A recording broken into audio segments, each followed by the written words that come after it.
applicant's agent to respond for that, and then have a chance to ask questions. So that's the procedure that we will be following under this. So no supplementary agenda today. So, and anybody have pecuniary interest? Any disclosure of that? Okay, thank you. And no minutes to adopt because this is the first meeting. So our first item today is our joint, it is a joint application between the district and the township. So we're holding a concurrent public meeting for a zoning bylaw amendment application as well as a plan of subdivision application.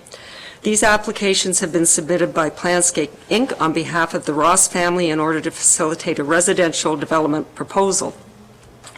The township's planning committee is in attendance, as well as Chair Nancy Alcock, who you will hear from shortly, and our Councillor Edwards, as representatives from the district's Community and Planning Services Committee. District staff member Sam Soya is here, Sam, and township staff member Ryan Allen, who's a senior planner, are also in attendance. This morning, Councillor Papard is here now, sorry. This morning, District Chair Alcock and I will be sharing the duties of chair. For simplicity and clarity, we have both agreed that I will provide the introductions and Chair Alcock will guide us through the public meetings and provide the closing instructions and remarks. For the purpose of the public meetings is twofold: to provide the committees and the public with details and background information on the development proposal, and to hear comments from the public on the proposal prior to a decision being made. Please note, no decision will be made of these applications at these public meetings. Please be advised that if you do not make an oral submission today at these public meetings or make written submissions in advance of the District of Muskoka and the Township of Muskoka Lakes making decisions on the applications, you are not entitled to appeal the decisions to the local planning appeals tribunal, nor may the tribunal add you as a party to a hearing of appeal unless there are reasonable grounds to do so. The procedure for these public meetings will provide an opportunity for staff to briefly summarize the proposal, for the applicant or their agent to make a presentation, for district and township committee members present to ask questions or seek clarification, and for the public to make comments. I will now turn this over to Chair Alcock. Thank you very much, Chair Bridgman. Welcome everyone once again. We will now convene the public meetings in accordance with sections 34 and 51 of the Planning Act. At this time, I would like to ask Mr. Soya and Mr. Allen to proceed with their presentations. Thank you. Thank you, Madam Chair. Good morning. Everybody hear me okay? So yes, Ryan Allen and I will be providing information on the plan of subdivision and zoning bylaw applications submitted to the district and to the township for the property located at 1058 Carlingford Road. The lands which are the subject of these applications are comprised of two abutting parcels, which are both are owned by the applicant and are located to the west of Bruce Lake and Peninsula Road, as you can see here on the location map. And the lands are also located to the east of Lake Joseph. The distance, just to provide some scale, the distance from these lands to Lake Joseph to the westernmost part of the property is approximately 1 kilometer. So the lands are approximately 64 hectares or 158 acres in size, and they have road frontage on and are accessed from Carlingford Road, which is a year-round township-maintained road. And just again to provide scale, it's about 17 kilometers northwest of Port Carling. As you can see here, Mary Jane Lake is entirely contained within the privately owned lands. The surface area of the lake is approximately 10 hectares or 25 acres. The lands are dominated by deciduous tree cover, although the forest cover around the perimeter of the lake is predominantly coniferous. The majority of the lands drain toward the lake, with the primary defined drainage features being an inlet at the east end of the lake and an outlet at the northwest of the lake. The lands are accessed from the south from Carlingford Road, and there's an existing internal network of private roads. The lands currently contain a dock, a boat launch, and an abandoned travel trailer, and a dwelling is currently being constructed at the west end of the lake. These lands have been used in the past for logging and recreational purposes and are currently being used for water skiing purposes. Apart from several single detached residential land uses to the south and southeast of the subject lands, the directly adjacent properties are vacant and in their natural state. And actually, if you could just go back one, just to show that the surrounding lands are not developed, and the abutting vacant parcel to the west is also owned by the applicant, and the property to the east is Crown land. So the lands to the south of Carlingford Road contain sections of the Bruce Lake provincially significant wetland, a portion of which is also identified as the Bruce Marshes Muskoka Heritage Area. So here is the draft plan of subdivision. The application proposes to create 14 new lots with frontage on Mary Jane Lake. These proposed waterfront lots range in size from 1.1 hectares or 2.8 acres to 4.2 hectares or about 10.3 acres, with an average size of 2.2 hectares or 5.4 acres. The proposed shoreline frontages range from 92 meters to 301 feet to 167 meters or 382 feet.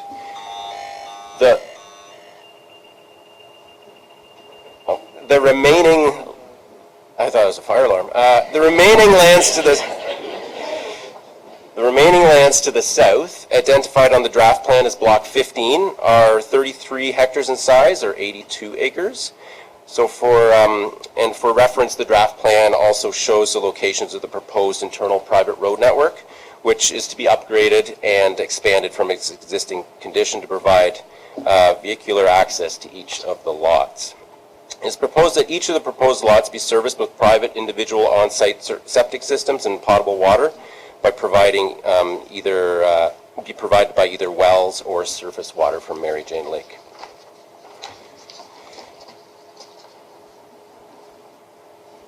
So here are some site photos. This is the first ones are just of the lake from different vantage points from the west and then also from the south. Here are some of the internal roads. You can see that some are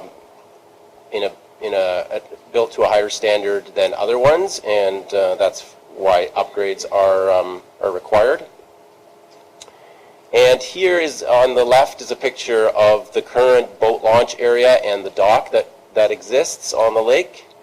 And on the right is the dwelling that's currently being constructed on lot number 1. So there have been several technical reports that have been submitted in support of this proposal, and they've been circulated to the appropriate agencies and internal departments for review. The Functional Servicing Report, or as I'll refer to it as the FSR, concludes that each of the proposed lots can accommodate a private sewage system and that potable water can be provided by either drilled wells or surface water from Mary Jane Lake. The FSR states that traffic impacts on Carlingford Road and at the intersection of Carlingford Road and Peninsula Road are anticipated to be very minor. However, the report does provide recommendations for upgrading the internal private roads to provide access to emergency vehicles. The report also explains that the proposed access road that loops around the eastern edge of the lake crosses into the adjacent Crown land property, and that a Crown land use permit will be applied for to use this existing roadbed. Should this use permit not be granted, a realignment of this section of the road so it will be entirely within the subject lands is proposed and shown on the draft plan. The FSR also concludes that stormwater drainage is not expected to change significantly compared to existing conditions. The report includes a preliminary stormwater management plan that proposes low-impact, lot-level stormwater management systems to direct runoff away from structures and into natural areas. The FSR also provides recommendations for erosion and sediment control measures during construction.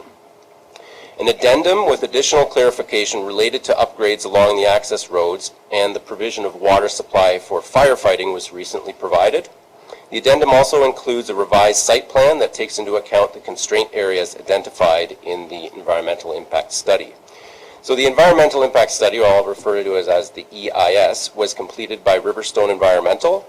The study considered the potential impacts of the proposed development on a variety of natural heritage categories, including water quality, fish habitat, species at risk, and significant wildlife habitat. Potential impacts on natural features such as the forested lands, watercourses and wetlands, and the adjacent provincially significant wetland were also assessed. Recommendations to protect identified natural heritage features are provided, and the report concludes that negative impacts on the natural environment can be acceptably avoided or minimized, provided that the report's recommendations are implemented. The species at risk component of the study has been reviewed by the Ministry of Natural Resources and Forestry, and the ministry's staff have advised that the species at risk concerns have been addressed, and additional survey work is not required to satisfy the requirements of the Endangered Species Act, provided again that the report's recommendations are implemented. In order to have the methods and conclusions of the EIS confirmed by a third-party expert, district staff selected Palmer Environmental to complete a peer review of the EIS. In May of this year, district and township staff facilitated a meeting between the author of the EIS, being Riverstone, and the peer reviewer, Palmer Environmental, to allow a preliminary discussion between these two consultants. As a result of this discussion, Riverstone completed additional on-site work and issued an addendum to the EIS. The peer reviewer had suggested that formal breeding bird and amphibian breeding surveys be completed, and Riverstone has now completed these additional surveys with the results incorporated into the addendum. As requested by Palmer, the addendum also includes more information and related recommendations related to the watercourse that enters Mary Jane Lake, and recommendations related to the crossing of this watercourse by the private road. At the meeting between the two consultants, Palmer also noted the initial site plan provided in the FSR did not coincide with the constraint areas and setbacks identified in the EIS. So as a result, that site plan has been updated and incorporated into both of those studies so that there are no discrepancies between the two reports. Palmer Environmental has now provided their peer review report, which concludes that the majority of these preliminary concerns have been addressed in Riverstone's addendum and that the methods and conclusions are supported. However, the peer review still recommends that a figure be provided in the EIS that clearly incorporates and shows all of the constraint areas, including the conceptual building and septic envelopes. And the peer review also recommends that the steeper slopes along portions of the northern lots, along the northern edge of the lake, be assessed further to ensure the suitability of these slopes for development. Lastly, the peer review also states that further interpretation of the field data presented in the addendum, such as, for example, species lists that have now been provided, would be a benefit.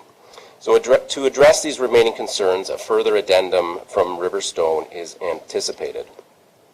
Riverstone also completed a wildlife fire assessment of the property, which was also peer-reviewed by Palmer. The assessment concludes that there is low to moderate wildlife fire risk on the subject lands, and recommendations which could be used to further reduce this risk are included in the report. The peer review concluded that the wildlife fire assessment provides an accurate and detailed assessment of existing wildland fire risk and that appropriate mitigation measures have been provided. So then a planning justification report was also submitted by the applicant's planning consultant to explain the proposal and provide a policy analysis in support of the proposal. And Ryan Allen will now provide an overview of the proposed zoning bylaw amendment. Thank you, Sam. Good morning, Chair Bridgman, members of committee, members of the public. As part of this plan of subdivision application, a concurrent zoning bylaw amendment has also been submitted. Zoning bylaw amendment application 3418, bylaw 2018-100. The purpose of this bylaw is to lift the holding symbol from the subject lands. Section 12-1600 of Bylaw 2014-14 requires a satisfactory environmental impact study be completed to demonstrate there'll be no negative impacts on the natural features and ecological functions of the provincially significant wetland located within 120 meters of the subject property before the hold zone -H can be lifted.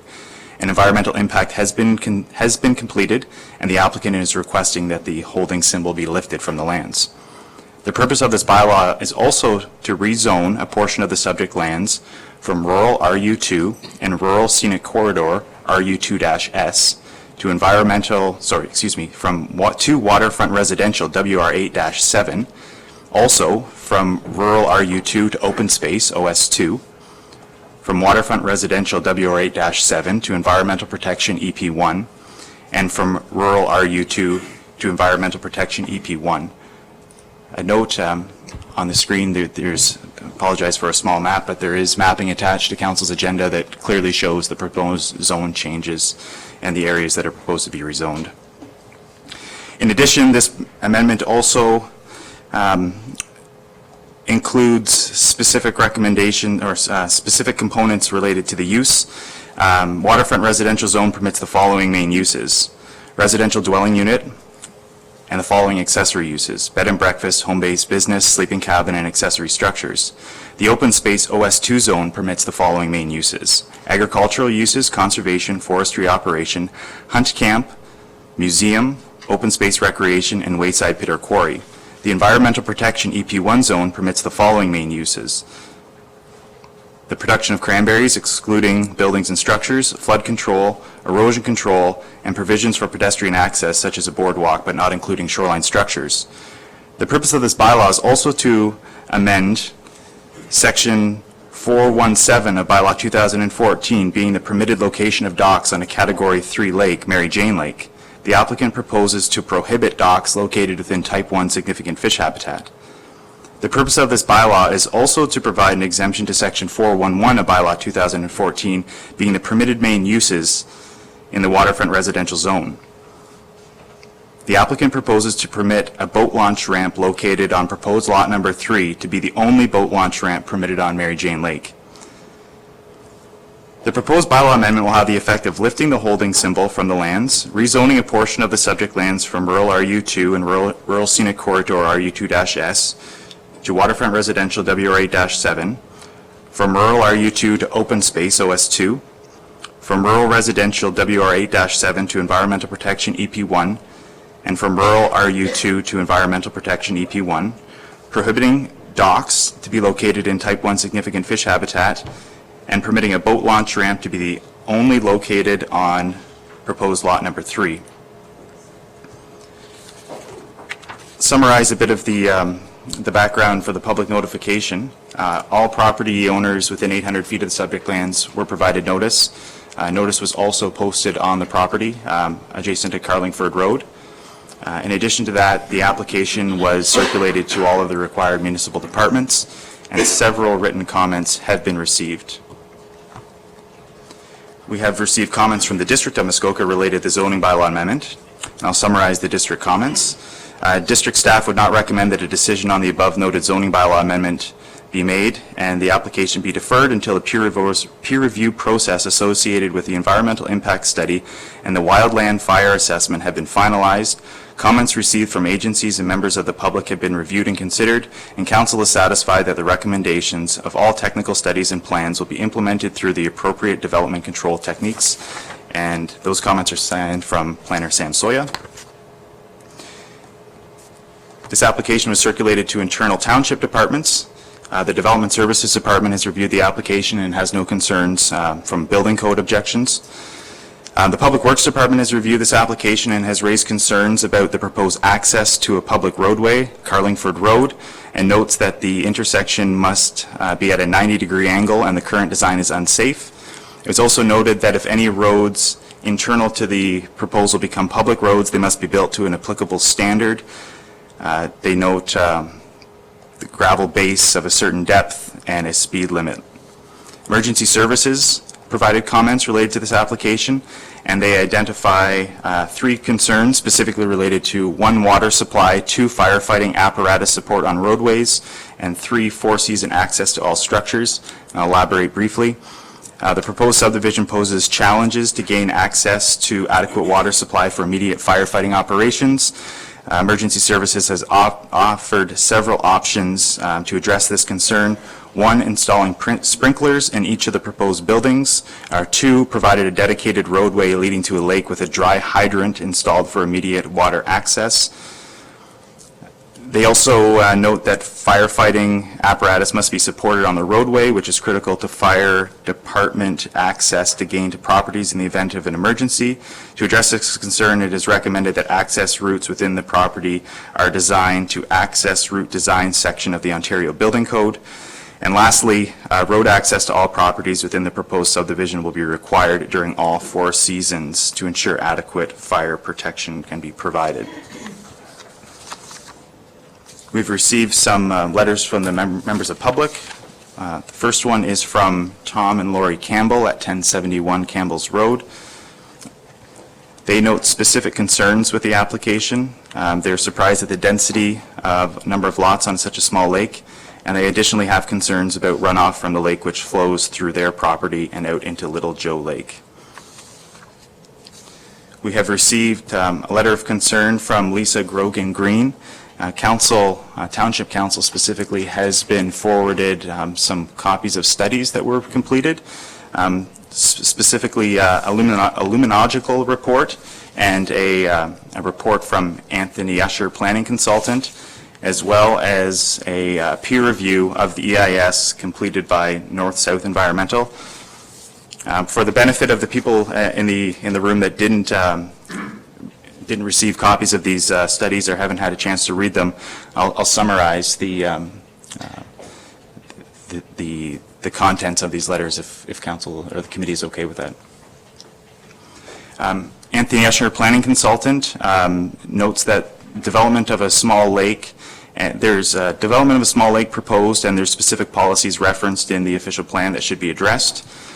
He notes that water quality baseline data and monitoring should be considered, and he endorses Dr. Greger's recommendations. Dr. Greger was the consultant that prepared the luminological report, and supports his recommendations regarding water quality and fisheries.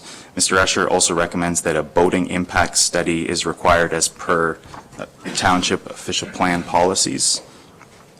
I mentioned that Dr. Greger has completed a limnological review of the application and recommends baseline seasonal water quality monitoring, a need to understand the seasonal and thermal regime of the lake, the physical conditions of the lake, including bathymetry and substrate, need to be mapped.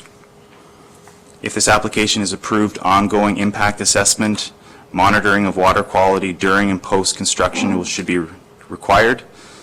And there should be a requirement to undertake an impact assessment of the proposed type and extent of boating activities on the lake as a whole.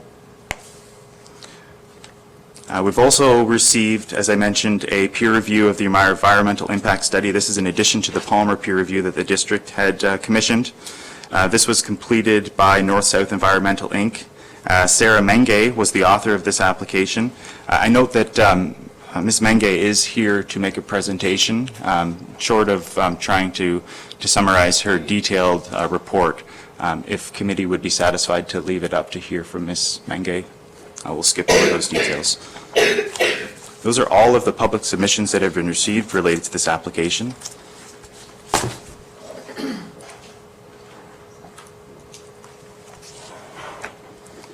In terms of next steps, the public meeting under the Planning Act is being held today for both the plan of subdivision and the zoning bylaw amendment.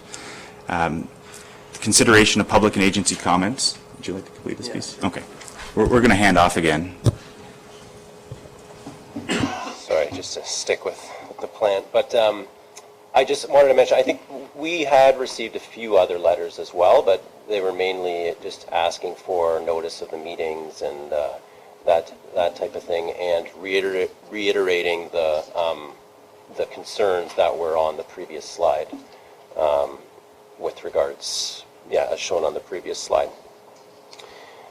So I just, briefly wanted to touch upon the next steps in the planning process, and throughout the process, consideration of public and agency comments will continue to be considered. As I've mentioned, the peer review process of the EIS is nearing completion, as we are expecting some additional technical updates to the report. The next step will be for the Township of Muskoka Lakes to provide formal comments to the District of Muskoka with respect to the draft plan of subdivision. Once any additional comments and all technical information have been received and reviewed and the planning analysis has been completed, district staff can prepare the conditions of draft approval. If the plan of subdivision is granted draft approval by the district's Community and Planning Services Committee, the decision will be subject to a 20-day appeal period. Then if draft approval is granted, consideration of the zoning bylaw amendment by the township would typically be required as a condition of draft approval. The applicant will then be required to fulfill all other conditions of draft approval, which typically involves entering into municipal agreements to implement the recommendations of the technical studies and to protect the interests of the township, the district, and the public. And then once all conditions have been fulfilled, the draft plan can then be final approved and registered. And that concludes our presentation this morning, and we're happy to answer any questions. Thanks. Thank you very much, Sam and Ryan, for your presentations. I think at this point we'll call upon the applicant and or the applicant's representative to come forward and speak to the application. Thank you.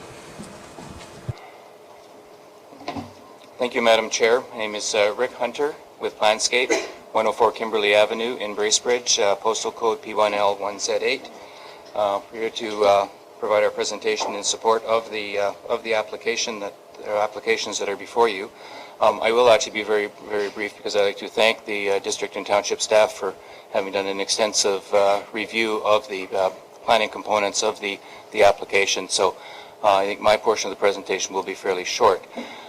With me today, though, are Al Shaw from Riverstone Environmental, who will be speaking to the environmental impact studies that were completed, and Bill Van Ryn from Tatum Engineering, who will be speaking to the components or the issues related to the functional servicing report, as well. Drew Ross, one of the Ross family owners of the property, will be speaking to you as well on some of the issues related to the history of the development and the concept that they are looking at. As noted, the draft plan of subdivision is for a 14-lot shoreline residential plan of subdivision with one large back lot on a 158-acre parcel. Again, I would like to thank the staff for their detailed review. Noted the applications for subdivision approval and zoning amendment were submitted in July of 2018, and since then we have been working with the district and the township on the preparation of the peer reviews, making adjustments to the concept, refining the details of the zoning bylaw amendment, and presenting those to you at this point. As noted, the timeline review, there's been extensive study and review, and again, your staff have provided some details on all of the reports that have been submitted. I would note that we've worked closely with district and township staff, and we've provided a listing of the pre-consultation meetings with staff regarding zoning and the peer review meetings, and again, very much regular ongoing communication on dealing with the applications. In addition to that, the Ross family have been meeting with their neighbors and with residents who've expressed concerns. And I believe all the reports that are under discussion today have been available for public review on the websites. Because the committee also has all those reviews, I'm not going to spend a lot of time going through a lot of the details of referencing sections of the official plan. So that will hopefully shorten things up. But that information is on the reports. Again, dealing with the development concept, again, there'll be a slight repetition with what staff have already indicated. Mary Jane Lake is a Category 3 remote undeveloped lake, according to the township official plan. The lake has a surface area of about 24.8 acres, a little over 10 hectares, and about 1 mile of shoreline, so about 1.8 kilometers of shoreline. The lands surrounding the entire lake are under one ownership, under the Rosseau ownership. There is currently the one dwelling under construction on the lake. The proposal is for a 14-lot linear subdivision around the lake with large lots. There's one single boat launch to provide access to the lake that'll be subject to easement and a resident association regulation on the use of that boat launch. The private road access generally follows the existing trail system that has existed on the property for a number of years. The development concept itself is responsive to the natural features of the site, and the zoning, as you'll see as we discuss it later on as well, the zoning is far more detailed than the existing zoning on the site and is intended very clearly to provide protection for the environmental features. The next one, this is similar to the one that you've already been reviewing, just showing the general context of the lake, the property, and the surrounding lands. With respect to official plan conformity, both the district and the Muskoka Lakes official plans designate the property in the waterfront designation and in the rural designation. As I noted, the planning reports outline how the proposal conforms to both the district and township official plans from our opinion. I would note that the official plan requirements establish a base minimum of 200 feet and 1 acre for new lots in waterfront areas. In the case of Mary Jane Lake, because it's a smaller remote lake, it also has special policies under B17 that we've expanded upon. It establishes criteria for development of undeveloped lakes.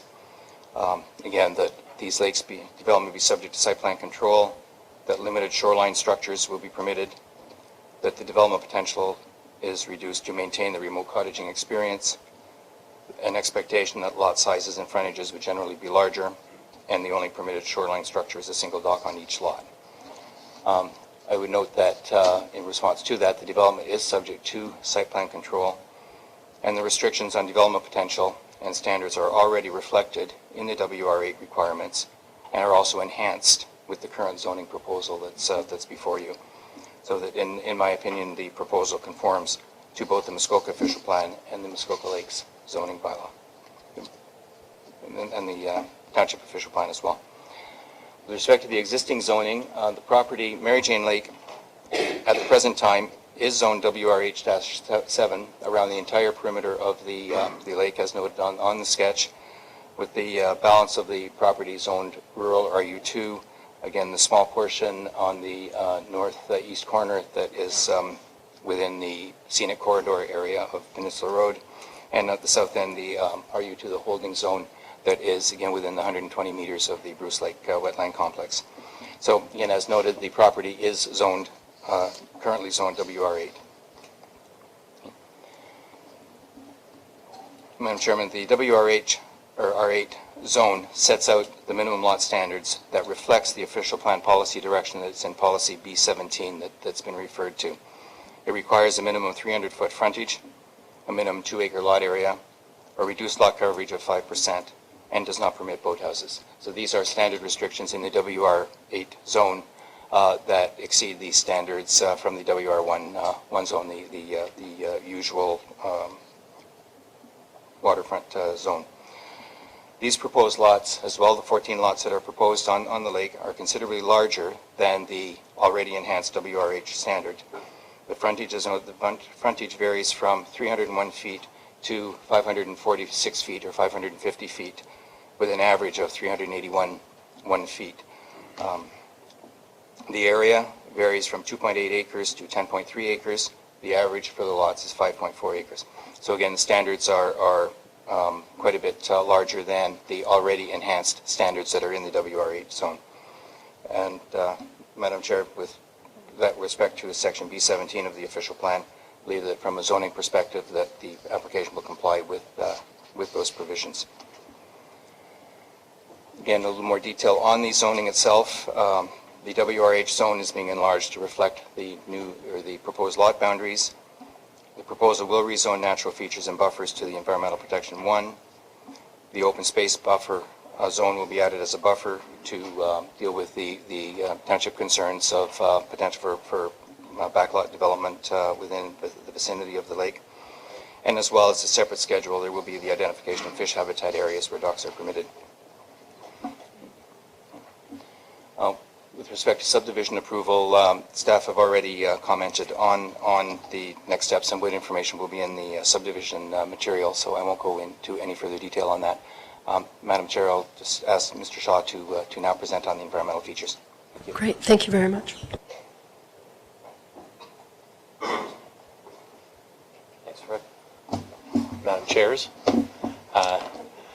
My name is Al Shaw. As Rick said, I'm with Riverstone Environmental, and our firm was charged with putting together the environmental impact study.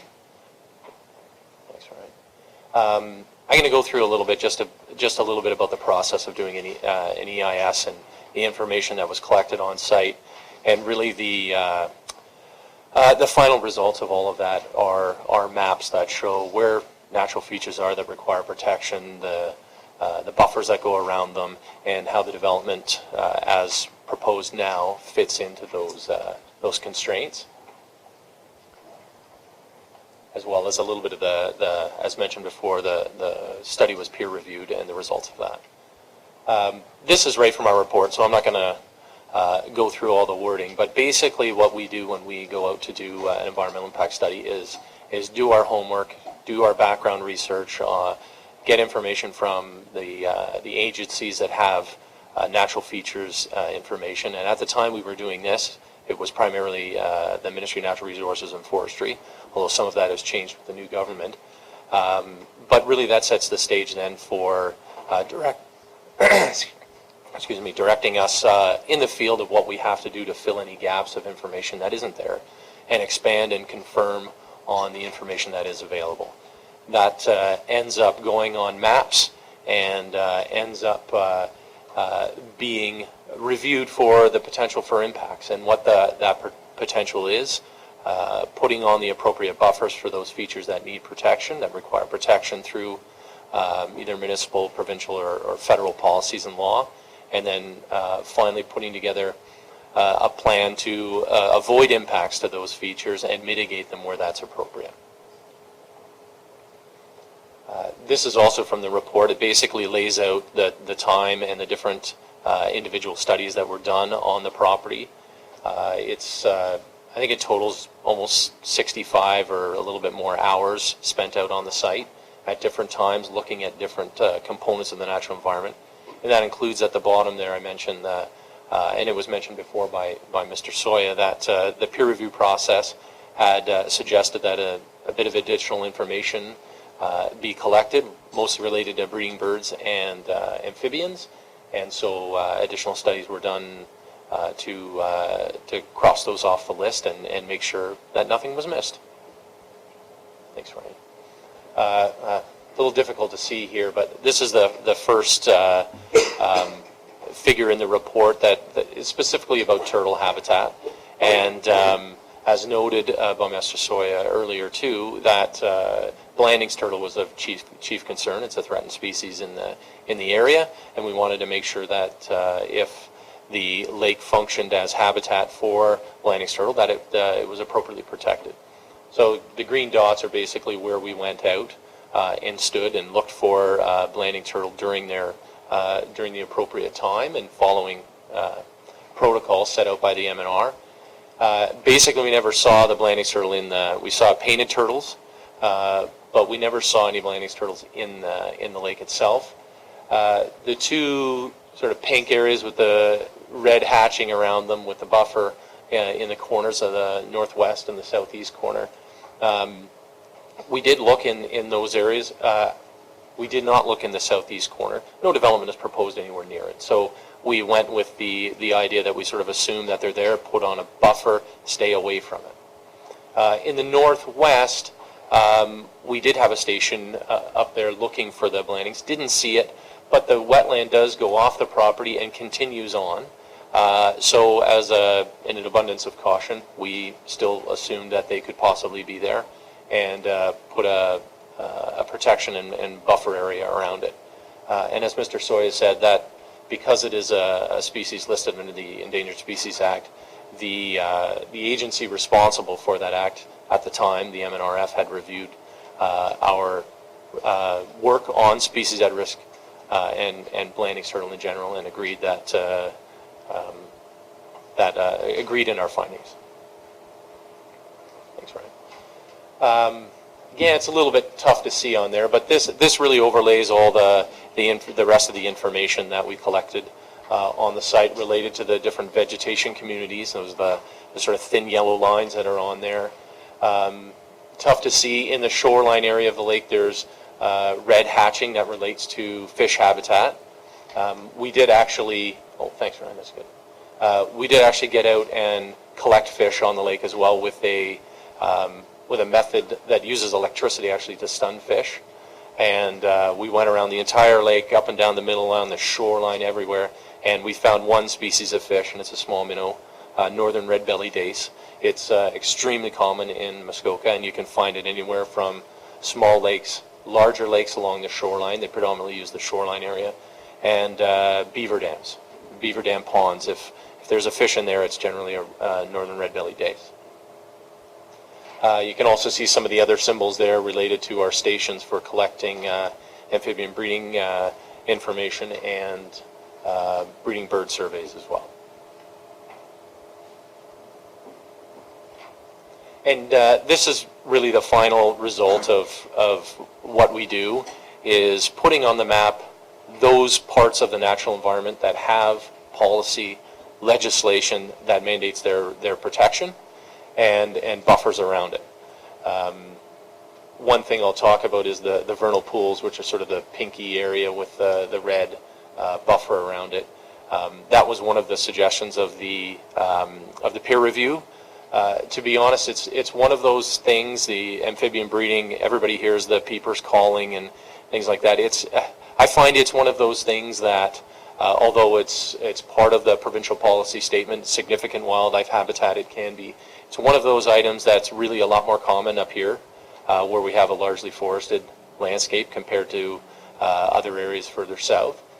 So we did go out and do the additional work that was requested by the peer reviewer, and found that it did not meet the threshold for what would be considered significant. Although in our minds, and it was part of the development plan all along that they'd be protected, it may not be provincially significant, but it's still not insignificant. So we did not take them off the map as constraints. We left them on there as proposed originally with a 5-meter buffer around it, in order to maintain those features. And there's just so much room on those lots anyway, it was very easy to plan around it.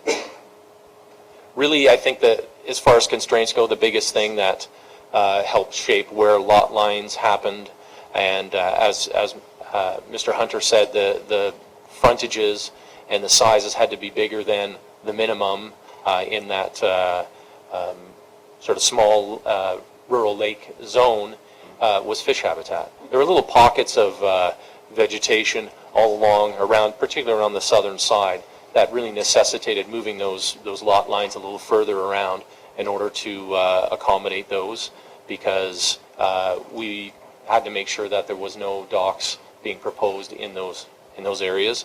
And I know the fisheries limited it to that small minnow, but fish is a fish according to the legislation. So.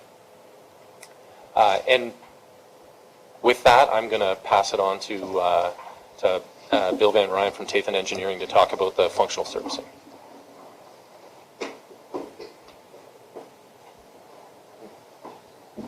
Thanks. Madam Chair, members of the committee and administration, thank you. My name is Bill Van Ryan, Tathan Engineering, Bracebridge, Ontario, 8 Barron Drive, P1L 0A1. And I'll be very brief with my comments. Your staff have done a great job summarizing our work. If I could just ask you to go back one slide, a couple of comments on the lot development. The sort of trapezoidal areas are the tile beds. Those include a mantle, and in a number of cases, those are going to be native mantles. So just to put that into perspective, the trees won't be entirely removed from that area. As has been mentioned, this property would be developed under site plan control. Part of that will be applying for septic permits. Where there is natural soil, that will be used for the mantle. Raised or partially raised beds are likely to be constructed. I wanted to put that into perspective. Those look a little large. they would be the ultimate maximum as if they were built on bald bedrock, and that really doesn't exist on very much of the property. The other thing that has been mentioned in the lot development component is there are some areas of steep slopes. All of the tile bed envelopes need to be in an area less than 25% in accordance with building code, and that has been done. They've been cited as such, and the cottages and the little box at the end of the driveway is the intended garage. Those also are less than 25%. As Mr. Shaw has mentioned, the lots are quite large, lots of opportunity to move those around. These are conceptual, showing what could be done. At site plan control, the individual lot developer owner would propose what they're looking for. Thank you. Very quickly, access has been mentioned. This is an existing photo of the entrance. It really is just an existing one-lot driveway right now. There will be some improvements there, and those would be detailed after draft plan approval.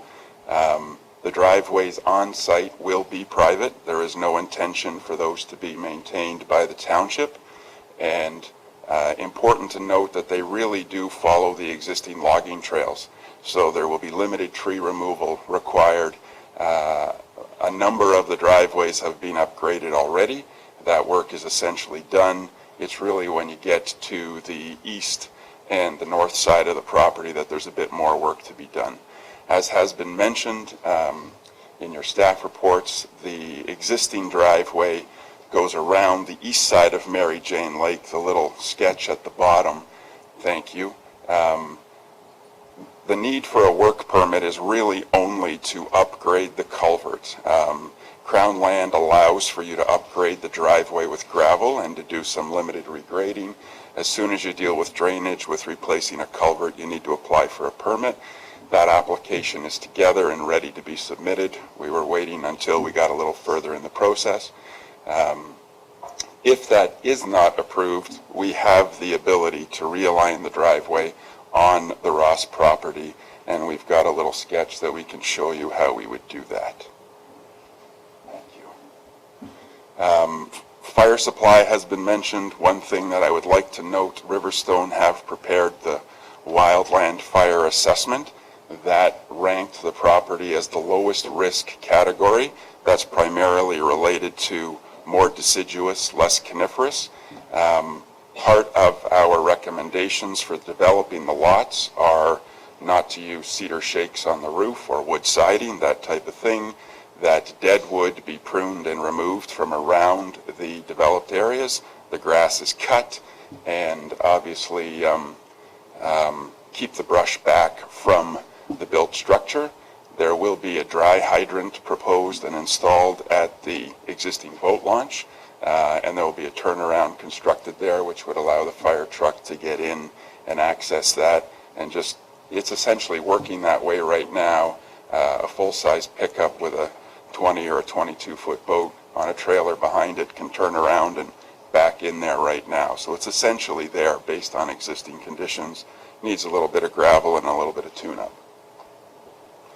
As I did mention previously, the drainage improvements, right now there's about a 12-inch culvert under that driveway, and in a heavy spring melt, the water tends to come up, might flow over the driveway a bit, cause a bit of erosion, the existing trail that is. So we would raise the elevation of that driveway, put a larger culvert underneath it. Excuse my typo, I missed an R on spreader, but we put a level spreader downstream. Really what that is a little berm that will spread the water out, filter it. We'll plant some additional vegetation and then let that flow through the vegetation before it gets to the lake. This was one of the key points from Palmer in our work, so appreciate the opportunity to update you with that. And just to put it into context, it's about 70 meters from the culvert to the edge of the wetland. The lake is beyond that, so it's a reasonable distance away. Those are my comments. I know Mr. Ross would like to share a few things with you, so if there are any questions, we could certainly try to address those later, but thank you.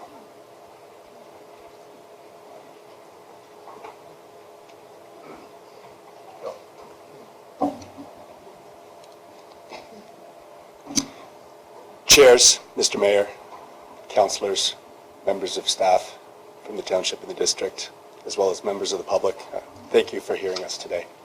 I'm joined today by my brother Doug and our wives Lee and Allie, and it's our privilege to see you today and share with you just briefly our history and why we bought the property. My brother Doug and I have an extensive history in the sport of water skiing. We've both been national champions. I've been a 3-time Pan Am Games gold medalist as well as a world champion. My daughter Neely today is current world champion and represents Team Canada. Will be defending her title in Malaysia in 3 weeks. We're passionate about the sport. We've made it our lives. We bought this property when we saw it come for sale in 2015 because Mary Jane Lake is a lake that I've known of for decades. From a dimensional standpoint, it is ideal for training grounds for what we do. Doug and I very quickly saw the opportunity for a dream here. It's very important to share with you why it's so suitable. It's so suitable because it's got ideal protection from winds and primarily other boats. The discussion of other boats is important because with what we do, boat traffic is limited to one boat. Okay, there is one boat at a time. Contrary to what you see on most of the lakes, the boats that are used in our sport are designed to have the very smallest wake possible and not the largest wake possible. In fact, the engineering that the boat companies take in a competitive fashion, as the world works, to produce the smallest wake is what drives competitive water ski boats in the industry. And that's a very important point to make because, in a sensitive environment, to have minimal impact such that both magnitude of wake as well as frequency of wake pale in comparison to those waves produced by wind. So essentially there is no impact from boat. We will propose the following restrictions, if you will. The boat launch area, interesting to note, is not one that we've constructed. It's a beautiful slab of granite rock that happens to be ideal for launching. We have had no physical alteration of the property at the water's edge in order to be able to launch the boat. It is the only area on the lake where it is so suitable to launch a boat, and as such will be designated as the only area where a boat can be launched. The restrictions that we propose to implement will be the following. As I mentioned, one boat at a time. By that, there won't be other boats or recreational boating permitted. Okay, so there will be one boat being in use at a time. That's a very standard practice at lakes that are designated for this type of use. There will be no two-stroke outboard engines. Okay, whether that be for a work vessel, for doing any form of maintenance, no two-stroke outboard engines, absolutely no oil emission permitted into the waters whatsoever. There will be no boats with aft engines designed for wake enhancement, okay, which we see frequently, and they're terrific vessels for a certain use. Not appropriate here, and as a condition of the Road Association membership, will not be permitted.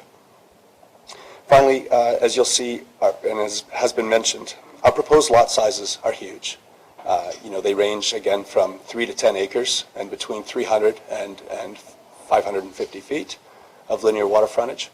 These are excessively large lots because we desire an extremely low density such that there can be a circumstance for cottagers who seek what we've sought for many years, an opportunity to have a very private and pristine place to carry out what it is that we like to do. Thank you very much for your consideration today. If anybody has any questions, please reach out to me anytime. And if, by all means, I'm open. The floor is open to speak with me anytime. Thank you. Thank you very much, Mr. Ross. I think that's it from the applicants and the applicant's representative. So I think at this time, if there are any questions or comments from members of the district's Community and Planning Services Committee or the Township's Planning Committee to the applicant or to the applicant's representative or to staff, this is the time. So I All right, so I can't see everybody. I apologize because I'm not familiar with everybody around the table, so you might have to help me out on this one. Okay. Councillor Savitz. Thank you. I wonder if we could contemplate for just one moment the condition of the water. What I haven't heard is this a deep lake? Is this an incredibly healthy lake? Is this, the pressures that are going to be on the lake, although they sound like they're going to be minimized. Is there an engineering report or an environmental report on that aspect? Are you directing that to staff? Yeah. All right, I'm going to ask, why not? I'll ask Ryan, and then maybe you can throw it whichever way you'd like. Through you, to answer the question directly, I'm not aware of how deep the lake is. I don't believe that there's any details in any of the reports received outlining the depth of the lake. The EIS did review water quality and potential impacts to water quality. Given that Mr. Shaw is here today and is the author, he might be able to provide some more information if committee would like to hear from him. I would certainly ask Mr. Shaw to speak to that. Thank you, Madam Chair. Through you, no, I think the big thing is that it's been privately owned and surrounded by private land with no right-of-ways or anything to it for a very long time with no cottage on it. So some of the provincial programs that are out there, or even the district program that is out there, hasn't been sort of directed to Mary Jane Lake to look at water quality. That being said, through this process, as we've been moving along, we've been in contact with the district, and as of this year, Mary Jane Lake is now on their radar to collect baseline water quality information, and has been to the site already, collected the samples, and is now part of their regular 2 to 3 year program where they'll be collecting water. I've also encouraged my clients, and they're going to participate in the provincial Lake Partner Program, where every year water samples are collected. A SECI disc reading is basically the clarity of the water. That data will be collected every year and will be part of the provincial database. Water depth, it's about 20 feet, I think, at the deepest. The boat that's on the lake right now does have a depth on it, and they're reading in spots in the middle up to 20 feet. But otherwise, the areas around the sides, particularly on the southern side where the wetland pockets are and where the fish habitat is, it's much shallower, of course. But the points that come out in between those areas drop off to deeper water quite quick. That's suitable for having a boat. You are very welcome. Thank you. My apologies, Councillor Roberts. Thank you very much. I've had a lot of experience doing water quality testing for the last 30, 40 years, and have worked with the district, Ministry of Natural Resources. We've done our own private testing to the tune of almost $40,000. The district plan is, water quality testing is great, but it falls short. The second dish is good. It'll tell whether the water clarity has changed. The 2-year sampling we have found with the district is not frequent enough. There are other tests that should be done. Oxygen levels at the bottom of the lake. We have a unique opportunity at this time. We have a virgin lake, we'll call it, that should be studied, because when we had the thresholds plan that the district had, we had to establish what the threshold for phosphorus was, so we had to go back to an estimate of what that would be. We now have a virgin lake. We should do a complete study of this lake to see what we have before any activity there, and then for once in a while we could get a handle on what a lake would look like with no septic systems and no activity, no boating. I was encouraged that with the intention of the ski boats with no wake, we have found on our lake that wake boats have significantly impact shorelines and disturb the phosphorus that is embedded along the shoreline and forces it into that 20 meter depth or foot depth water, thereby killing the bottom of the lake because it's no longer bound. So I think that this is a good opportunity to do a baseline with taking both the best practices of the district, the M&R, and citizen sciences, and I can put you in touch with scientists that we have hired and maybe the programs they do. I have a number of other questions. I won't take it at this time. Thank you very much. Councillor Papard. Thank you, Madam Chair. Following up on Councillor Roberts' comments, I'd be interested to know if there are currently any aquatic invasive species in this probably pristine lake, because when you add 14 boats to a lake this size, it's very, very easy to add spotting water flea, a number of other creatures that can actually damage the ecology of a lake, especially one this small.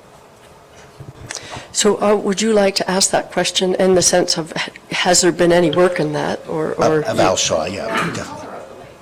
Right, okay, so Al, Mr. Shaw, could you return? I think you might have to stay around at the podium for a little bit. That's okay. Through you, Madam Chair, as far as aquatic invasive species, no, we haven't seen any, certainly none in the vegetation around the shoreline. We have not put any traps out for spiny water flea or anything like that, which could form part of some sort of baseline study. And as to the color of the lake, somebody's asking about the color of the lake. It's got a mild tea staining to it.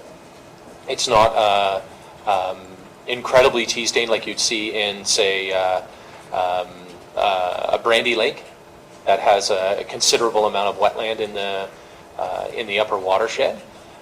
But it does have a little bit of a tea staining to it when you put it in glass. Okay, thank you. Mr. Ross, did you want to speak to that question? Just speaking to the comments, we're in our 4th season of use of the lake, and we've noticed no change whatsoever in shorelines, lake color, no floating vegetation, no impact through the use of the lake as we use it. And that's an important point to us. Maintaining the absolute pristine quality of the lake is obviously priority number one. The sustainability of this lake is the most important thing, and our proposed use involves restrictions rather than open season on the waters. Appreciate it. Thank you. Mr. Jagowitz. Thank you. Through you. Mr. Sorry, Ross, Councillor I wonder if you Jagowitz. would just remain. I have 2 questions. One is of Mr. Ross and one is of planning staff. Mr. Ross, I think your approach of putting restrictions on it is very commendable, but I wonder how you can enforce them. Unless I'm incorrect, you don't own the water. Correct. You own the land around it, and I'm really kind of concerned how. Also, you're planning on making this a plan of subdivision, so there will be 14 individual owners who will have the right to cross the other lands and add to property that they own. And I really wonder, and leading into it, for example, I assume your sport is slalom. Is it slalom skiing? And that requires some objects in the water. And I assume you do that, and you need permission for that, and you abide by all the rules. And will the other people? I just have a concern as to how you accomplish that. Very, very good question, particularly relating to how to enforce. And it's a difficult matter because, as you mentioned, you don't own the water. In Ontario, it's unpatented, as I understand. So in order to have any form of enforcement, what we have, through careful thought, determined to be the very best way, the easement through to the launching area is granted in favor of the road association. The road association, has regulations and requirements that in order to have the use of the road association, you must be a member in good standing. To be a member in good standing, you must comply with regulations. The regulations then are as I've laid out, in recognition of the unique nature of the property and the use of the water. We will also take the step of recording against the deeds restrictions, but as I understand, as I've been advised in Ontario, that's not necessarily binding in perpetuity, hence the determination to make the regulations via the road association, whereby the only method of accessing the launch area is to abide by the regulations. I understand that. But for example, if I own 300 feet of frontage, I can probably quite easily, I'll be able to bring a Sea-Doo in on a trailer, on a road that I have access to, and I'll likely find a spot on my property to launch it. So I'll leave it there. I understand you're working towards that, but I would think that's something that should be given a lot of thought. And, you know, again, we don't construct the law in Ontario, but we do construct our best efforts to be able to abide by. We do not have intentions of selling individual lots at any rate, at any speed. The lots will not be listed. We plan to consider purchasers who would like to purchase blocks of lots in order to maintain the quiet nature of the lake. My initial efforts following, pursuing the property in 2015 and then walking into the planning office here in 2016 were to pursue a lot split or severance to 6 to 9 lots. It was determined by primarily the district that they would like to see a plan to subdivide. Accordingly, it's a transparent approach where, in order to protect the generational element of cottaging, if you will, if somebody would like their children to be able to build on the property close by, they need to have sufficient space. Our plan reflects an end game on that, and an end game on that only. You will not see me going to market with lots to have 14 neighbors. Thank you very much. Thank you. I'm wondering if you might, may ask my second question, which is for planning staff. This is a map I took off the Muskoka web map of this property, and I know you don't have this that you can put on the screen likely, but what I'm pointing out is that the WR zone on this map is very narrow. It's that narrow part. The yellow is all rural. So what's actually happening here is a waterfront residential lot is going to be made much larger by rezoning rural to waterfront. And I just wonder, I'm asking staff, that's quite a significant change from what's in our official plan, or our zoning bylaw now, and I'm just wondering how we can support that type of a change. Through you. For the benefit of the members in the audience, I referred to Mr. Hunter's slide from his application. You can see that there's a map of the lake on the right-hand side of the screen. The area surrounding the shoreline, it's a bit of an irregular shape, but all of those lands are presently zoned WR8-7, which is a waterfront residential zone. The waterfront residential zone, WR8, has specific minimum lot frontage and area requirements. So in effect, the entire shoreline of this lake already has assigned waterfront residential development rights, and the proposal in front of council is consistent with the minimum lot areas and frontages that are required in that specific zone. So you Final won't be question. then rezoning any of the rural to waterfront residential, is that correct? Through you. As part of the proposed zoning amendment application, the portion of the waterfront lots that are presently zoned rural will be rezoned to waterfront residential. It's important to consider the official plan recognizes that all lands within 500 feet of any water body are considered to be in the waterfront designation. You'll see that there's certain areas that are not zoned waterfront that are within 500 feet of the shoreline. Rezoning those lands would bring the property, the zoning, into conformity with the requirements of the official plan.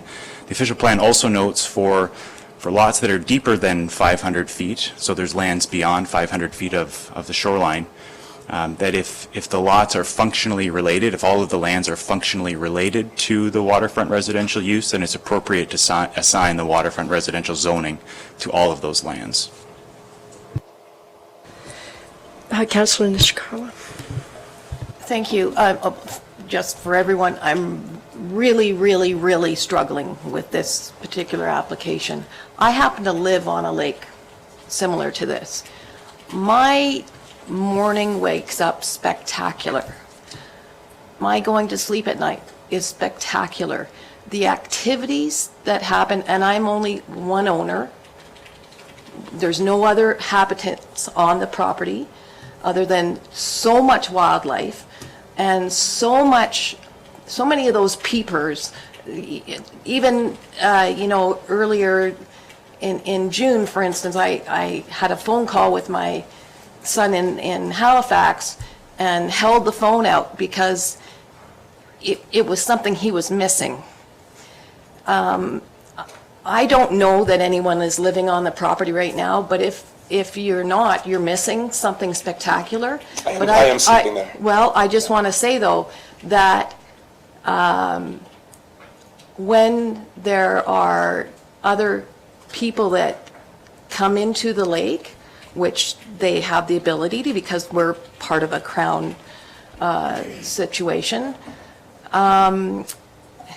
that changes a lot, and their activities make a significant difference, whether it's the fires that they have, and even sort of the disregard for what they're walking on, I'll say. And we see that in even our parks and things like that.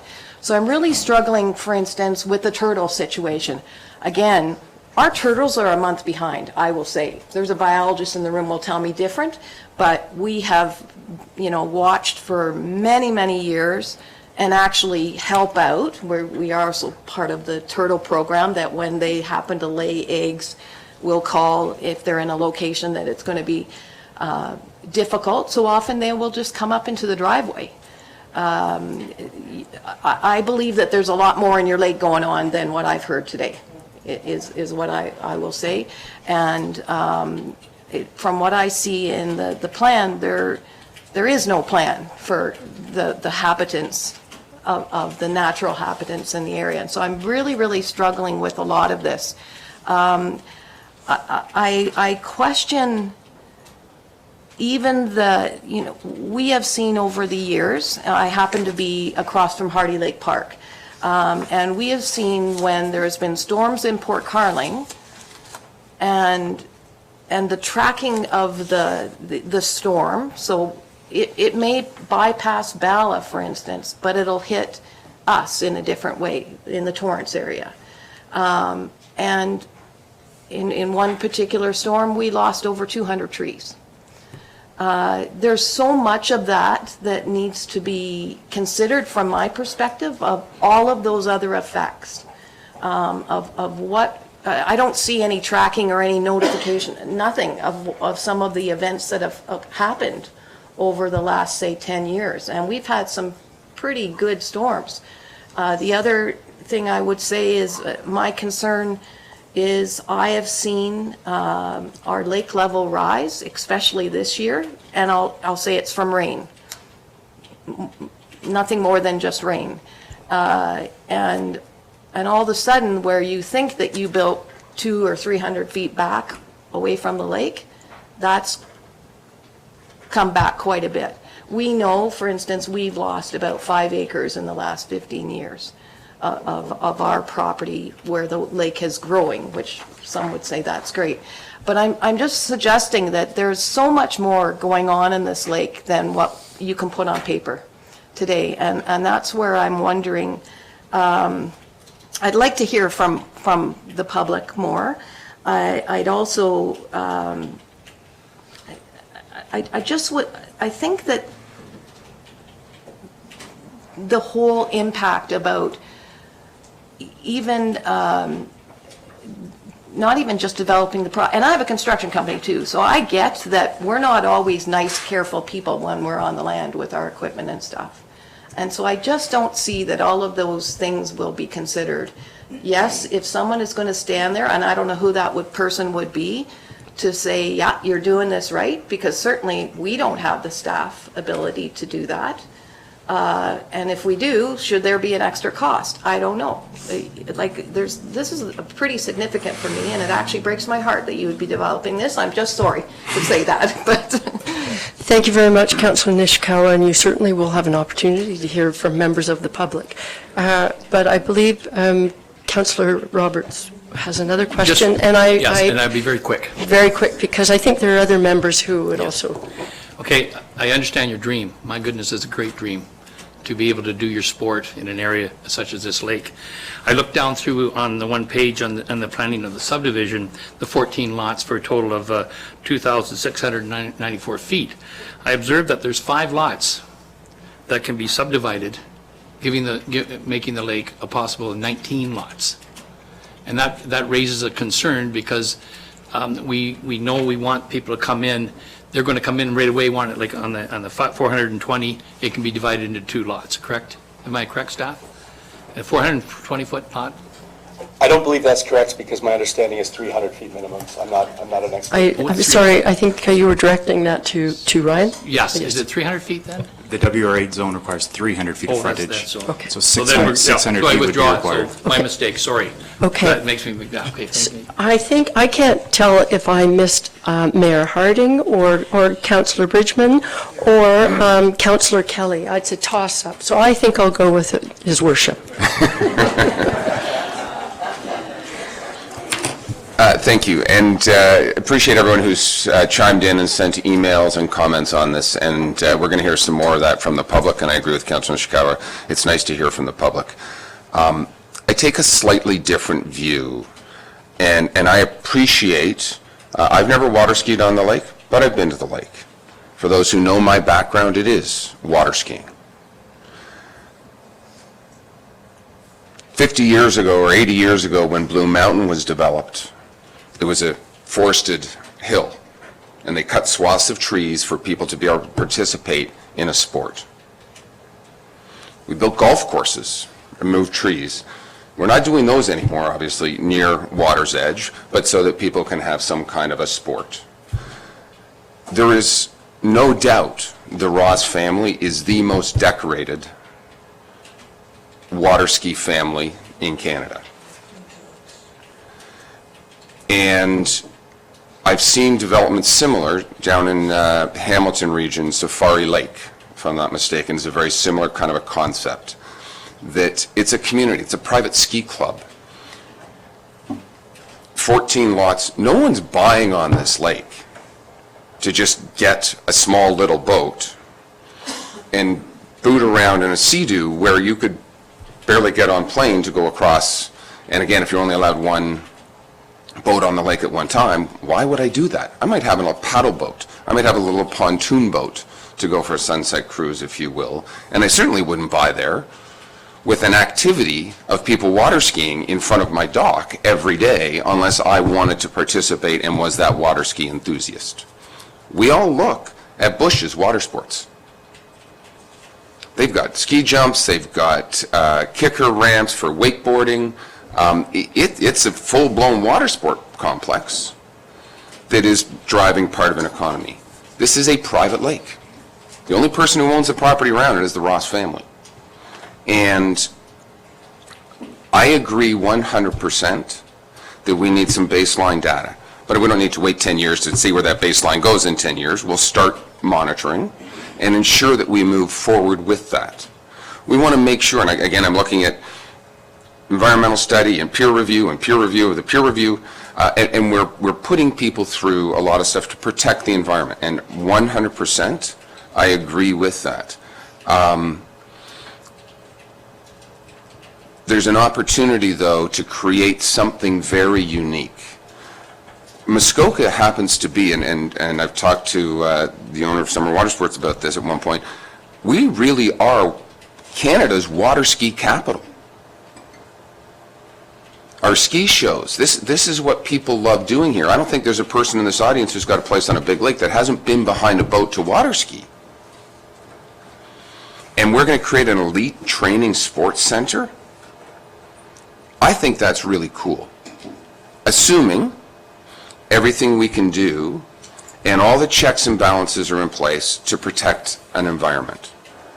So I appreciate where our planners are going. I appreciate where we won't give approval today. That we're going to wait for some more checks and balances for the addendums to be completed, to understand. Nobody loves development. Nobody wants another lot created beside them. But there's one gentleman here who owns his own private lake and wants to create a unique dream. And I think we need to make sure we cross our T's and dot our I's. And I know in my conversations that I've had that everybody wants that. So as long as we can continue to do that, I think we can continue to move a little bit forward on this.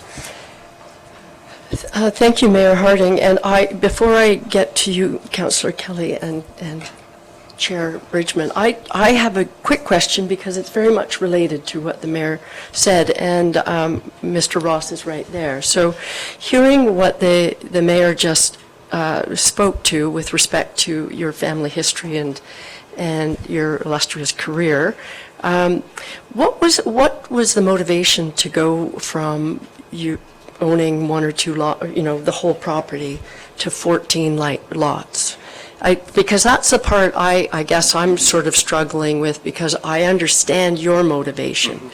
Makes a lot of sense according to his worship, and but I then don't understand, why do you need to bring 14 additional members of that community into it?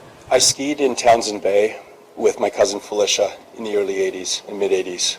I was introduced to bushes in 82 and had the opportunity when logistics permitted to go ski at bushes in the protected waters. There were an abundance of protected waters at that point in time in comparison to today on the big lakes. The big lakes are extraordinarily busy, as we all know, and essentially no longer suitable for young families who are passionate and interested in pursuing, this sport. We have expertise and the opportunity to provide a very valuable and viable opportunity. No one family can use a lake all day long. I mean, that's crazy. That's like, owning your own hockey rink. You don't just play hockey all day long. It doesn't happen. The amenity is available and can be used. Again, we also own the 100-acre parcel west of the lake, and I have no need for nearly 300 acres of property, personally. I do have need for a community, a small community, a very small community of like-minded individuals who are interested in pursuing this. I have need for the pursuit of, a small ski league and juniors coming up and families being able to identify with, a terrific lifestyle. It's a lifestyle choice that will permanently change you. We all have our the things that make us tick, and this happens to be, what makes our family tick. And I wish to share that. Okay, I really appreciate that. I do have a follow-up, but I will wait. And I think Chair Bridgman, please. Thank you, Chair Alcock.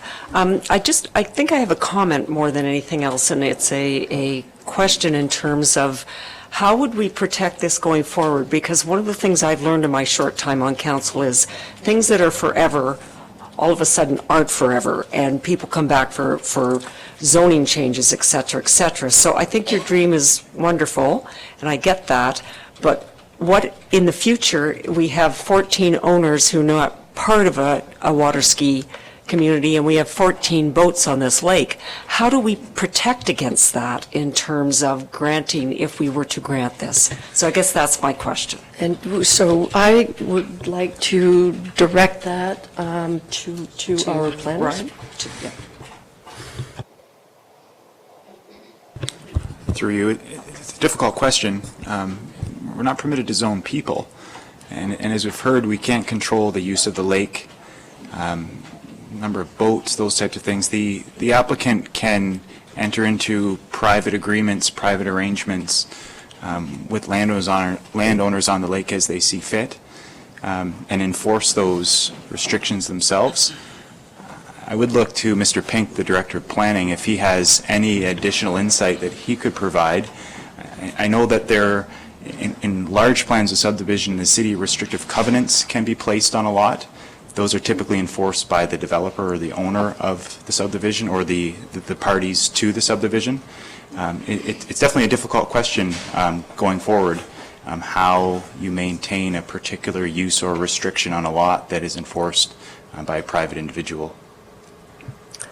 I'm going to turn it over to Mr. Pink. I know that in some communities they create associations, such as a cottagers association, that has very specific mandates as to what they can enforce. Right.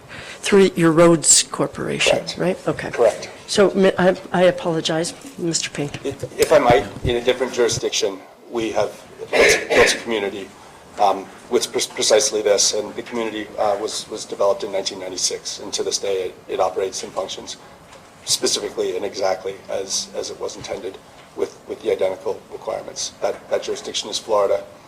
I'm not to suggest that there's any similarity with the lay of the land or the lay of the law, but in terms of taking steps and precautions and the measures as best we are able to in order to accomplish the goal at the outset, we believe we can accomplish what we set out to do. Okay. Thank you. Thank you. Mr. Pink. Thank you, Madam Chairs. As Mr. Allen, I think, correctly pointed out, it's a very difficult question. I think if committee directs, staff is happy to investigate what agreements we can impose as conditions of draft approval potentially to ensure that certain uses or restrictions that have been offered are implemented, but I would caution council that those would be very difficult to monitor and enforce, especially on a private lake where we wouldn't be able to attend or rely on perhaps other neighbors. But I think I would just echo Mr. Allen's comments. We don't plan for people. I don't plan for possessions.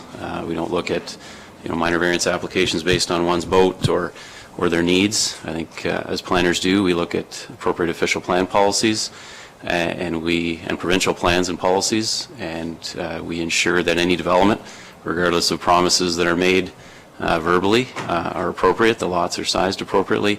Environmental features are protected, and we ensure through agreements and conditions and zoning that those promises are kept to the best extent possible going forward. So regardless, this could be a typical waterfront residential development in the future, and there's probably limited control for the municipality to prevent that.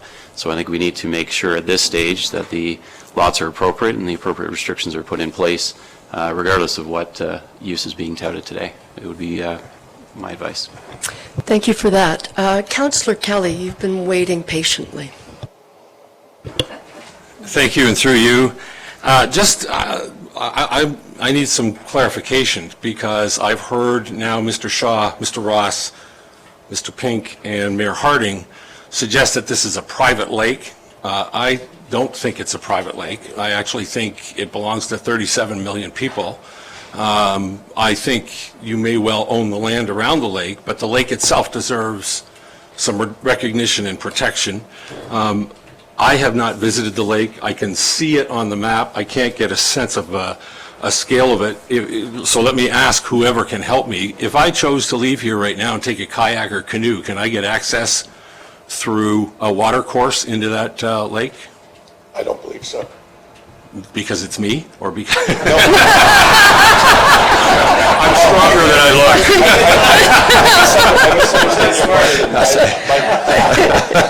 Are you asking what? I'm just wondering. No, not whether I cross the line. Yeah, I'm asking. Is there a water course somewhere where I can drop a canoe in and through a navigable waterway, a water course, a river, a stream, wind up on this body of water? I'd like to defer to the experts on that, but I don't believe so. Can I land an airplane on it? I believe you can. So it's Might not be. Yeah. I'll have to stand on somebody's land while saying. I very much agree with you. So there's a body of water here that deserves to be recognized for what it is. It is available to the public to the extent that they can access it through whatever means without traversing your property, and enjoy it for recreational pursuit, for fishing, sightseeing, photography, swimming. I suspect the waterway into it isn't big enough for me to bring my own boat or sea-doo, but presumably I could I could hump my way in there with a canoe or a kayak without disturbing the rights of the adjoining landowners. And I've heard it too many times referred to as a private lake. If it's a private lake, we wouldn't probably be here. It would just be somebody's pond, and we'd be dealing with it, accordingly. I very much agree with your distinction on that. Okay, I just want to make sure we get that straight. There is a lot of protection afforded to citizens of Canada under the Navigable Waterways Act that needs to be paid attention to. Notices need to be given if there's any project, and I think project is probably too broadly defined for me to understand it here, whether it applies to you, but to the extent that a project is planned which inhibits the right of the public to use Crown waterway that's captured by it, we need to consider whether appropriate notice, whether appropriate timelines and feedback has been given. And I just haven't heard anything about that yet. And that's my comment. And again, I very much agree with your distinction that it's public water, and we have no ability to inhibit the public insofar as the public can access the water. Thank you. Thank you both for that. Mayor Harding would also like to add to this. Thank you, if I can. I think afterwards we're going to take a bio break. But just, I appreciate the waterways public, but there's no public access. It's all privately owned 360 degrees around the lake. So I'm not sure, I'd even look to our Director of Planning on the jurisdiction of that, because when is a pond, it's on my property, it's my pond, when does it become a lake? Again, I don't know how to get to your canoe. You have to portage across private property. And that's a problem. Okay, Councillor Kelly. Well, that was why I was asking if there's a way to get through a natural stream or a waterway, and or portage, or right to portage, or right to land a plane on it, which nobody can deny. One small point on that, because we are not making any representation or request or application to privatize, if you will, this body of water in any way whatsoever. Right. So I think that point has been. If I'm not, yes, Councillor Edwards, and I do have one more question too. So Councillor Edwards. Thank you very much. I guess I'm a little concerned about the size of this actual and that development. When I look at page 28 and I see environmental protected area on lots 1, lots 2, lots 3, even up to 4, a large area on lot 7, and that I think this is almost overdeveloped on something like this, but it's just my view on it. If you maybe just put a lodge on there, that people from all over Canada, all over the world could come to this, not just 14 other lots. So, that a 20-foot deep lake, and that now I have heard from the public, and I don't know if it's true, is there an actual beaver dam there on that lake? I do not see a beaver dam on the lake. The western edge where the water flows out is a rock shelf. We have heard from the years that the discussion that it's held by a beaver dam, and I think that the environmentalists who have studied the water can speak to it if they will. I know that staff has walked the property as well, and have also concurred that in fact very clearly the outflow at the northwest end of the lake is a rock shelf. And again, that's what maintains the water level where it is. It's a remarkably stable water level. We've been there again. It's our fourth year, and in the fall the water will go below the rock level and begin to descend. In the springtime, it's a very stable water level because the water flows out, and it is what it is. Mr. Edwards, you have one follow-up? Yes, supplemental. Councillor Edwards, sorry. I noticed in one of the reports, and I can't actually pick the page out now because it was our agenda was 456 pages, but I noticed in one of them that there was loons on that lake. Now, if they're nesting in that, they nest very low to the water. Yes. Are wave actions going to affect them? That's the beauty of the boats that we're using. The same pair of loons have been on the property since we arrived. They've returned each year. In summer of 16, they actually came with another pair. And again, this season, there is another pair of loons. During 2018, they nested, and there were 2 chicks.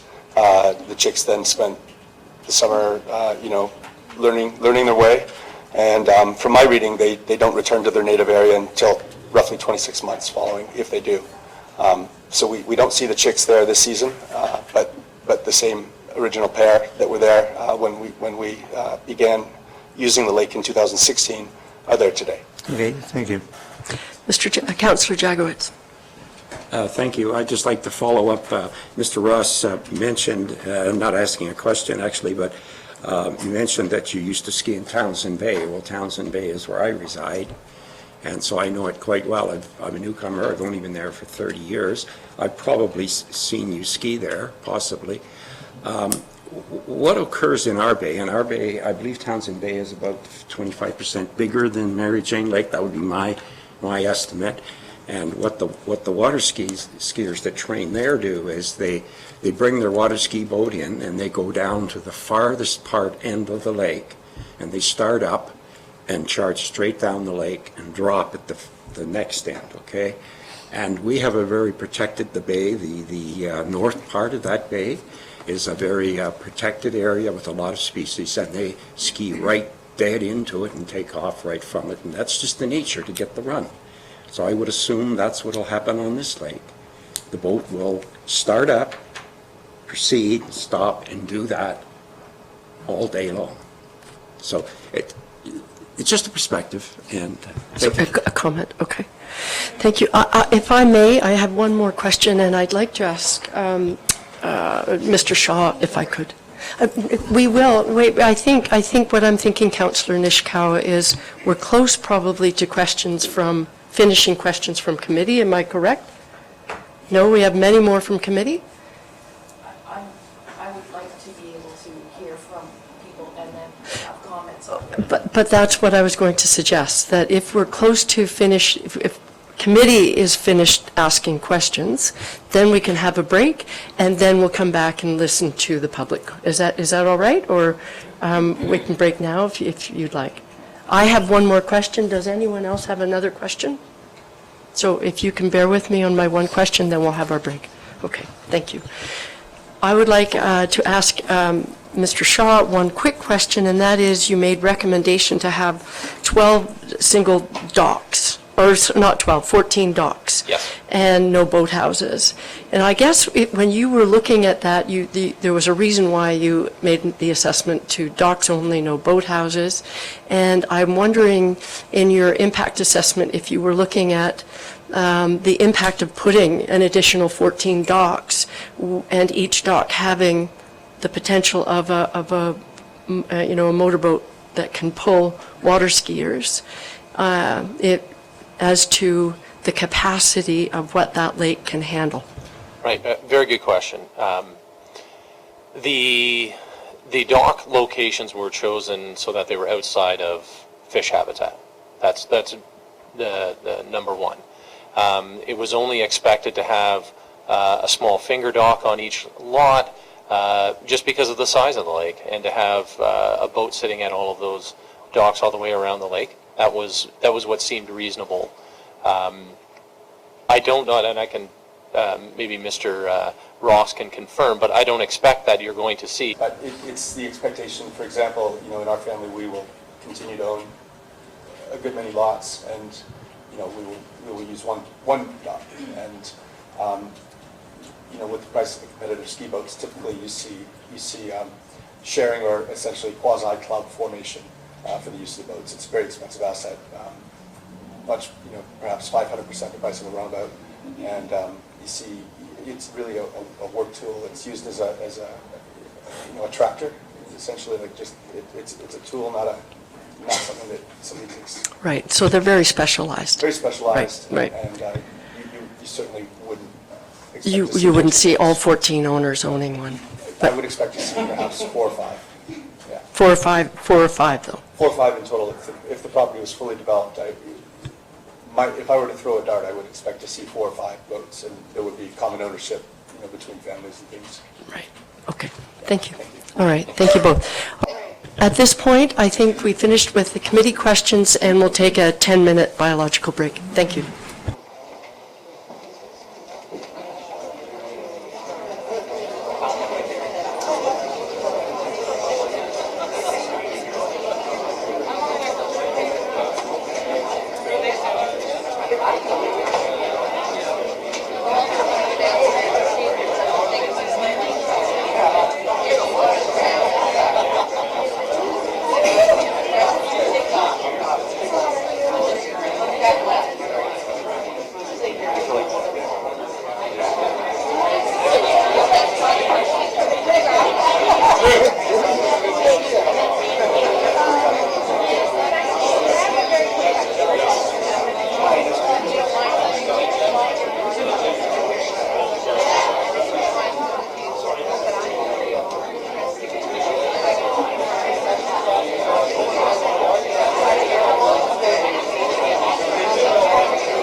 Because it's very hard for other people to hear what's going on up here.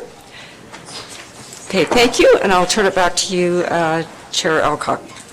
Thank you very much, Chair Bridgman. So at this point, as we discussed, we would like to ask members of the public if they would like to come forward and with their comments or their questions of anybody that you heard from this morning. And when you do come forward to the podium, if you could clearly state your name and address for the record, that would be very much appreciated. Okay, so I have to sort of stand. Yes, if you could come forward, sure, please. This will be a little bit random, so if I miss you, it's just that I didn't see you, but for sure I'll see you the next time.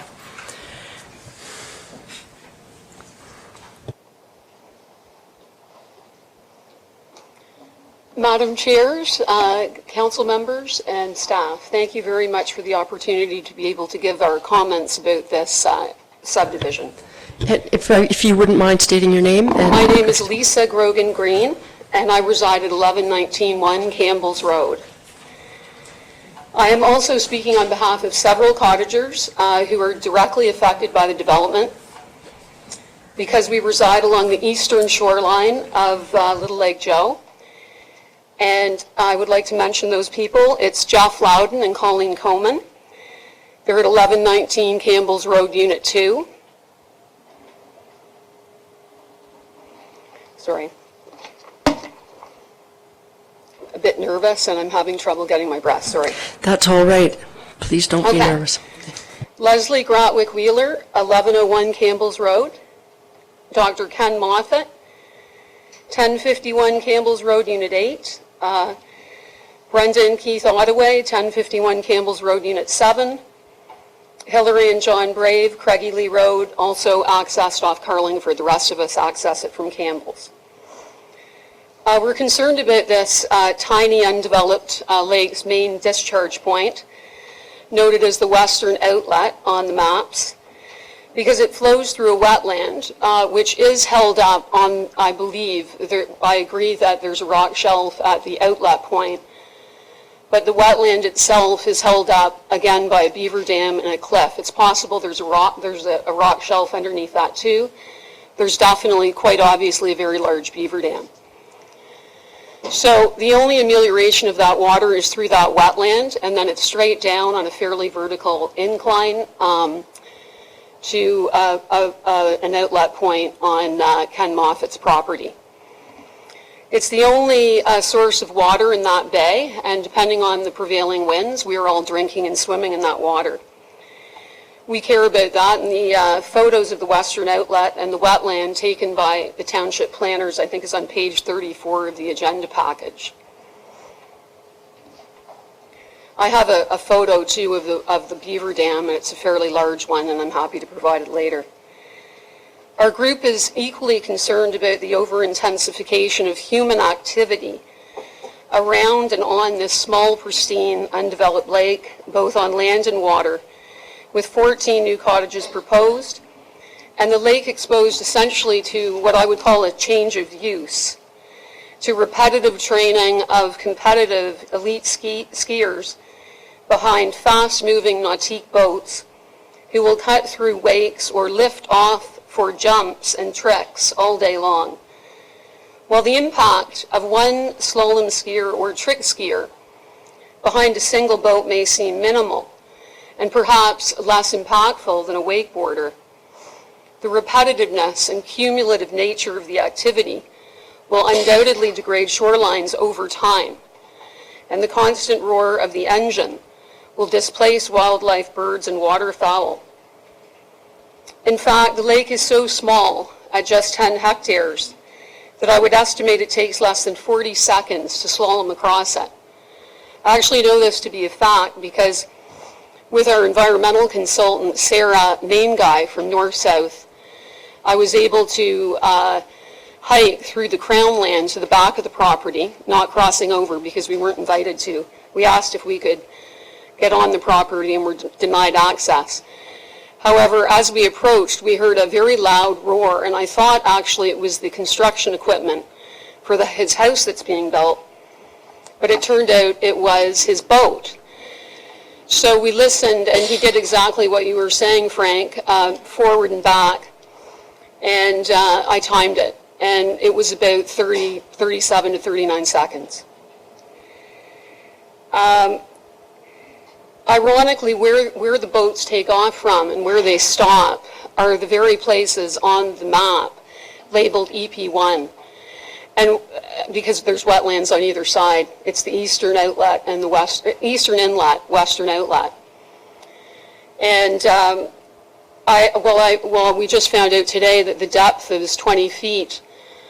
We don't have any idea as to the gradient. I don't know how shallow or deep it is at any of those ends or anywhere else around the lake. Ironically, the proposed single boat launch is also located between two fens. I believe it's the area where they want to put the dry water hydrant, and I don't believe that there's significant space in there for a turnaround without affecting those fens. I also think that the boat launch area will probably be, because they're asking for that launch to be protected with a zoning bylaw change so that the only access point is that launch, that it will probably be the busiest part of the lake in terms of activity, with people getting in and out of boats and boats being taken down the natural ramp. Unfortunately, if this development was happening less than 2 kilometers north, and I really mean less than 2 kilometers, I clocked it in my car and it's probably about 1.5 kilometers by road. And I'm talking about the western outlet at that point because I know where I accessed it from the Crown land, but it's very close. If this was happening with recreational carrying capacity, it would only allow for a single lot to be created for every 1.6 hectares of lake area. What that means is that in a 10-hectare lake, it allows for just 6.25 cottages. But if you included the 30-meter safe buffer that some of us observe around the perimeter of an area, and I believe it's held up in Seguin, then the lake area drops to just 4.8 hectares, and the RCC would allow just 3 cottage lots, which to me makes a lot of sense, having seen the lake over the years, having hiked up the river, the rivulet, which takes about 20 minutes since I was a kid. Tony Usher, our planning consultant, pointed out that Section B17 of the Township Official Plan sets out in detail policies that govern the development of undeveloped lakes. Development on undeveloped lakes introduces a dramatic change in the character and natural habitat of flora and fauna. Remote development is typically on a small lake or an area with substantial acreage and may be adjacent to Crown land. As such, limited shoreline structures will be permitted. 17.5 also says, as the applicant's consultants mentioned, that lot sizes and frontages will generally be larger on undeveloped lakes to maintain the character of the area. I respect that the applicant has slightly oversized lots, but I think they really need to be larger, or certain lots should just be eliminated from the plan. This lake is about to be hit by a human hurricane once the additional skiers come onto this lake.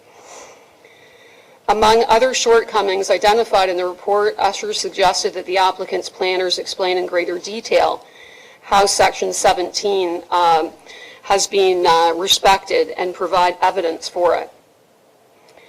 Our limnologist, Dr. Dennis Gregor, noted that the past water quality data is not available and suggested there hasn't been enough analysis of the fishing habitat and fish generally. I think all consultants recognize that more work needs to be done on the lake, its phosphorus sensitivity, nutrients, thermal regime, its physical conditions, etc.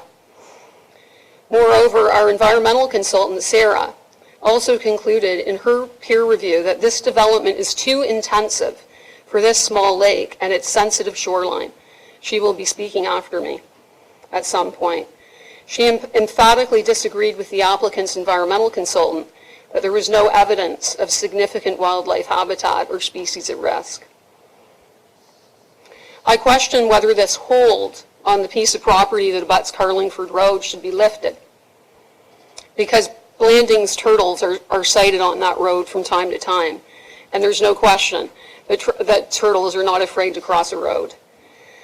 I believe that he wants it lifted. I could be wrong, probably to enable him to make his road come up to code, because it has to be at a 90-degree angle. The wetland land to the southeast, no question in my mind, as well as the area where the hold is being lifted, connects this property to a protected wetland, the Bruce Lake wetland. I mean, there's no question that the sites are connected. The southeastern part of the lake, there's some beaver dams in there and 2 beaver lodges, but there's a huge dam that runs up Peninsula Road at Carlingford, and it allows about a 3-foot inlet of water to come off those dams and go down the highway culvert straight into the Bruce Lake wetland. So that part of the lake is unquestionably connected. Even the International Water Ski Federation's environmental handbook for towed water sports identifies that the geomorphology and hydrogeology of a lake shoreline, that there are issues related to shoreline degradation and turbidity. They're natural phenomena, they claim, and I quote, resulting from boating, water skiing, and docking. Quoting again, some studies have shown that if water skiing and boating are practiced too close to shore and in environmentally sensitive areas, the impact from the boat and the skier wash can be significant. Determining the degree of impact is complex and often involves any combination of factors, from the number of boats, to the shape of the boat hull, to the speed of the boat, to the depth of the water and the distance the boat is from shore. Their benchmark used in North America and Europe is the minimum depth in which a boat and water skier should operate is 1.5 meters, which is about 5 feet. I don't know how shallow it is at the eastern end of the lake. Turbidity is caused when the engine propellers and boat wash stir up the bottom sediments. We don't know really enough about what's happening at the bottom of Mary Jane Lake, and I'm interested in the staining. According to the Water Ski Federation, a lot of research has been done on disturbance to birds and wildlife. The Federation says the majority of boating and ski activity that takes place 50 meters or more from shore usually does not cause significant impact. However, where the disturbance and dislocation is often the most serious is in narrow bodies of water with sensitive species, when boaters and skiers pass repeatedly too close to shorelines inhabited by birds and wildlife, as well as shorelines with poor vegetative cover. Birds, particularly waterfowl, nest close to shorelines are especially vulnerable when molting, As each water body will have a different characteristic related to types of species, nesting habits, and seasonal factors, it's difficult to generalize on the impacts. However, what is known is that in areas where waterfowl disturbance has been recorded, the types of impacts can include relocation of nesting site, abandonment of nest, and loss of young. Essentially, I don't think enough has been done to study water skiing and its impact on this lake, and trick skiing as well, because although water skiing, the wake is small, definitely with trick skiing, the lake, the wake has to get some height on it. And I would suggest to you that that height will hit the shore, particularly in a restricted narrow water body. I don't quite understand the thin band of waterfront recreational, how many lots that includes. And I don't, I understand that the council, the township council has to make a decision as to the rezoning of various parts of this property. But I do hope that you'll take into consideration Section 17 and consider the comments that will be made by our environmental consultant related to intensification of this property. Sometimes when I look at the photos and the pictures, it seems almost like a death because for some of us that's what it is. We know this lake to be a pristine, natural, beautiful environment that accommodates wildlife in our backwoods. And I also worry about the impact of development on the northern ridge because that area has a lot of hemlock and cedar and definitely a lot of deer would winter there. And I also think behind Lot 1 there's a rock knoll, but there's definitely hemlock there. And I know for sure that deer winter there. I've seen the scat to prove it scattered all over the place. So anyway, I just thank everybody for the opportunity, and I'm grateful to the township councillors for some of their thoughtful queries and comments. Thank you. Thank you very much, Lisa. Yes, please. Yep, come forward. Good morning, Madam Chairs and members of council. My name is Sarah Mingy. I'm currently with North-South Environmental, and I was retained by Lisa Grogan Green and some fellow residents to review the EIS and state the kind of impressions that I gained from the EIS. As an introduction to my expertise, I have more than 30 years experience in ecological consulting. Mainly terrestrial, although I have peer-reviewed aquatic assessments from time to time. I can tell you I've been permitted on the site in all of the peer reviews I've conducted in the past many years. As part of due diligence and transparency, I was not permitted to view this site, despite asking, but we viewed the features, as Lisa said, from as close as we could along the road on the south end of the site, the Carlingford Road, and we also walked to the Crown Land as far through the eastern part, east of the site. Next slide. A lot of the focus of the EIS and this discussion has been on Blanding's turtle as a species at risk with a status of threatened. The next slide. And I can tell you some observations that were given to me as part of the knowledge that some of the surrounding residents have of this site. When we looked at the southeast corner of the site from Carlingford Road, it's very clear that that wetland on the southeast corner is very suitable for Blanding's turtle. This is in disagreement with the EIS, which said that because they hadn't found any on Mary Jane Lake, I realized they didn't look in that southeastern wetland, but they also didn't look, they felt that since the previous record for Blanding's turtle was about somewhere in the 2 kilometers, but east of Peninsula Road and south of Carlingford Road, then it was probably unlikely that it was anywhere on the site. And I disagree with that. I think it's certain that they're in that small wetland on the southeast corner of the site.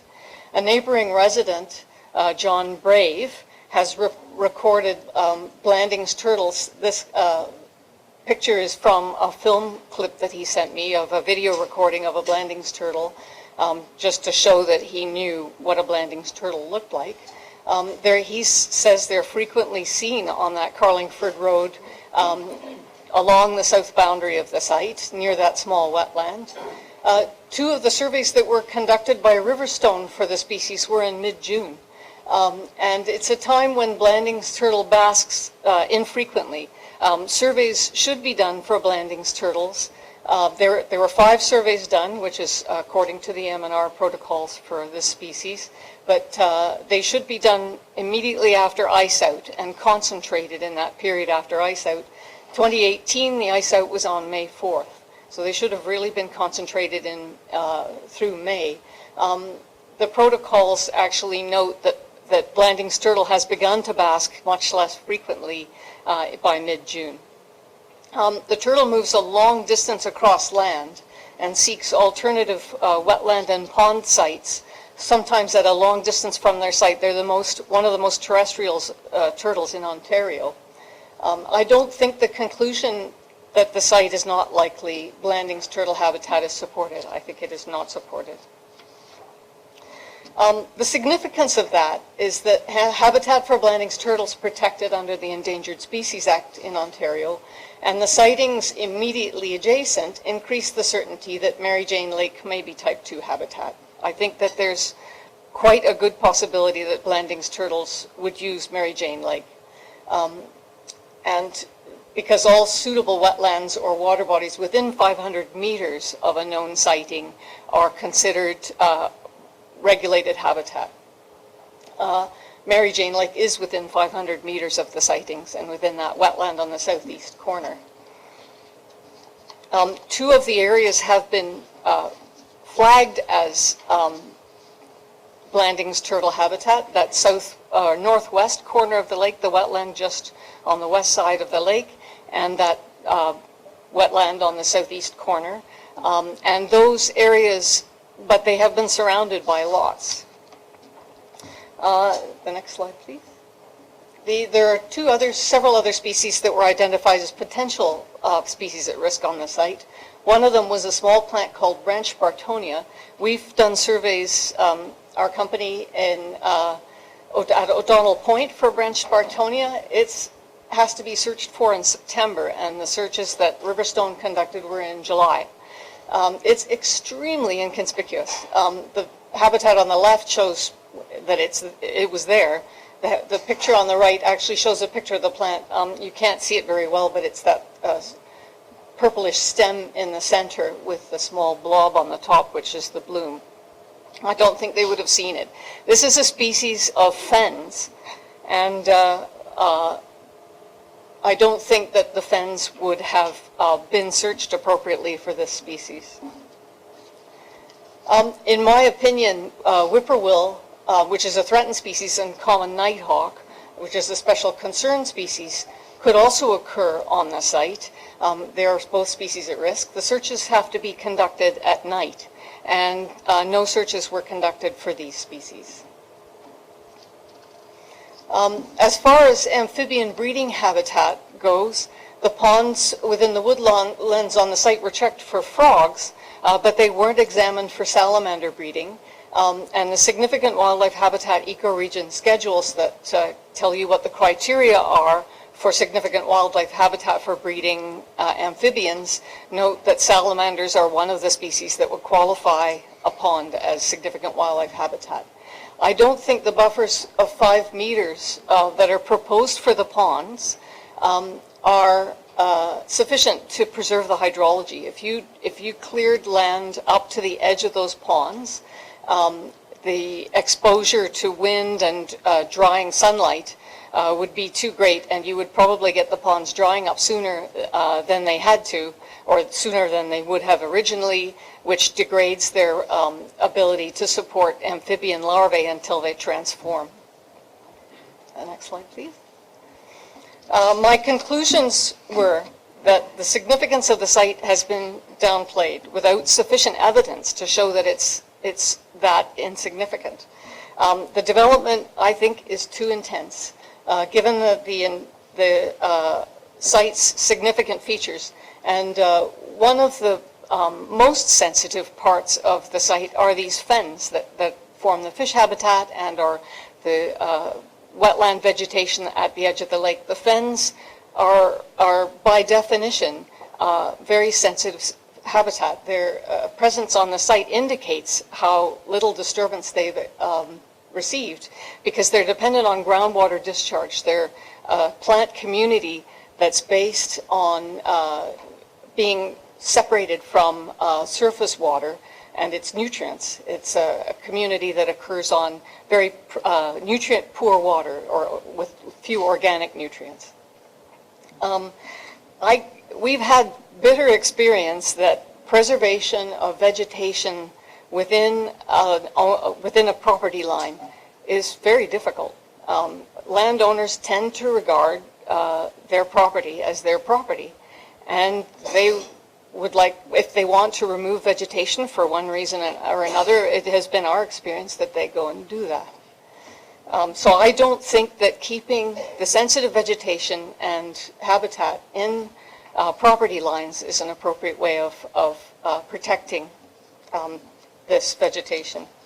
I don't think that it's compliant, therefore, with the Muskoka policies. My recommendations would be to reduce the intensity of development, preserve the Blandings turtle habitat at the west end of the lake outside of lots, keep that habitat as something that is outside the area that a landowner could modify if they wanted to. Keep the most substantial fens outside lots. Again, they're very sensitive to surface water inputs and to trampling, to nutrient inputs. They're sensitive to almost everything. Keep the inlet to the lake outside of lots. Create a buffer around that. I gather a culvert has been proposed to allow the road to go over that, but apart from that, I think the inlet to the lake should, on the east end, should be preserved.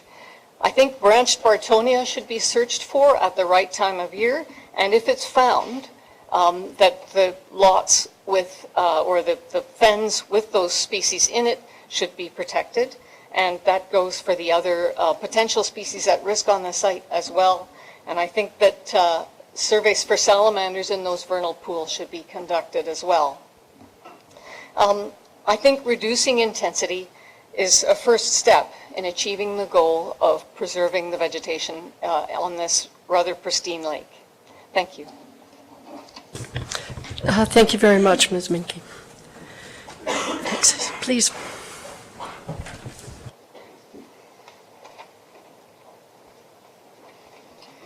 Good morning. I'm Leslie Gratwick-Wheeler at 1101 Campbell's Road, and my family has been a property owner at 1101 Campbell's Road since the 1890s.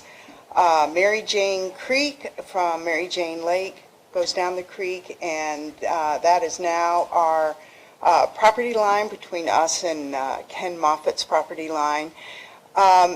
This part of our lake is extremely unique. We are part of Little Lake Joe with 4 property owners. It's been that way for many, many years. We're extremely concerned about our water quality with the size of this subdivision. You've heard from Lisa. I commend Lisa and John Brave for doing a peer review over the peer review. This water is cleaner now than it has ever been. There is a blue heron that nests right at the mouth of Mary Jane Creek. I have the egg. It's about this size. It's huge. I'm holding little biology classes for my grandchildren. And I also am impressed by the members of this council that are questioning this development, the size of the development, the depth of the lake, the impact of this little lake. Those of you who haven't seen it, it is incredibly beautiful. We have hiked up there for years. And I hope that you continue to do further studies on the impact of the development on this little lake, and with particular concern of the water quality that comes down into Little Lake Joe. Thank you very much for this opportunity, your review, and I look forward. And by the way, I and Keith Ottaway, we also wrote an email to the council and to the clerk voicing our concerns about the water quality. Thank you very much. Thank you very much, Leslie. All right, sir. Like Columbine, East Bay, Muskoka. I think we're number 12, right at Secret Road, on the end of the road. Don't remember exactly, been there 2 generations. Maybe to speak, if I could, to use and operation of the lake. Seems to be some confusion around that. I've been involved with running Water Ski Club and on the board for, the lake's been around 25 years. I was on the board for 8 years. This is out in Calgary, the Predator Bay Water Ski Club. You can look it up, but we've hosted provincials, westerns, nationals, worlds, and a number of pro events as well. I've had the misfortune of having to ski against the Rosses a number of times.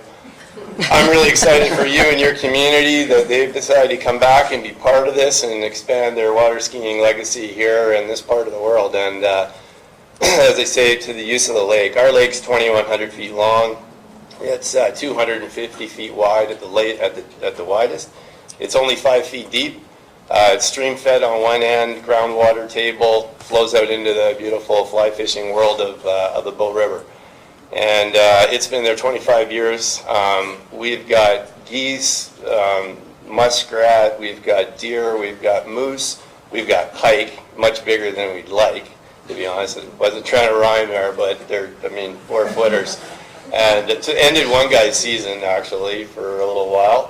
But, it's full of wildlife, and it may sound crazy coming from me on this, but there's been a lot of studies, especially in the States, California, the arid places, about aeration of the boats. And if you're saying the lake's as clear as it's ever been, I'd suggest to you that the boat running for the last couple of years is turning that swamp water, if you will, from my words, into a healthy environment for the wildlife. But our lakes are full of fish.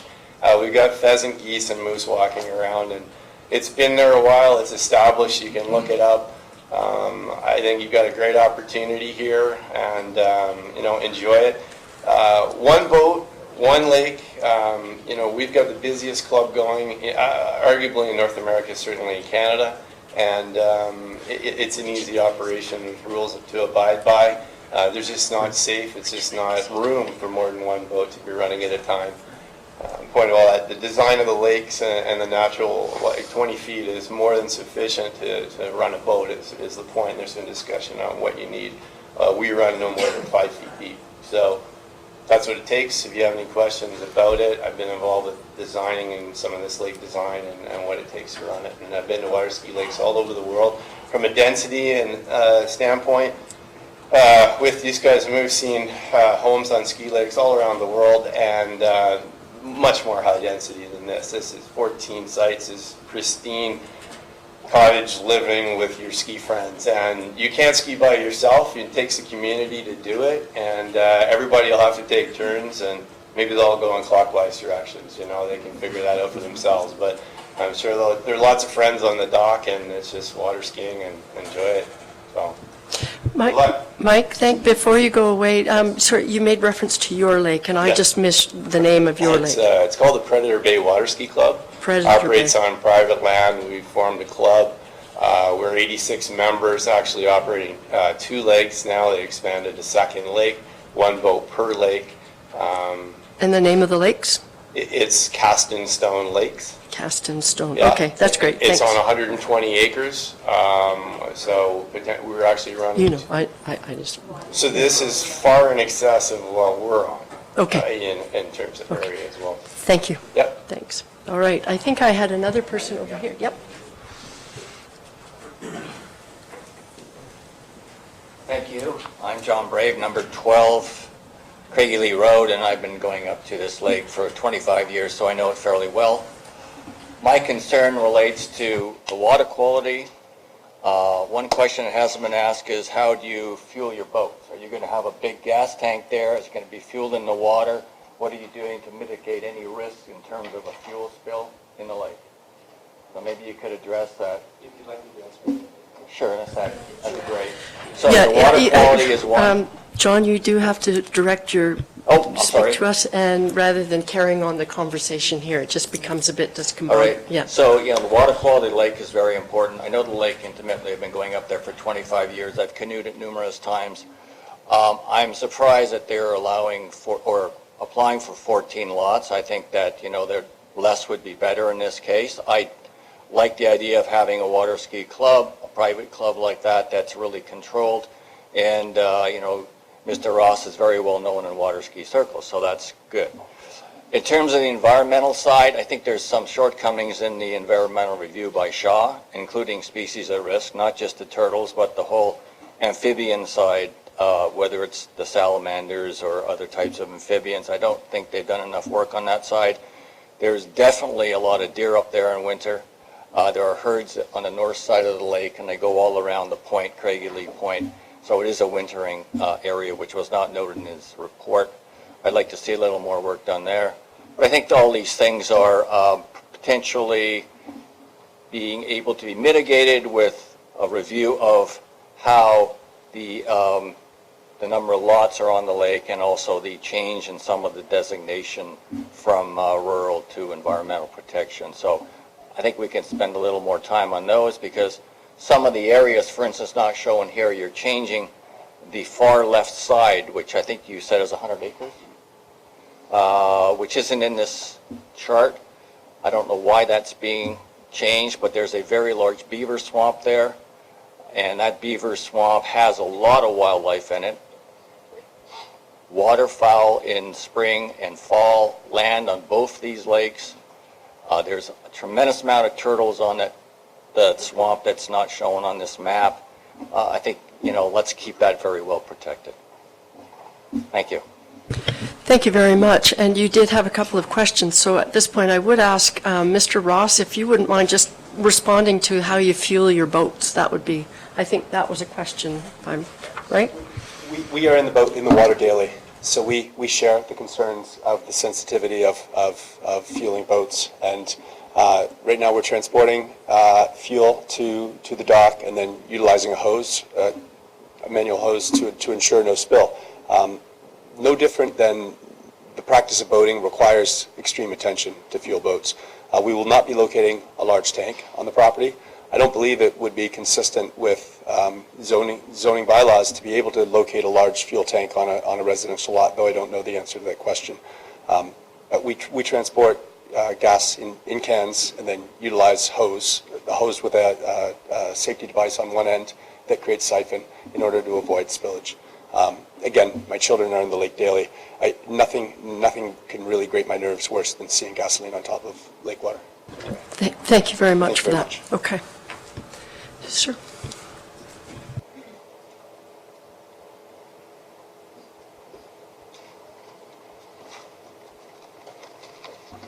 My name is Stephen Sims, S-I-M-S, and I'm here speaking on the behalf of the Muskoka Lakes Association. And Cheryl, I have I have the document that I'm going to present here. The address is Box 298, Port Carling, P0B1J0, and I'm a member of the Governance and Land Use Committee. So I'm speaking on behalf of that committee at the Muskoka Lakes Association. So I'm speaking in opposition to this development. We think it's excessive, for sure, and if it's allowed, it needs to be cut back, but we're against it in general. So I take great heart that after many discussions of this being referred to as a private lake, Councillor Kelly, I think it was, called it and realized it's not a private lake. It's private lands around a lake. And I think in general, when we've listened to some of the consultants speaking, and there's been lots of discussion about the land around it, and the property and the controls that are being put in place there, but very little about the lake. And it was actually, I guess, Councillors Zavitz and Roberts who posed a few of the questions that we had difficulty finding, that it's actually a rather shallow lake by District of Muskoka standards. And we've also heard that there's questions about the turnover of the lake. We've heard some differing opinions about the outflow, whether it is going through beaver dams or a rock ledge. I think answers to those questions are absolutely essential. I have walked on many occasions on the drainage area, and Ms. Grogan Green referred to the outflow on this one particular property, Mr. Moffat's, Dr. Moffat's property. I've walked that for many years now. And we're sensitive to that. The activities that are being proposed here, which are sort of independent of the zoning entirely, point to a rather intensive use of this lake that I think goes beyond just the zoning, the land zoning that we've been talking. It's interesting that we've heard the term just in the last couple of speakers of the fens that surround many areas of this lake. And these are floating mats that accommodate a lot of the growth that occurs there. And so it's not just wetlands around it. Floating points to the obvious issue of wake.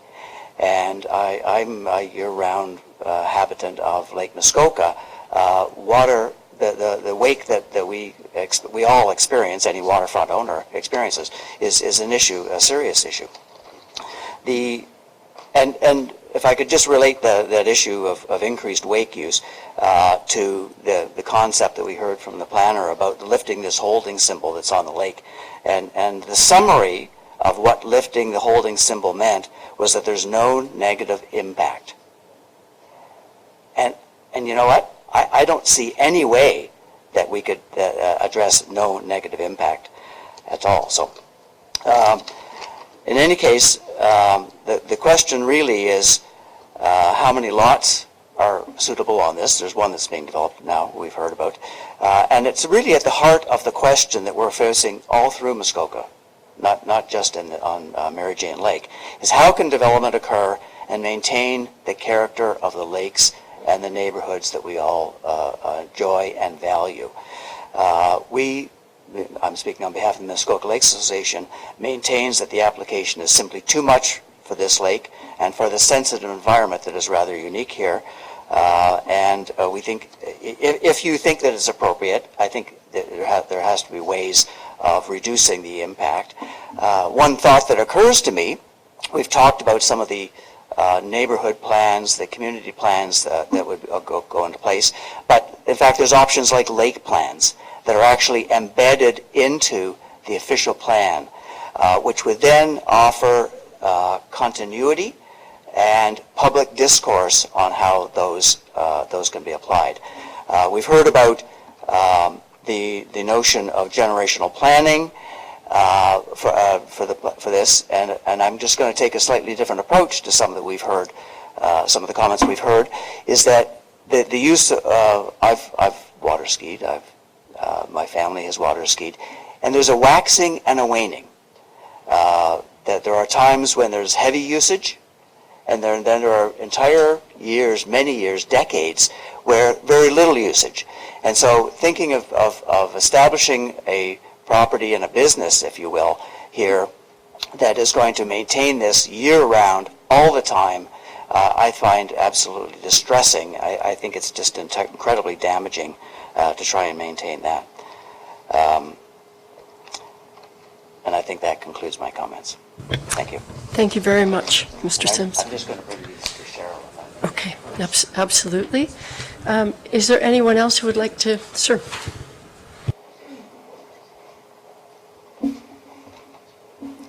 Hello, everyone. Thanks for letting me speak. I'll try to keep my thoughts relatively organized, even though all your friendly faces are mildly intimidating. No. My name is Northrop Johnston. I live 1129 Medora Lake Road. I was born Bracebridge, grown up here my whole life. I went to school for 4 years, so that was the only time I didn't live permanently in Muskoka, for environmental management studies, specifically focused around land use planning.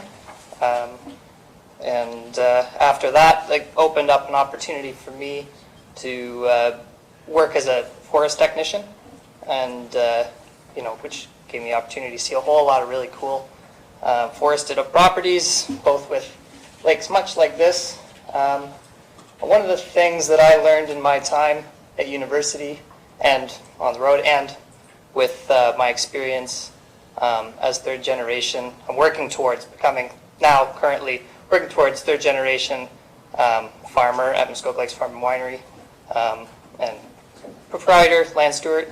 One of the things I've learned with all of this, small amount of experience I have in, first quarter of my life, is that forested forests are a natural environment that are very complex, and they go through all kinds of cycles, and they're not like a fixed thing. So I wanted to first sort of, I guess, oppose the view of sort of the virgin lake concept that I keep hearing come up, just simply from the aspect of that, this piece of property as is, it will not always be as is, and the natural environments around will continually change, whether it's forest fires, whether it's migrating, animals that come through, and so it's an unstable environment for the most part, and within our lifetimes we won't necessarily see that, but when you start looking at forests as a far larger scope, they're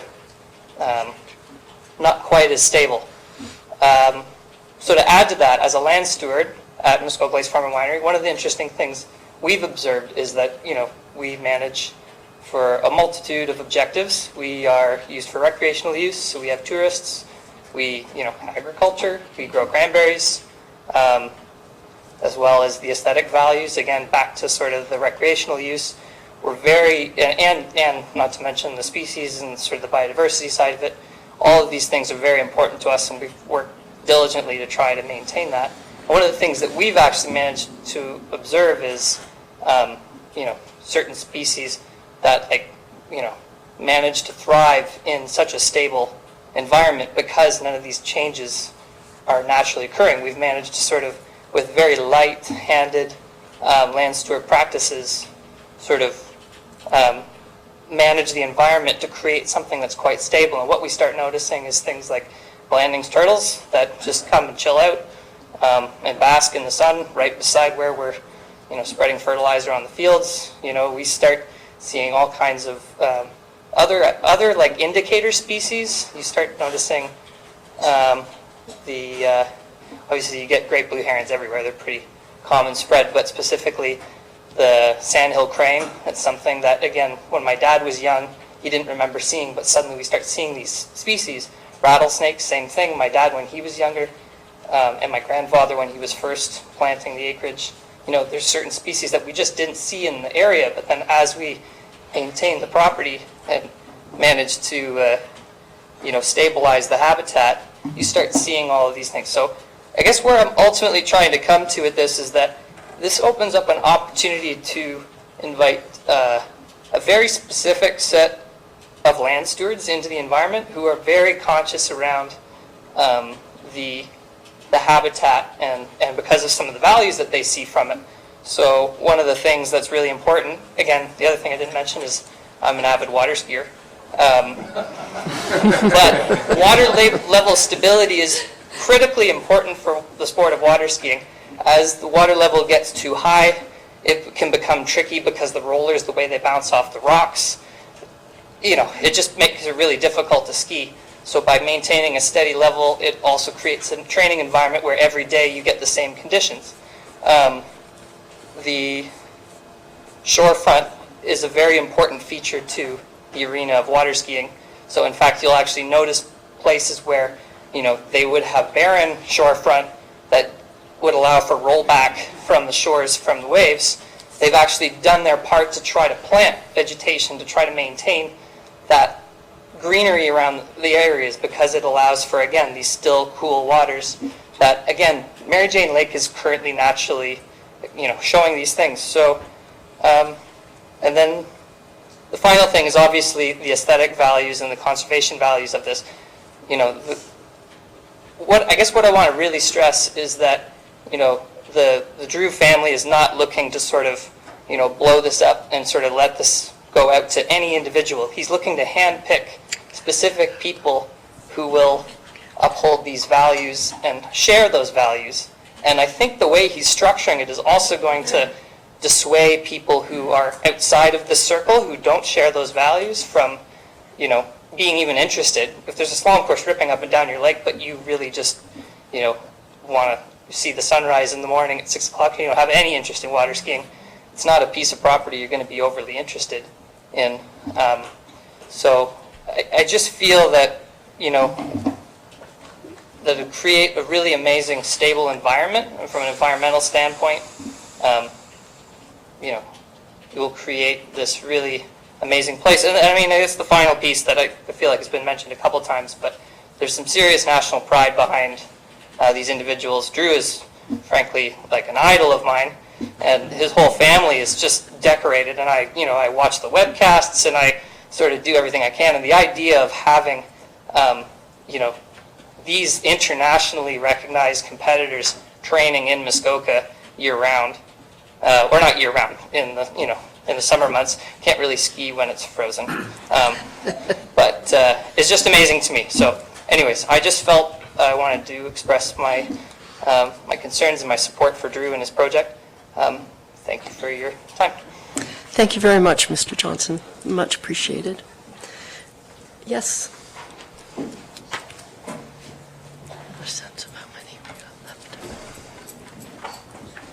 Hi, everyone. My name is Nita Major, and I have a cottage on Lake Muskoka. So my daughter, Sophie Hunter, has been skiing with Drew for the last 2 years. So just to give you an idea of what our day looks like, we get up every morning, we drive half an hour to the lake where she trains for 2 hours, 2.5 hours, drive home another half hour, 40 minutes, and then if she's going to do another set of training at the end of the day, we do that again. So that's sort of, I think, who your clientele would be. I mean, I'd be an ideal person to sort of go in there, build something small so that we wouldn't have this, schlepping in back and forth every single day. It's an incredibly serene, peaceful environment to sit out there and watch your kids ski. Last year we had the incredible fortune of seeing loon nest, the eggs hatch, and it was amazing. So just to give you a perspective of what the feeling is like when you're there, it's truly very serene. So that's the environment. It's not a bush ski facility with jumps and wakeboard boats. It's a very quiet, peaceful environment. So I think we're really fortunate to have an opportunity to have this in our community. Thank you very much, Ms. Major. All right, is there anyone else who would like to speak that has not had the opportunity? I'm looking around the room. I think that's it. All right, did I miss anybody? Anyone? Okay. So at this point, I'd like to thank everybody. And just on a personal note, I've attended a lot of these meetings, and I have to say how appreciative I believe we all are when all of the comments were incredibly respectful of each other and the other view. So thank you very much for that. From this perspective, it really helps a lot.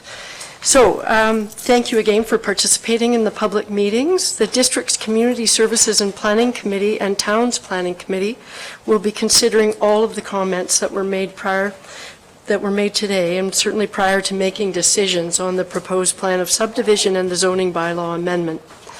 Anyone wishing to receive a notice of decision on the proposed plan of subdivision must provide a written request, including their mailing address, to the district clerk, Amy Back. Should you like more information about this proposal, preserving your appeal rights, or on how to receive notice of the decision on the plan of subdivision, please see Sam Soya, who's around somewhere, where Sam's right there, following this meeting, or contact him at the district office. Anyone wishing to receive a notice of passing of the proposed zoning bylaw amendment must make a written request, including their mailing address, to the township clerk, Cheryl Mortimer. For more information about the proposed zoning bylaw amendment, preserving your appeal rights, or on how to receive notice of the passing of the amendment, please see Ryan Allen, Ryan's over there, following this meeting, or contact him here at the township office. Lastly, please be advised there is a 20-day appeal period from the date of issuance of a notice of decision, during which time any person who makes oral submissions this afternoon or has made written submissions prior to the decisions being made may appeal the decisions to the local planning appeal tribunal. So I now declare the public meetings to be concluded at, do you have the time? Someone have the time? 11:53 a.m. Thank you very much. Thank you, Chair Alcock, and thank you for the district for being here, and everybody who attended, thank you. And we will carry on with the rest of our meeting now.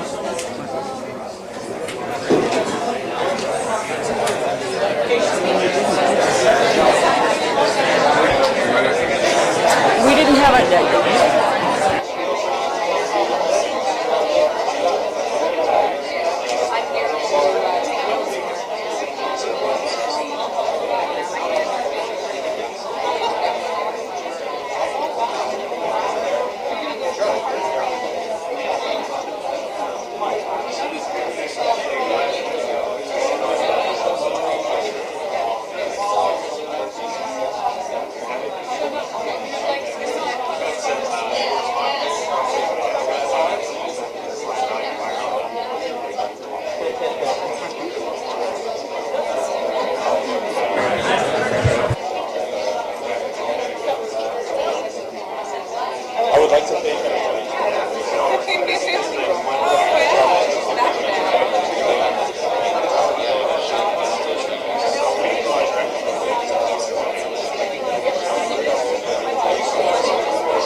We got a big fine.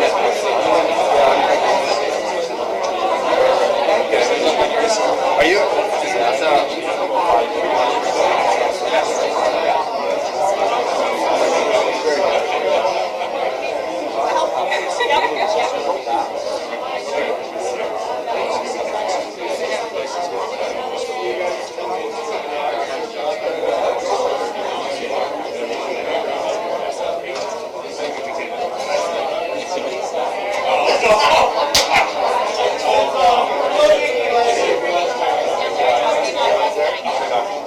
Yeah.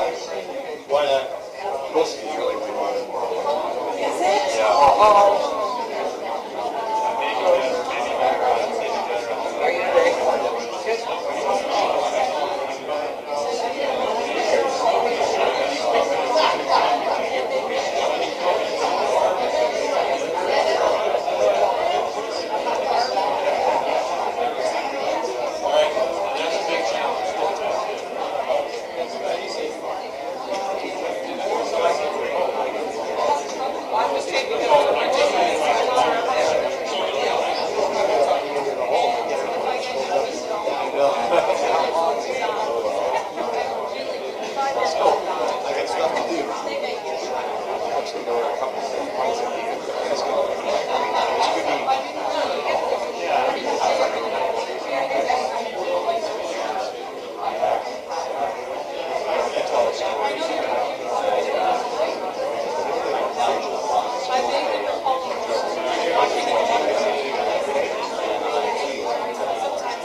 Could we please all sit down? Resume the meeting, please.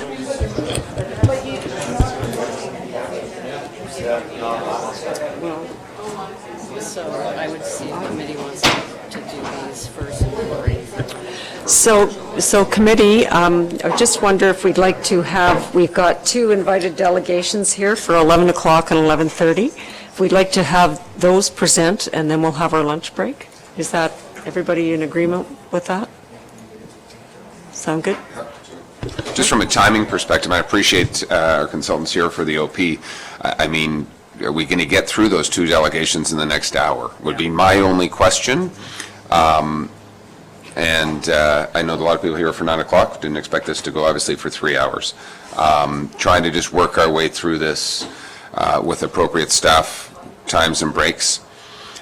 So some of them will be quick, I agree, but just trying to figure out, because I think we're going to be in this situation in an hour where some of those other people, we're not dealing with them yet, and we're going to have a break at that point.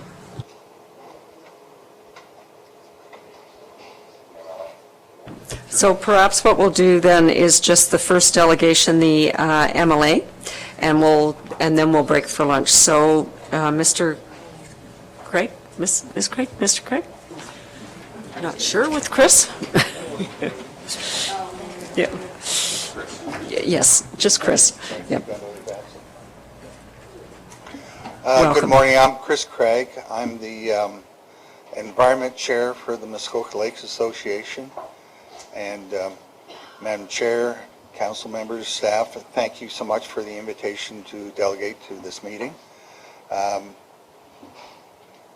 What I'd like to do is make a brief presentation so you can get to your lunch on our water quality results for 2018, and I can give you a little bit of a preview of what we're seeing this year, because you might be interested on what's the water look after a large flood.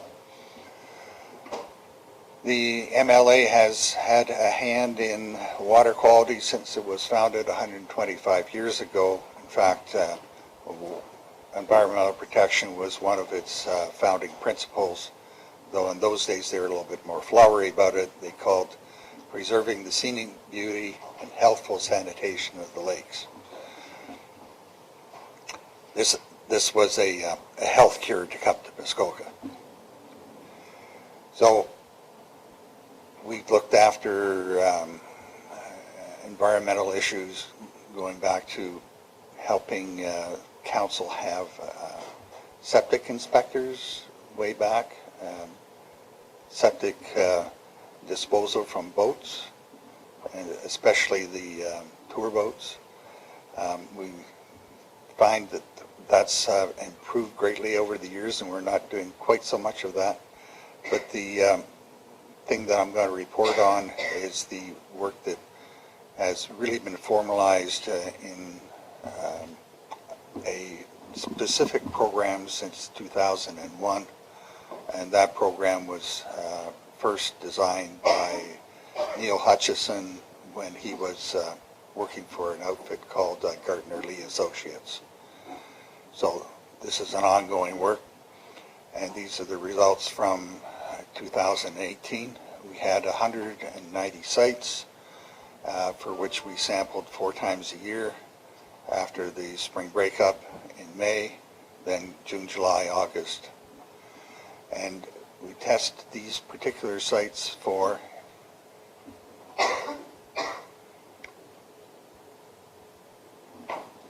bacteria, total phosphorus, and water clarity. And we test both near shore to find where things are changing from sources near the shore, which could be water courses entering resorts, beaches, marinas, and other potential sources of water changing in the lake. And we divide the lakes up into embayments so that each one of these larger areas is subdivided so we can get an idea what's normal and what's changed from area to area without looking at the entire lake at once. So last year we would have had, for the 190 sites, 440 phosphorus tests, 233 water clarity tests, and 280 bacteria tests, or E. coli. And we also did some sampling for temperature and a few samples for dissolved organic carbon. Carry on. And what's important, I guess, is to, well, what's the kind of criteria that we should compare these against? Because these are changing. It used to be that we would look at the water quality against something called background plus 50%. Tests had been done on the water, on the sediment at different areas, and then 50% added to that, and that was the benchmark. And for those, at that time, total phosphorus was, for many sites, about 10. Recently, through changes at the district level, the benchmark is now 20. And I guess that comes from work done by Hutchison again for the district, and looking at what would be kind of an ongoing basis, because the thought is now that phosphorus has kind of plateaued and staying relatively constant, and as long as it stays below that level, that's going to be good for lake health as an ongoing matter.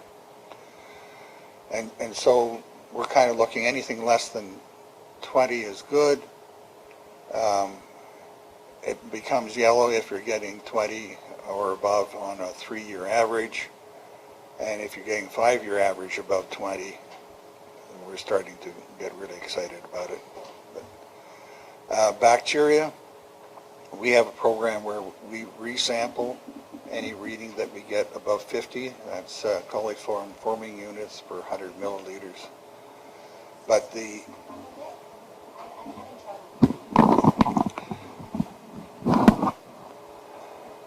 is that better? Okay.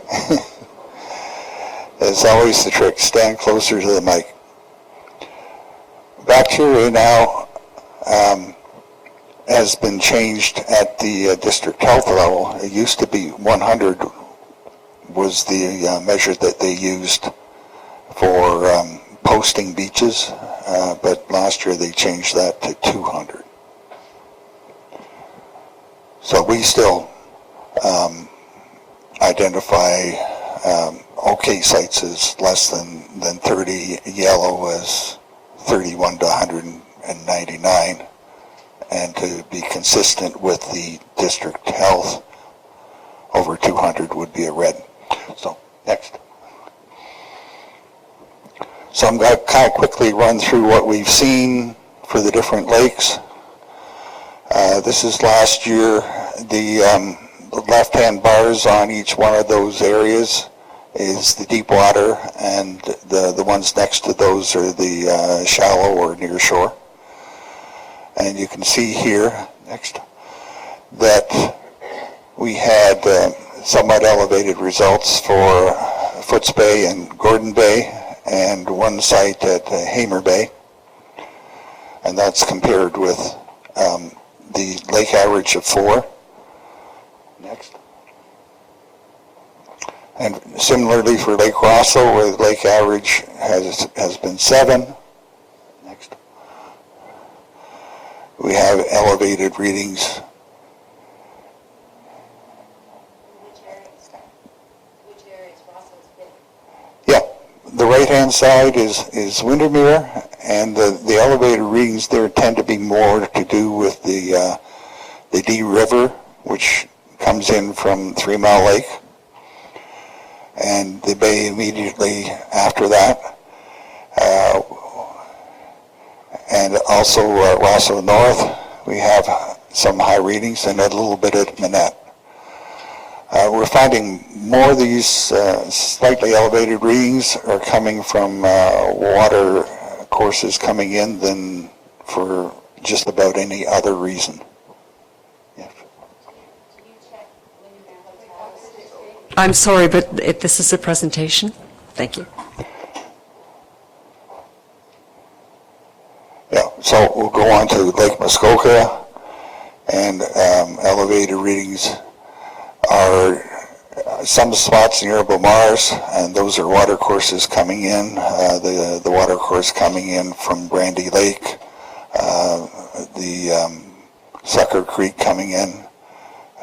We have particularly high ones at Muskoka Sands. That's the Hawk Rock River coming in from Gull and Silver Lakes. On the right-hand side, we have somewhat elevated readings, and those are the creek coming in from Curie Glen.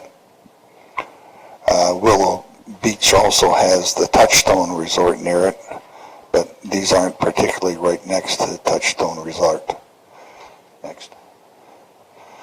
And then we look at the small lakes and rivers, and the only high ones that you see here are for 3 Mile Lake in the center, which is naturally has elevated readings.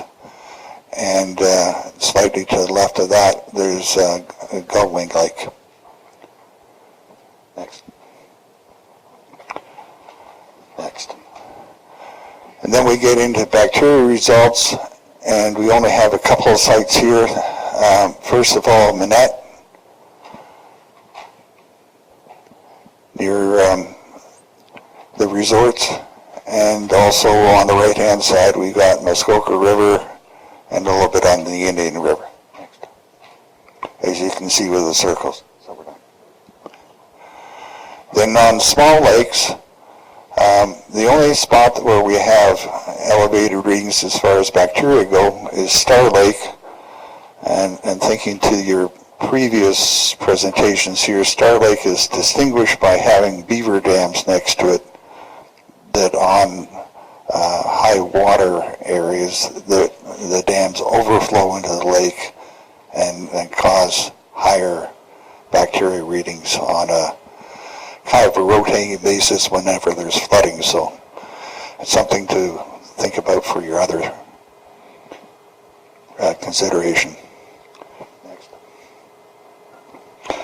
We have some other issues going on in these lakes. I'm sure you've seen some of them.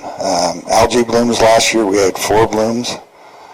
3 Mile Lake, Leonard Lake, Boyd Bay, which is Spirit Harbor or Indian Head Harbor, and Windermere just at the outflow of Clark Pond, Dee River, downstream from 3 Mile Lake. We've seen calcium decreases in the upper areas of the watershed, road salt increases, which is now being looked at by the district. Thank you. And we've had changing in extreme weather. Next. So just as a heads up for this year, our testing from this spring is actually showing fewer high phosphorus readings than last year, despite all that went on with high water. We're participating in a pilot program to understand better the algae life cycle and what's behind the blooms, and we're working with the Muskoka Watershed Council on that one. We're supportive of the Friends of Muskoka's work on ash. We're involved with the district's Smart About Salt program, and we commend this body for its work on reduced salt and more reliance on sand. And as far as advocating for better water control, we're totally on board with what is being done here, so thank you for that. And we certainly encourage, because it seems like overall water here is in the good to excellent quality region, that the work that's being done on septic, new work, septic reinspection, stormwater outfall from individual properties is effective, and we recommend and commend you for what you are doing and encourage you to continue doing that. And thank you for the opportunity to present. Thank you, Mr. Cragg. Just as a note for those here and anybody who's watching, this report that he's just given is part of our agenda package, so it's available on our website for anybody who wants to have the full package, and it's also on your website too, I'm sure. Yes, and we've somewhat automated it just this year, so you can search by location. Great. And pull up a report per location right near where you are if you're interested to get a localized report. Terrific. So any questions, council? Any comments? Councillor Roberts? Just one very quick question. I'm very familiar with the program, as you're aware. Do you have a test site from the discharge of Mary Jane Lake anywhere near that? You're going to have to remind me where that is. Okay, I understand it to be, probably the area is in the area of Little Lake Joe, but specifically I don't know where the location is. But do you have any stewards that are testing the water in that area? We have, I think, 4 sites on Little Lake Joe, and of the 2 somewhat higher phosphorus readings that we had this spring, one of them's from that area. Now, whether that's close to that outflow or not, I'd have to look at it. But, if you wished to have more work done in a specific area like that, we'd be happy to work with you. Questions, comments? Councillor Zawitz? Through you, Chair. So I found it very interesting, the Bala reading itself, Bala readings, and then the Moon River readings, and all the water in the Moon River comes from Bala Bay. Do you go much further? Do you go any further with that, contemplating why there must be sitting water in the river giving higher readings than, say, in the bay, as the bay is flushing through from all of the Muskoka lakes?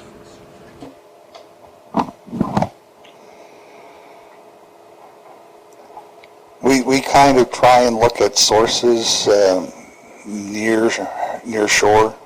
I think I was trying to give an idea that is there a change in a near shore site from a resort or from a beach or from a river. We're really actually not seeing much of that. When you talk about Bala Bay, you're quite right, it collects from everywhere on the lake. We're not seeing much there, and the Moon River results are ones that are actually done, I think, by the Moon River Properties Association versus us, so they're an affiliate doing that work.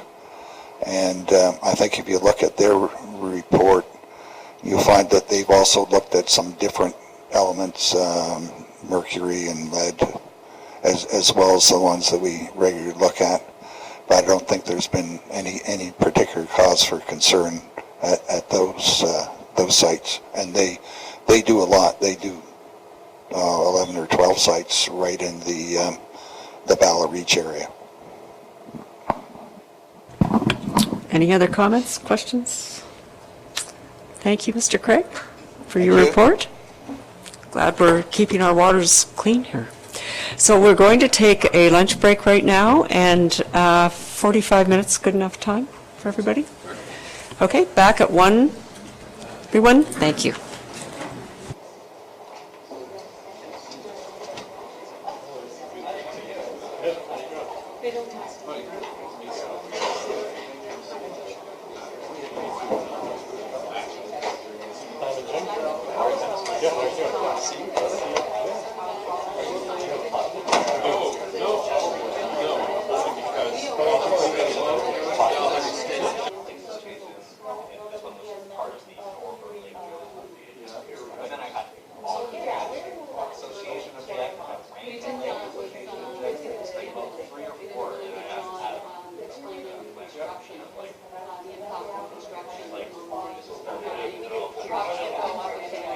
And that's what I was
So I wanted to get, because you know we have to start people saving turtles at risk. The session now. So next on the agenda is 2213080 Ontario Corporation and Rosseau Falls Estates Limited. And Mr. Sharp, I'll turn that over to you. Thank you, Chair Bridgman. The next applications to be heard are consent applications B/10 through 14/19/ML and zoning bylaw amendment application ZBA-15/19 in the names of 2213080 Ontario Corporation and Rosseau Falls Estates Limited. One of the three parcels comprising the subject lands is known municipally as 1246 Purdy Road, Unit Number 8. The remaining parcels have not been assigned a civic address. The purpose and effect of the applications is as follows. Severance applications, along with a zoning amendment application, have been submitted to reconfigure lot lines and grant rights-of-way. An existing right-of-way is to be abandoned. No new additional lots are being created. In the first and second application, being applications B/10/11/19/ML, the applicant, being 2213080 Ontario Corporation, proposes to sever their property and add it to two abutting lots along with rights-of-way. The severed lots are vacant and no changes are proposed at this time. The retained lot will contain an existing dwelling and boathouse. No changes are proposed at this time. The right-of-way is in favor of the resultant lots. In the third application, being application B/12/19/ML, the applicant, being Rosseau Falls Estates Limited, proposes to sever their property and add it to an abutting lot along with a grant of right-of-way. The severed and retained lots are vacant. No changes are proposed at this time. The right-of-way is in favor of the resultant lot. In the fourth application, being application B/13/19/ML, the applicant, being 2213080 Ontario Corporation, proposes to grant a right-of-way in favor of the retained lot in application B/12/19/ML. In the fifth application, being application B/14/19/ML, the applicant, being Rosseau Falls Estates Limited, proposes to sever their property and add it to an abutting lot. The severed and retained lots are vacant and no changes are proposed at this time. The purpose of the bylaw, being bylaw 2019-71, is to rezone portions of the subject lands and provide an exemption to bylaw 2014-137. The severed lots in applications B/10 through 12/19/ML are to be rezoned from open space OS2 to waterfront residential WR1-7. A portion of the retained lot in application B/14/19/ML is to be rezoned from open space OS2 to waterfront residential WR5-7. The purpose of this bylaw is to provide an exemption, is also to provide an exemption from section 1, subsection 3 of zoning bylaw 2014-137, being the minimum lot frontage and lot area requirements on the subject lands. Bylaw 2014-137 imposed minimum lot frontages and lot areas for each of the existing lots, which recognized existing lot configurations and restricted any future land division. Bylaw 2019-71 proposes to recognize the new lot dimensions, and this will restrict any future land division. This bylaw, being bylaw 2019-71, will have the effect of rezoning the proposed severed lots and a portion of a retained lot, and of providing an exemption to the minimum lot frontages and lot areas to allow a reconfiguration of lot lines. Notice of this public meeting under the Planning Act was circulated 20 days in advance, and 5 submissions have been received to date. The first submission is by the District Municipality of Muskoka, Planning and Economic Development Department. Cassidy Fior, District Planner, advises that the district has no objection and requests to be notified. The second submission is by Sandy Boss, Township Building Inspector, regarding servicing, and Mr. Boss has no comment regarding the applications and recommends that the applications be approved from a servicing standpoint. The third submission is by Neil Donald, the Township's Chief Building Official, and the Building Department has no Ontario Building Code objections. The fourth submission is by Ken Becking, the Township's Director of Public Works, and the submission reads as follows. The properties will be accessed by Purdy Road. Purdy Road is a gravel surface road which is substandard. Upgrades to the road should be anticipated as a result of the increased activity on the road, and that is again signed by Ken Becking, the Township's Director of Public Works. The fifth submission is by Douglas Holland, the Township's Fire Prevention Officer and Emergency Management Coordinator, and the Emergency Services Department has no objections. Staff have prepared a detailed report for committee's consideration.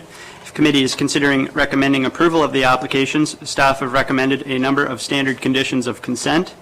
Staff have also recommended 2 minor amendments to Bylaw 2019-71. The first is to repeal part of Bylaw 2014-137, which froze the subject lands in the present configurations to restrict lot creation. New lot configurations are now proposed, and Bylaw 2019-71 will reflect the new configurations and restrict lot creation. The second is to prohibit agricultural uses, a forestry operation, and wayside pit and quarry on the resultant lot in application B/14/19/ML. The Township's comprehensive zoning bylaw will otherwise permit these uses within the open space private OS2 zone portions of this lot, and Township official plan policy directs that these uses are restricted at the interface between the rural and waterfront designations. Staff have no further comments at this time and are happy to answer any questions from committee. Thank you. Any questions? Any, just back to this, sorry. Is there someone here speaking on behalf of this application? Thank you. Just your name and address, please. Yes, thank you, Madam Chair. Members of the committee, my name is Nick Popovich. I'm here with Helena Kramer, C-R-A-Y-M-E-R. We're both with Marie Poirier Planning and Associates, 2866 Highway 60 in Dwight, Ontario, POA 1HO. And we're the agents for the applicants. I think the key thing to remember about this series of applications is that we're proposing 4 lot additions and 2 rights-of-way. There are no new lots being created, just lot reconfigurations and the new rights-of-way. So you're not going to see any new development other than a new road being relocated. The rezonings are to avoid split zoning of the property because we are trying to just have one consistent zone on each of these resultant lots. So you'll see some of the proposed lots have a open space zone in the back and to the east. Those will be rezoned to the waterfront residential zone so that they're all consistent. All of the resultant lots will exceed the minimum lot frontage and area requirements of the zoning bylaw. I should note that in the past, in 2013, there was an EIS prepared by Beacon Environmental, and that environmental analysis showed that there were no concerns on these properties. There was also an archaeological study done in 2013 that showed no concerns with these development on these properties. To summarize, we concur with the recommendations set out in the staff report and as highlighted by Mr. Sharp. We have no concerns with any of the minor amendments that have been proposed and are happy to answer any questions. I will note that Helena has prepared the applications and I'm here to support, but we can both answer questions that any questions that arise, hopefully. Thank you. Thank you. Anyone else here in support of the application? I'm on lot 1246, 2, and I share the second lot 4 with Mr. Lustig. And I have no problems with in support of this. Could you just, your I just name, have one please? concern. Your name Naomi Himmel, and address? Naomi, Himmel, Himal, Address. 1246, Lot 2. And mine is Ron Lustig at 20 Stratton Boulevard, Toronto, Ontario, M5P 2R7. And I just want to make sure that my right-of-way to my road is not removed until the purchase of sale goes through. That's about the only thing. That's the only thing. Thank you. Okay, thank you. Anyone else here to speak for this? Okay. Opposing it?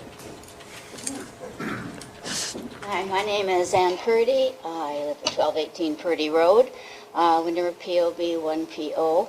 It is a great concern to me. I am a recent 2-year permanent resident, having cottaged here for, over 35 years. Just a little bit of reason for my concern.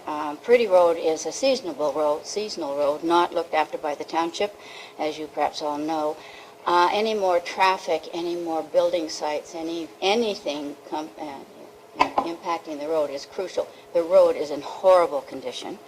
The word from township is that they don't have enough money to do the road, although there's 9 cottages on the road now. Another concern of mine and 4 of our cottages is that there's not any transparency. We have not, other than getting this 20 days ago, we had not heard a thing about this. And that's a substantial amount of work that's been done on these maps and whatever. We would like to have the courtesy to know, because 3 years ago, Mr. O'Brien, who owns the property, put in another road off Purdy Road, which is huge. And it involved blasting and trucks and everything. And to put a cottage, a huge cottage has been built on that road. And there's several other lots that you see at the bottom there that were created. None of them have existing buildings on them. I believe 2 of them have been sold. But it is a concern because we are not been made aware of all these plans, and we would like to be included. Not that we will necessarily oppose it, but we'd like to know what's going on, especially me, because I live there. And that's all I have to say. Thank you.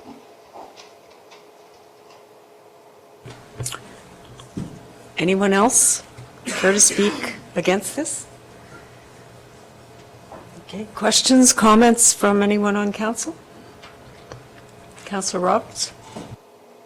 Thank you, Madam Chair. On the Purdy Road, how many properties are there who would use that Purdy Road? 9 cottages have access to Purdy Road now. 9 cottages, how many vacant lots? Well, 1, 2, 6 on this 6, property, and 6. Okay, the only reason I bring that up, I heard the concern about the access on the road, and there is a tendency for seasonal growth. So, and I'm on a road that we maintain, and there's definitely have to be some sort of attention to that, because it's not township maintained, it's probably township not maintained property. No, it isn't. I have to have it plowed several of us. Yeah, so that's a concern. So the second question I have, the final question, is to staff.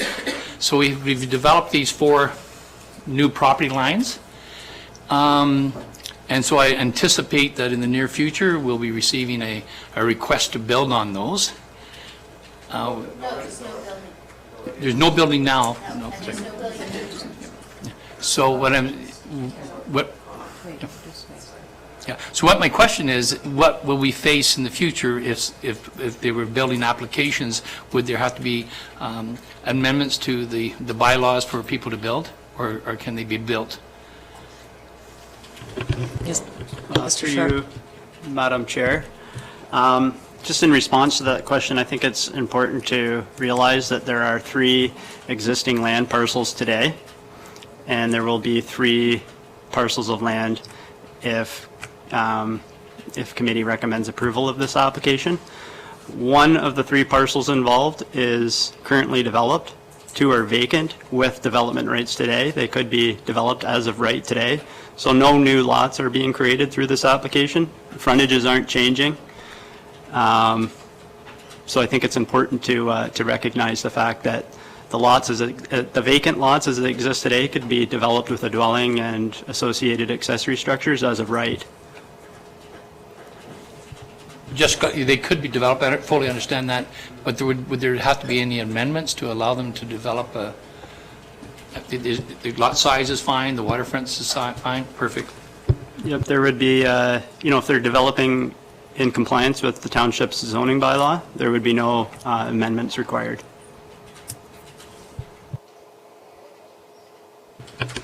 Councillor Nishikawa?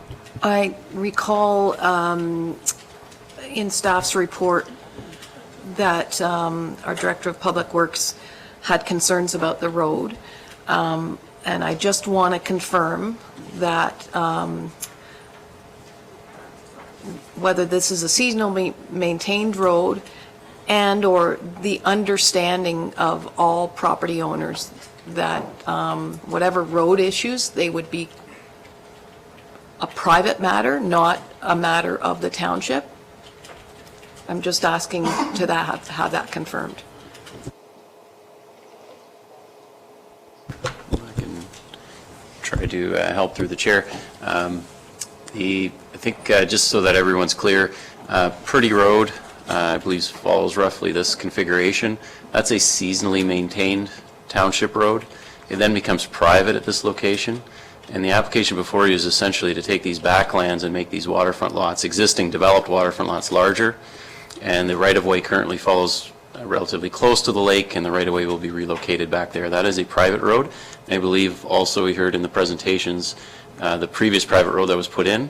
These lots were created about, I'm going to guess about 4 or 5 years ago through an extensive process, and the new private road was built down here and along there to access them. So as we heard from Mr. Sharp, all that's proposed is a reconfiguration of lot lines to add lands to the existing waterfront lots at the rear and relocate the right-of-way. You're correct to answer the question. The private road road maintenance matters and discussions are a private matter, but Purdy Road is a seasonally maintained township road, and I believe some of the comments we made and heard were concerns about its status, and that would be under municipal authority. Councillor Jaglowitz? Yes, through you to staff. David, I wonder if you could point out where the individual that said she wanted to have notice, where is her property? Is it on this map? I believe she may be best to confirm, but I believe you may own roughly this property then. Yes, 1218 Purdy Road. So you... I'm on the seasonal. Okay, so it's on the seasonal road. Thank you. Mayor Harding? Thank you. Just a question to staff, and it seems to me they just want to make a little bit bigger lot. Roughly right now, the depth of their lot, appreciate the waterfront, but the expansion portion of it, we allow 10% in the front 200 feet. I'm assuming each lot is currently at least roughly 200 feet long, so any additional development, so there's no new cottages being proposed. They can't build necessarily a bigger cottage in the front lot, but they could potentially add a garage in the back lot at the end of this lot addition. So I'm not sure why our public works would talk about increased traffic and increased building. There's no new lots, no new people per lot happening. So, I guess there's construction traffic, but they repair the road anyway that we do. So I'm in favor of this.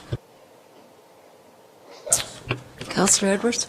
I'm also in favor of it. It's actually lot additions. Was this, did this go to LPAT, was it, this application? No, the application before you has not been to LPAT. I believe there was a former OMB process associated with the former lot creations, yeah, it was the other lot, yeah. But not so with respect to this these ones weren't application. frozen by the OMB then?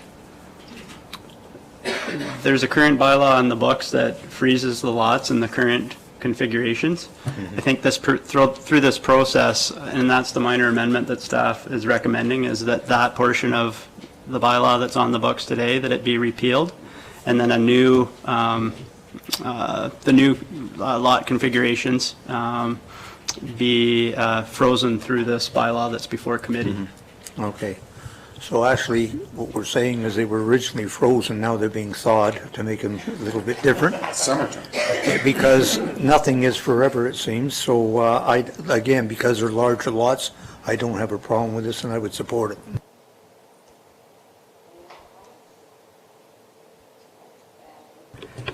I will read this first, second, and third time. I'm in a learning curve here, guys. So it's not the bylaw? It's not this, just this? Okay. So be it resolved that Planning Committee recommend to Council that bylaw 20... Oh, thank you.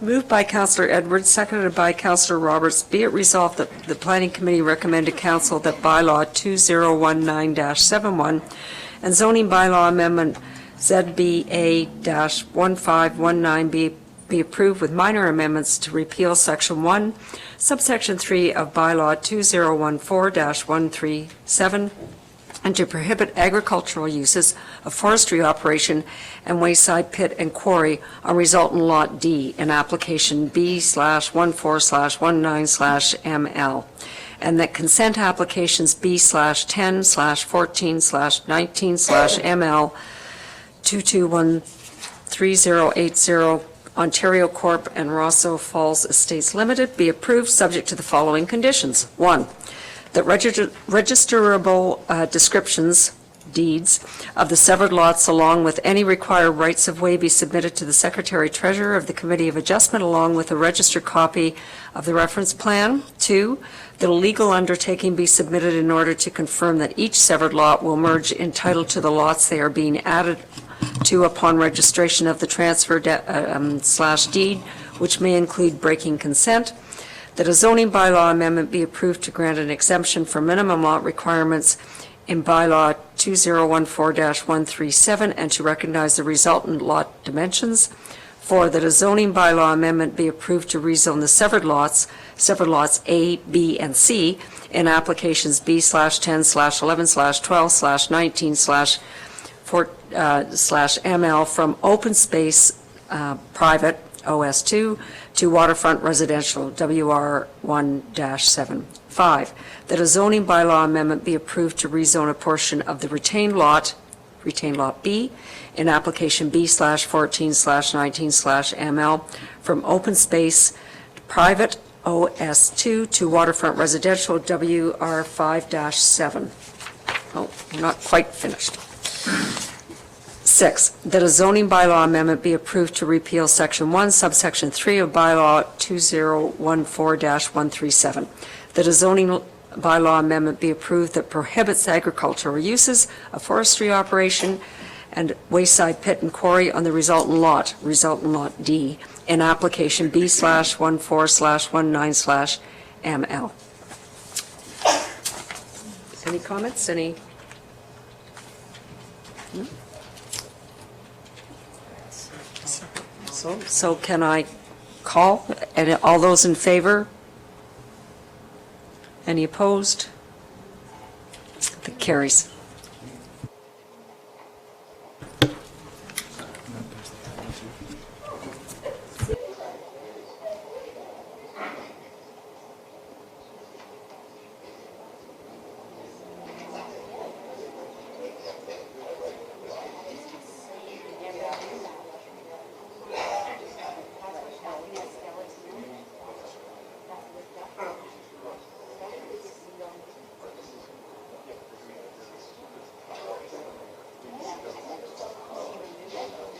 Okay.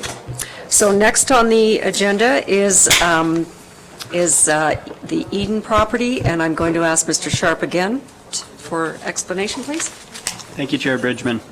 The next applications to be heard are consent applications B/18/19/19/ML and zoning bylaw amendment application ZBA-18/19 in the name of Eden at 3 and 4 Island Tondern, unit numbers M69A The applications have been submitted concurrently. The purpose and effect of the applications is as follows. A technical severance application along with a zoning amendment application have been submitted to recreate 2 lots. Firstly, the proposed severance applications, being applications B/18/19/19/ML, proposed to recreate 2 lots. The subject lands were at one time 2 separate lots, which upon a recent purchase inadvertently merged. The subject lots are vacant and no changes are proposed at this time. Secondly, the zoning amendment application, being application ZBA-18/19, proposes to provide an exemption from section 4.1.3 of bylaw 2014-14 as amended, being the minimum lot frontage and lot area requirements in a waterfront residential WR5-7 zone. The minimum lot frontage requirement is 300 feet and the minimum lot area requirement is 1.5 acres. The proposed lots are to have the following sizes. The severed lot in application B/18/19/ML is to have 220 feet of lot frontage and 1.04 acres of lot area. The severed lot in application B/19/19/ML is to have 195 feet of lot frontage and 1.29 acres of lot area. Please note the measurements regarding lot frontage and lot area have been reduced in bylaw 2019-81. Reducing the measurements will ensure conformity with the bylaw once the new survey has been prepared or confirmed by an Ontario land surveyor. It is anticipated that a new survey or confirmation will show greater amounts. In summary, bylaw 2019-81 will have the effect of recreating 2 lots with undersized lot frontages and lot areas.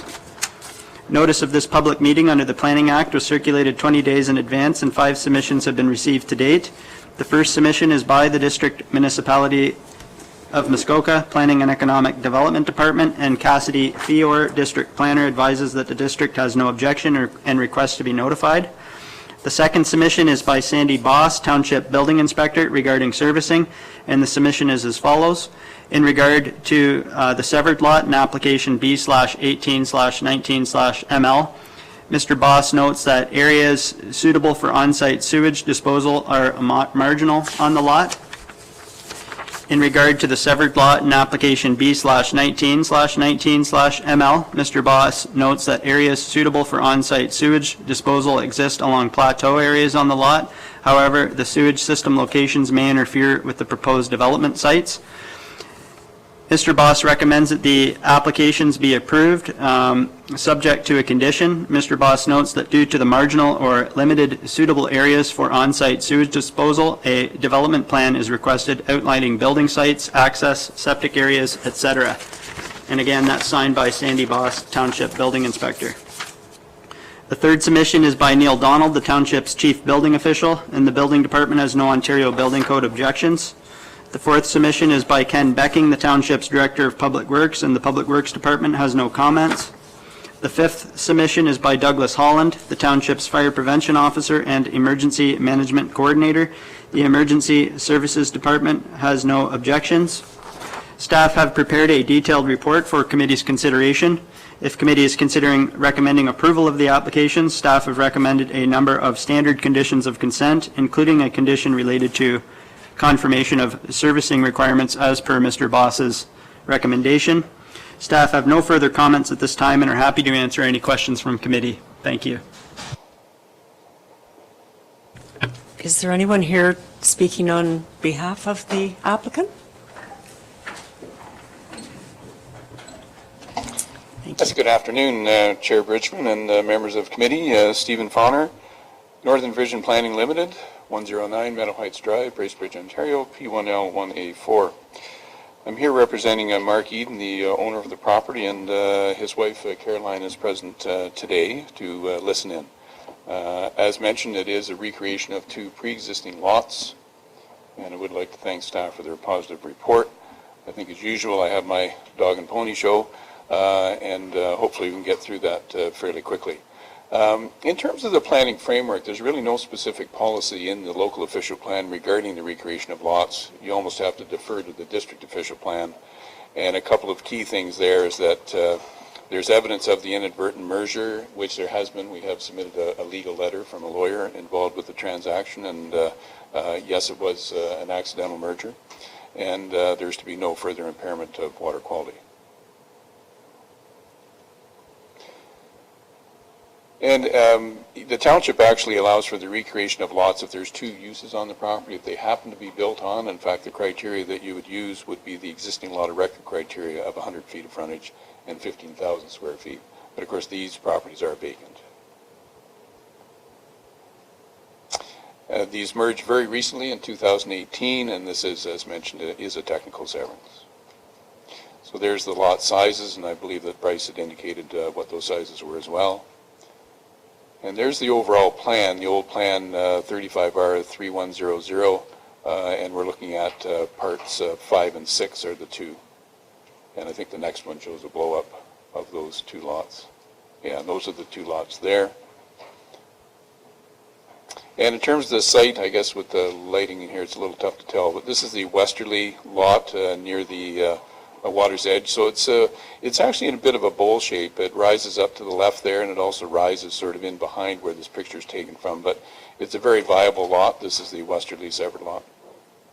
And this is again on the westerly severed lot looking out towards the water. Good tree cover, good shoreline buffer. And this is actually towards the back of the lot, looking up back towards, this is actually accessed through Beaumaris Golf Course by a cart path. So you take a golf cart to get to the property.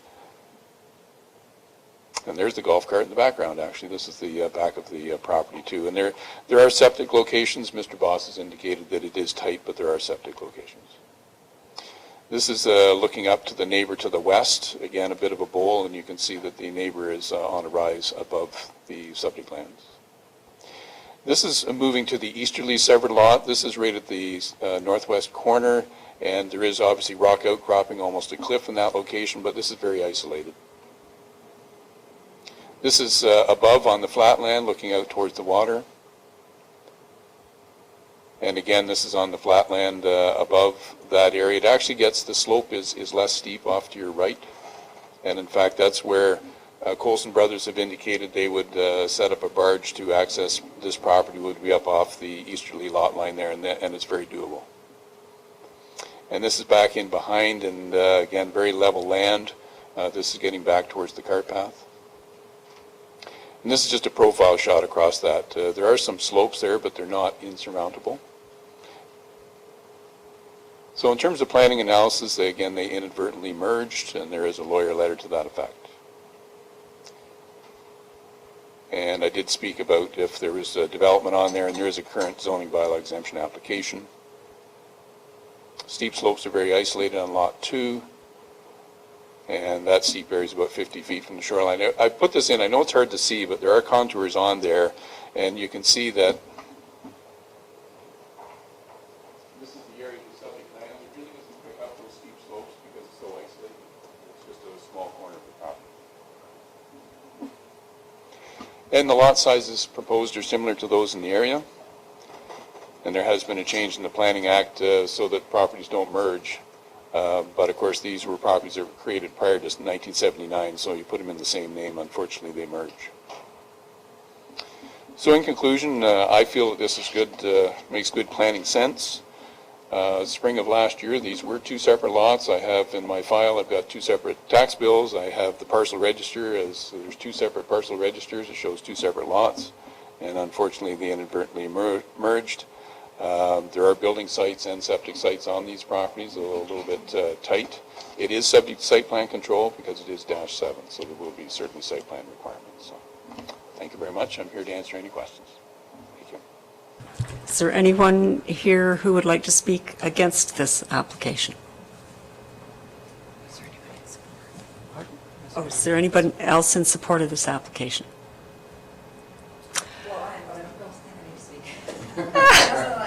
You would be the owner, right? Yeah, okay. So you may get some questions, you might not. Okay, all right. Anybody, council? Any questions, comments? No? Oh, Councillor. And that's just a comment, it is just actually putting two lots back that were legal lots, and I don't have a problem with it, I would support it. Anyone else? Right, I will read the motion then. Moved by Councillor Edwards, seconded by Councillor Roberts. Be it resolved that Planning Committee recommend to Council that bylaw 2019-81 and zoning bylaw amendment ZBA-18/19 be approved, and that consent applications B/18/19/19/ML Eden be approved, subject to the following conditions. That a registrable description of each severed lot with any required right-of-way be submitted to the Secretary-Treasurer of the Committee of Adjustment along with a registered copy of the reference plan. 2, confirmation that the township is satisfied that each severed lot is satisfactory for on-site sewage disposal and that any problems identified with any existing sewage system be corrected to the satisfaction of the township. 3, that a zoning bylaw amendment be approved for exemptions from waterfront residential WR 5-7 minimum lot requirements. Okay. Any comments? Any discussion? Okay, we'll put it to the vote. Those for? Those against? Okay, motion carries.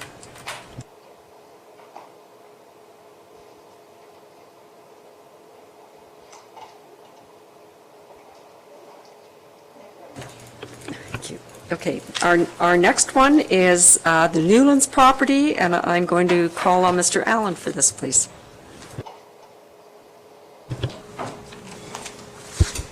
Thank you. This is a public meeting for zoning bylaw amendment 1319, bylaw 2019-55 in the name of Newlands. The lands are known municipally as 2-1124 Island Park Road and are presently in the ownership of William Newlands.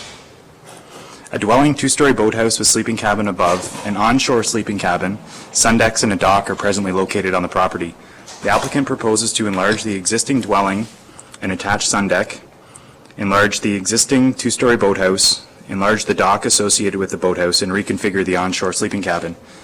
The purpose of this bylaw is to provide an exemption to sections 32A and 32E of bylaw 2014, which prohibits an increase in the floor area of a dwelling on a lot containing more than one sleeping cabin, and prohibits the relocation or change of the dimensions of legal non-complying buildings. The applicant proposes to expand and increase the floor area of the existing dwelling, reconfigure the sleeping cabin located on the second story of the boathouse, and reconfigure the onshore sleeping cabin on a lot that contains two sleeping cabins. The purpose of this bylaw is also to provide an exemption to sections 413 and 4135 of bylaw 2014, being the minimum permitted front yard setback of the existing dwelling setback to a minimum of 50 feet. The existing dwelling has a front yard setback of 13 feet, and the minimum front yard setback therefore is 50 feet. The applicant proposes to permit additions to the dwelling with front yard setbacks of 20.6 feet and 13.2 feet. The purpose of this bylaw is also to provide an exemption to section 413 of bylaw 2014, being the minimum permitted interior side yard setback of 15 feet. The applicant proposes to permit an addition to a dwelling with a side yard setback of 13.3 feet. The existing dwelling has a side yard setback of 14.1 feet. The purpose of this bylaw is also to provide an exemption to sections 413 and 4135 of bylaw 2014, being the minimum permitted front yard setback of the existing sun deck setback to a minimum of 40 feet. The existing sun deck has a front yard setback of 1.3 feet, and therefore the minimum front yard setback of the sun deck is 40 feet. The applicant proposes to permit an addition to a sun deck with a front yard setback of 19 feet. The purpose of this bylaw is also to provide an exemption to section 4162 of bylaw 2014, being the maximum permitted floor area of a sleeping cabin of 650 square feet. The applicant proposes to permit the reconfiguration of a sleeping cabin with a floor area of 812 square feet. Please note that the existing sleeping cabin floor area is 831 square feet. The purpose of this bylaw is also to provide an exemption to section 413 and 4135 of bylaw 2014, being the minimum permitted front yard setback of the existing sleeping cabin setback to a minimum of 50 feet. The existing sleeping cabin has a front yard setback of 16 feet, and therefore the minimum front yard setback is 50 feet. The applicant proposes to reconfigure the existing sleeping cabin with a front yard setback of 18.7 feet. The purpose of this bylaw is also to provide an exemption to sections 417 and 417.12 of bylaw 2014, being the maximum permitted cumulative dock width on a Category 1 lake, Lake Rosseau, of 25% of the frontage up to a maximum of 75 feet. The applicant proposes to widen the dock associated with the boathouse by 15.6 feet, resulting in a cumulative dock width of 141.7 feet.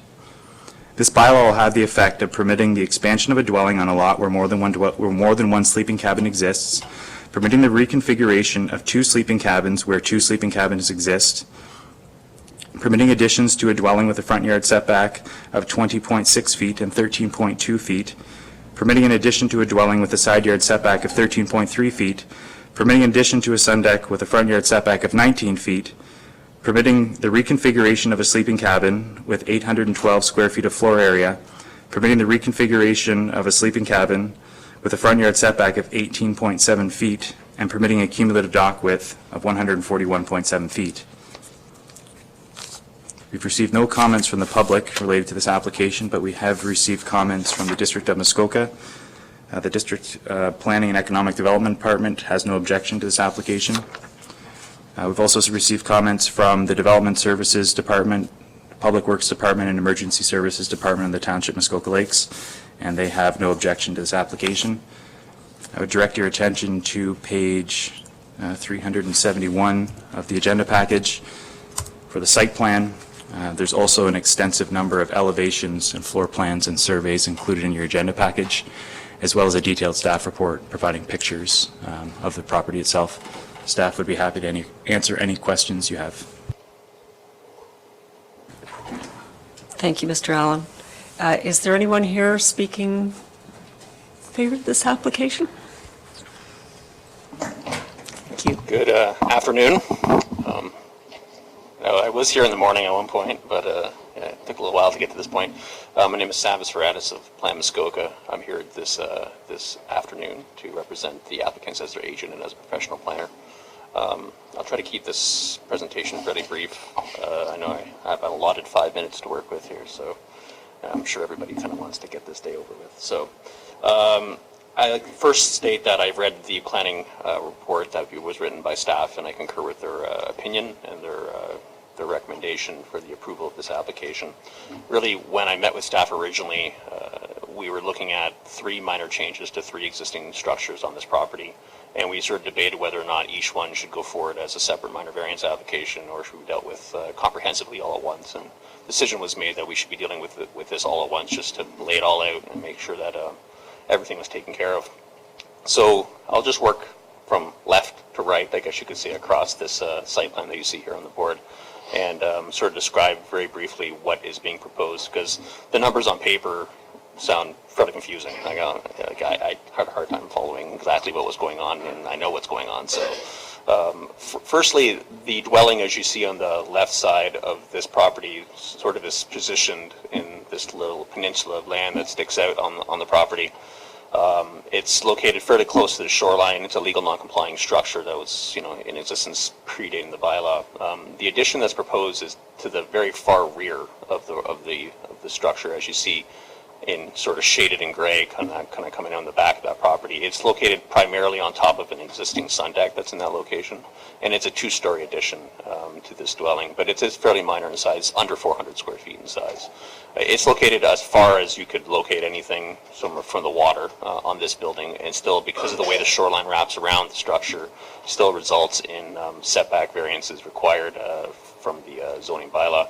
In terms of visual impacts, because it's located at the rear of the structure, you're going to see very little of this addition actually when viewed from the lake, and there is some vegetation in and around the structure itself that helps buffer that from view as well.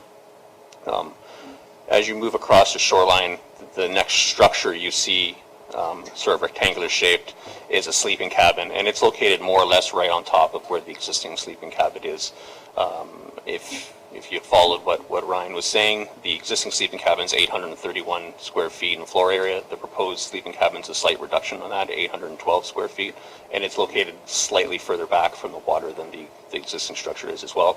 That structure is extremely well hidden from view.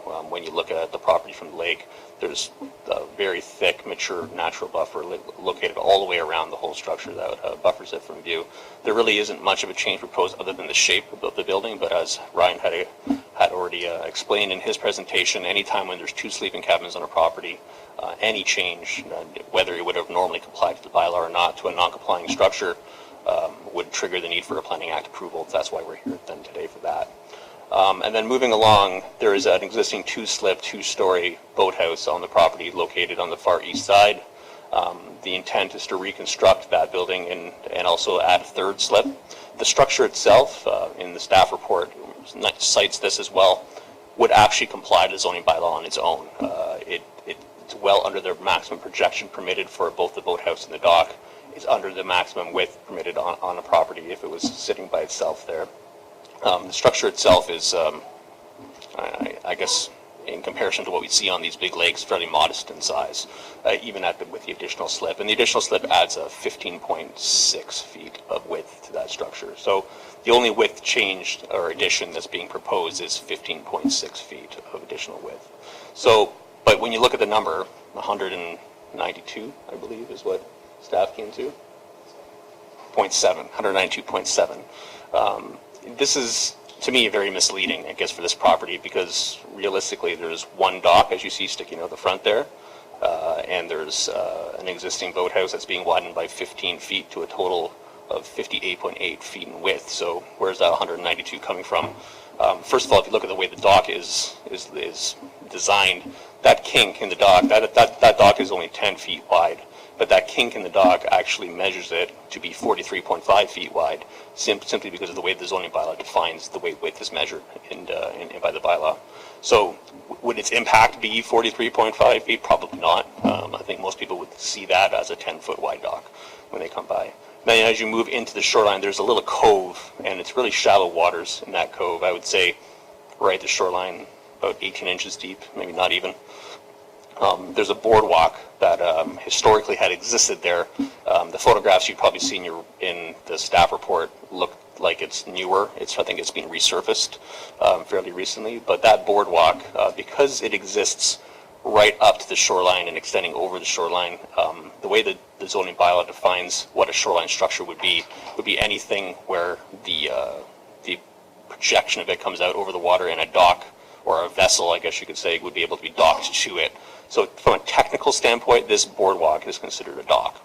And as a result of that, its entire width is calculated towards cumulative width as well. Now, is it intended to be used as a dock? Absolutely not. And I would say you'd have a hard time putting anything more than a kayak or a canoe up beside that, given how shallow the waters are.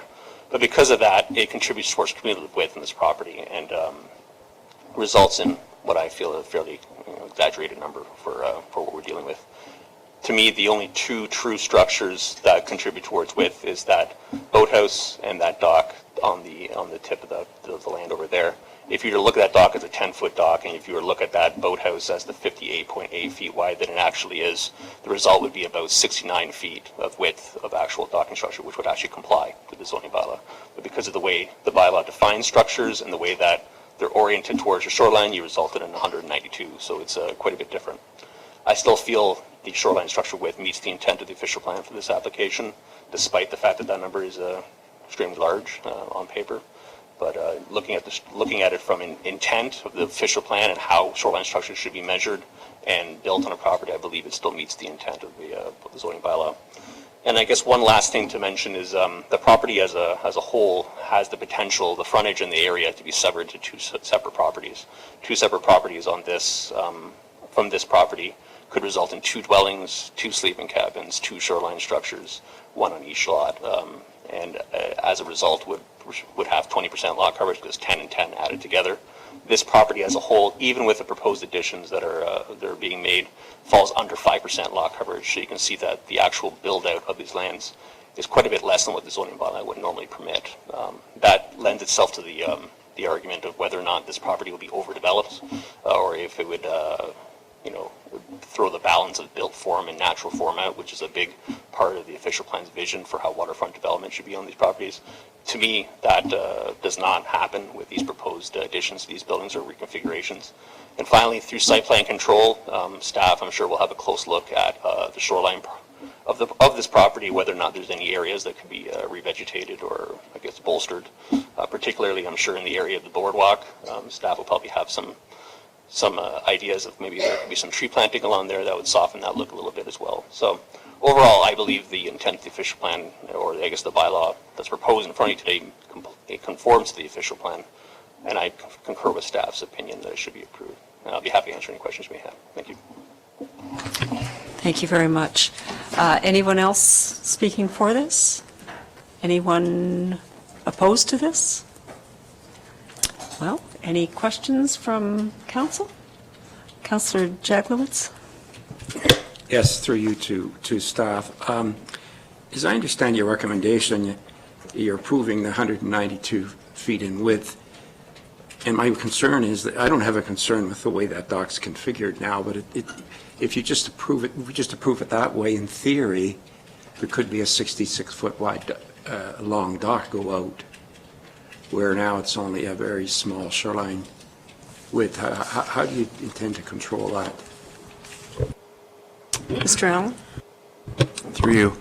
The bylaw in front of the committee it has some very explicit wording. It specifically references as shown on the plans attached. This is the plan that's attached. If committee has concerns that future dock extensions could be made in the future, they could explicitly state in the bylaw that no future dock additions be permitted. But typically when we have over-width dock proposals in front of council, now committee, referring in the bylaw to as shown on the plans attached has satisfied many of those concerns in the past. Anyone else? Councillor Nishikawa? It's getting late. Yep. Thank you, Barb. Oh, sorry, just saying. Because I'm freezing, by the way. Ryan, I'm a little concerned. Normally when we see these type of applications come forward, where there's existing structures and docks and things, and there's offered up some removal of some things, or some giving back, if you want to call it that, or whatever, bringing us back closer to conformity. And yes, we've made a small dent in the size of the bunkie, which was already oversized. But I haven't been able to quite follow, and in fact, some of those green markers on the plan that I have confused me a little bit of what's existing, so I'm always trying to jump back. But I guess I don't see where there's been that attempt to try to reduce that particular impact. And when I'm looking at especially the shoreline developments, and you know, we heard that this could be subdivided, well then of course that would only be 150 feet total if we were to stick to our bylaw. You know, we're being asked for 192.7. Is there something I'm missing here? Like, has there been an approach there at all to, so for instance, we've had these applications come forward where they would have removed, for instance, that little boardwalk. Through you. The official plan does encourage, when properties are undergoing redevelopment and exemptions are required to the bylaw, that improvements be made where possible. As you've noted, the sleeping cabin is being reduced in area from approximately 830 square feet to 810 square feet, 813 square feet.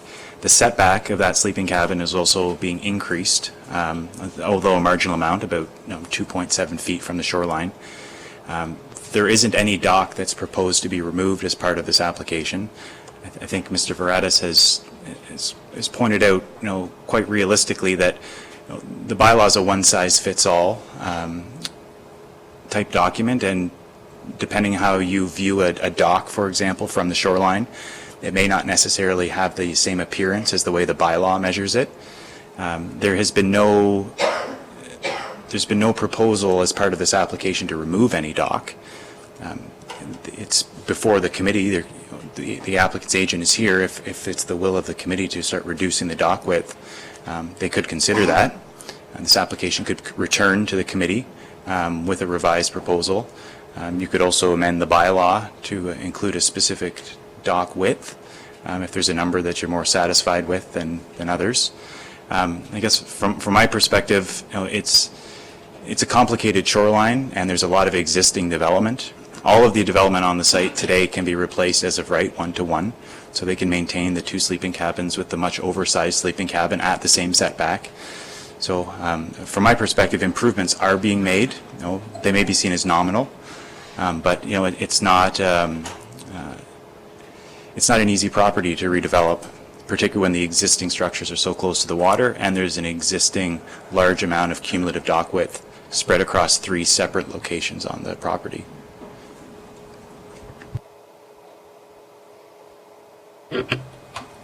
Anyone else? Oh, Councillor Roberts. Thank you, Madam Chair. Through you to staff, I too don't see any give back here for improvement. The length of the dock that we'll refer to as the shoreline dock is significant and would never be allowed to be done again if it was ever allowed then. And they talked about, we could plant some trees, but from my experience, the wildlife, that is a barrier to wildlife of any type, that dock. And I think that a lot of it should be removed, in my opinion. I don't know what my other councillors feel about that, but I think it's wrapped in a dock. Like they talk about the dock out in the water, the whole shoreline's wrapped in a dock. Mayor Harding? Thank you. Question to staff, and then I'll provide a comment. So the boardwalk, which I think is the most contentious in the end of the bay, if that was to move 5 feet onto shore, if you will, and connect, because it looks like it's going over, one of my pictures here on page 360 shows it kind of cutting that point. You can actually see it on the site plan there. If that moved 5 feet onto shore, it's no longer a dock. It's no longer shoreline coverage. So my concern in what we ask, so I'm getting confirmation that they can move it 5 feet onto shore. They still have the boardwalk to walk from one end of the property to the other through the sort of wetland, marshy area type of thing. There's no change to habitat. We could ask for the main dock in front of the cottage, which is measuring 43.5 feet, which is 8 feet wide, to straighten out. So we're going to remove some fish habitat and cribs. We're going to put new cribs in to straighten out the dock to save 35 feet of shoreline coverage. We can remove the boardwalk waterfront, move it 5 feet into shore, disturb other natural habitat at this particular point to be in conformity. I think we're doing more harm on this particular property than we are in good. We're moving a sleeping cabin back, and we have some unique properties here. This is one of them. It may not be 100 feet back in the thing, but everything is net a little bit better, and I think we do more harm in forcing them to remove some of this dock and move it somewhere else to access the other side of the property. So I'm in favor of the application. Thank you. Am I allowed to speak? Give my opinion? Thank you. Good. This is it, a learning curve.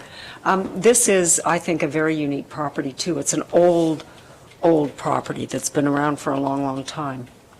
And I don't see any problem with what they're asking for at this point, so. Are you on comments now? Of course. Well, I just was wondering.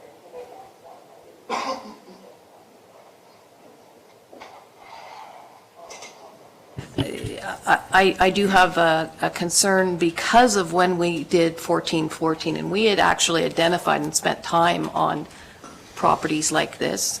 For instance, when we were looking at setbacks and whether the redevelopment of situations where we would have a different scale on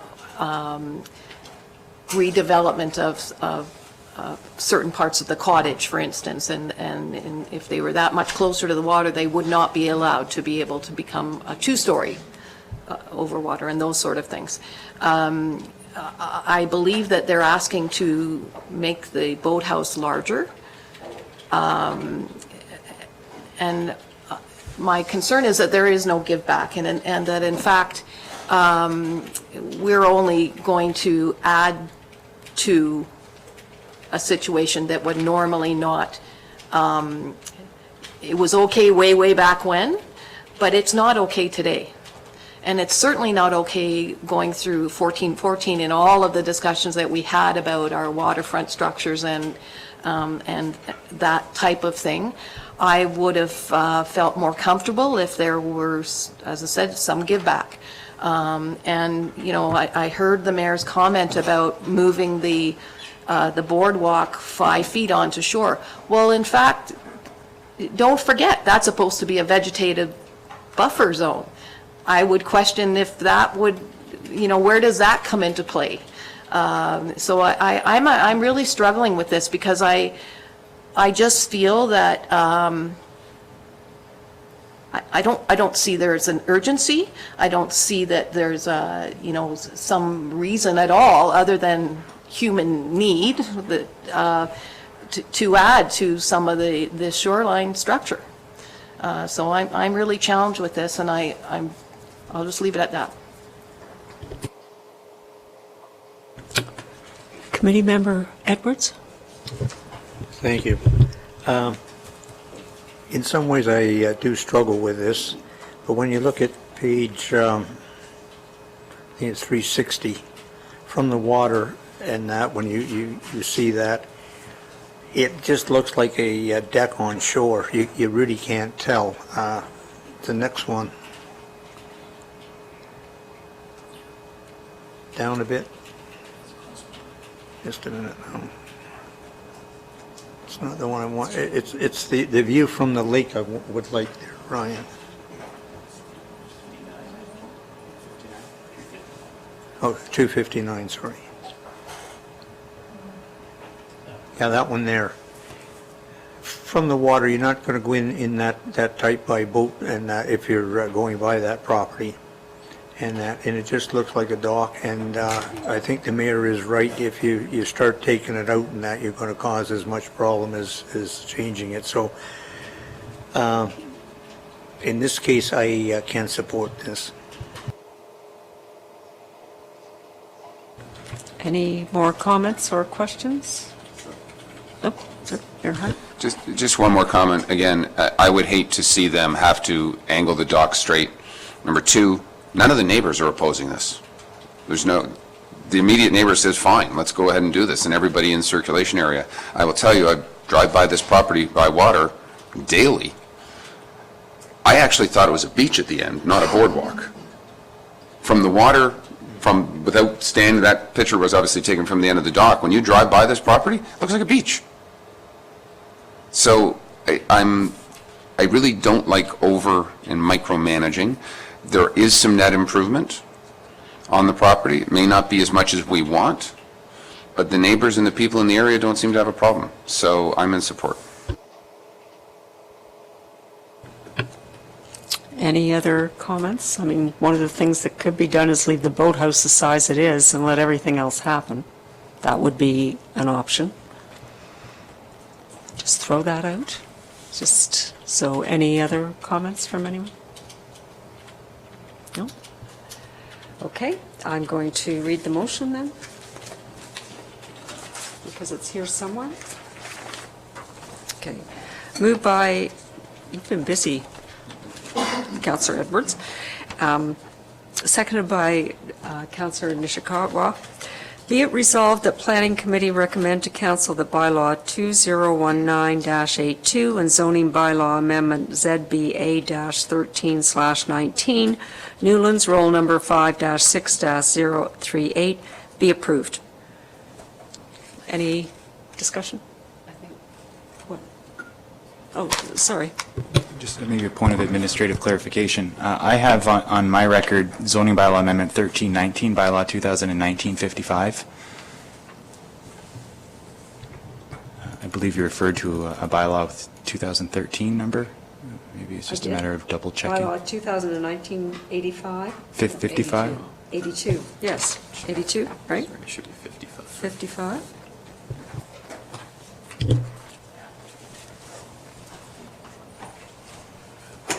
Okay. All right. Be it resolved that Planning Committee recommend to Council that bylaw 2019-55 and zoning bylaw amendment ZBA-13/19, Newlands, roll number 5-6-038 be approved. All in favor? 1, 2, 3, oh, 4? Okay. Opposed? Carried.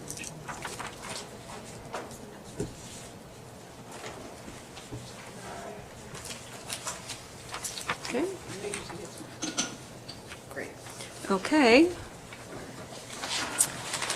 Thank you, and we'll move to our next one, which is the YMCA, and Mr. Allen, I think you're on again. Can we just, Yes. to the clerk's perspective, and ask the question into our Director of Planning, I think it is appropriate that we include our submission comments at this point, or you don't think so? Just because it's fresh, it's in our mind, and I can tell you one of the reasons that I would support this last application was no negative comments from the neighbors. If there was some negative comments, then absolutely my decision might have been different. And trying to remember that back 30 days from now when this comes to council, I'm just thinking, is it possible to record that and put a note today? Through the chair, I guess I don't think there's a harm in maybe noting it in the minutes. I appreciate the concern that you might not recall, but I think my read of the Planning Act is that effective any oral or written submissions prior to the council decision. So if you recall, at council, there's an opportunity for any member of the public to delegate again for 2 minutes. Technically, council has not approved of the bylaw yet, and it could happen that a bylaw, even though the planning committee recommended it, with a full council may be defeated. So I wouldn't recommend that a sort of final decision on the impact of written or oral submissions be made until the final decision at council. So I would, maybe we can try to come up with an easier, some way to have that recollection 30 days later, try to think about that to assist council, but I think it should wait until then. I appreciate that through you, if I may, Madam Chair. May I suggest then effect on committee is noted in the minutes? Just as a differentiation, it's not an effect on council, but it's an effect on this committee, or it is for me in my committee decision that could be referenced should I need to back in council. Councillor Edwards?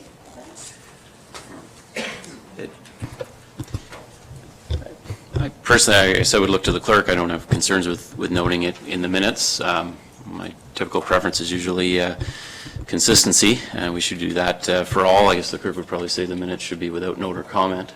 But I think if it's a consensus of committee that it be noted that the lack of public opposition weighed on the committee, I don't have a concern with noting that in the minutes. So I would look to the clerk.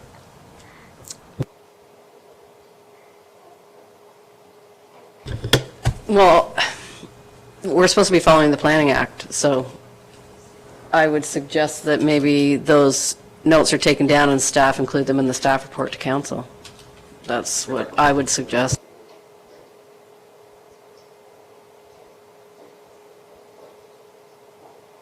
Right, so we're on to the YMCA, and Mr. Allen, here you are again. Thank you. This is a public meeting for zoning bylaw amendment 1919, bylaw 2019-82, in the name of YMCA.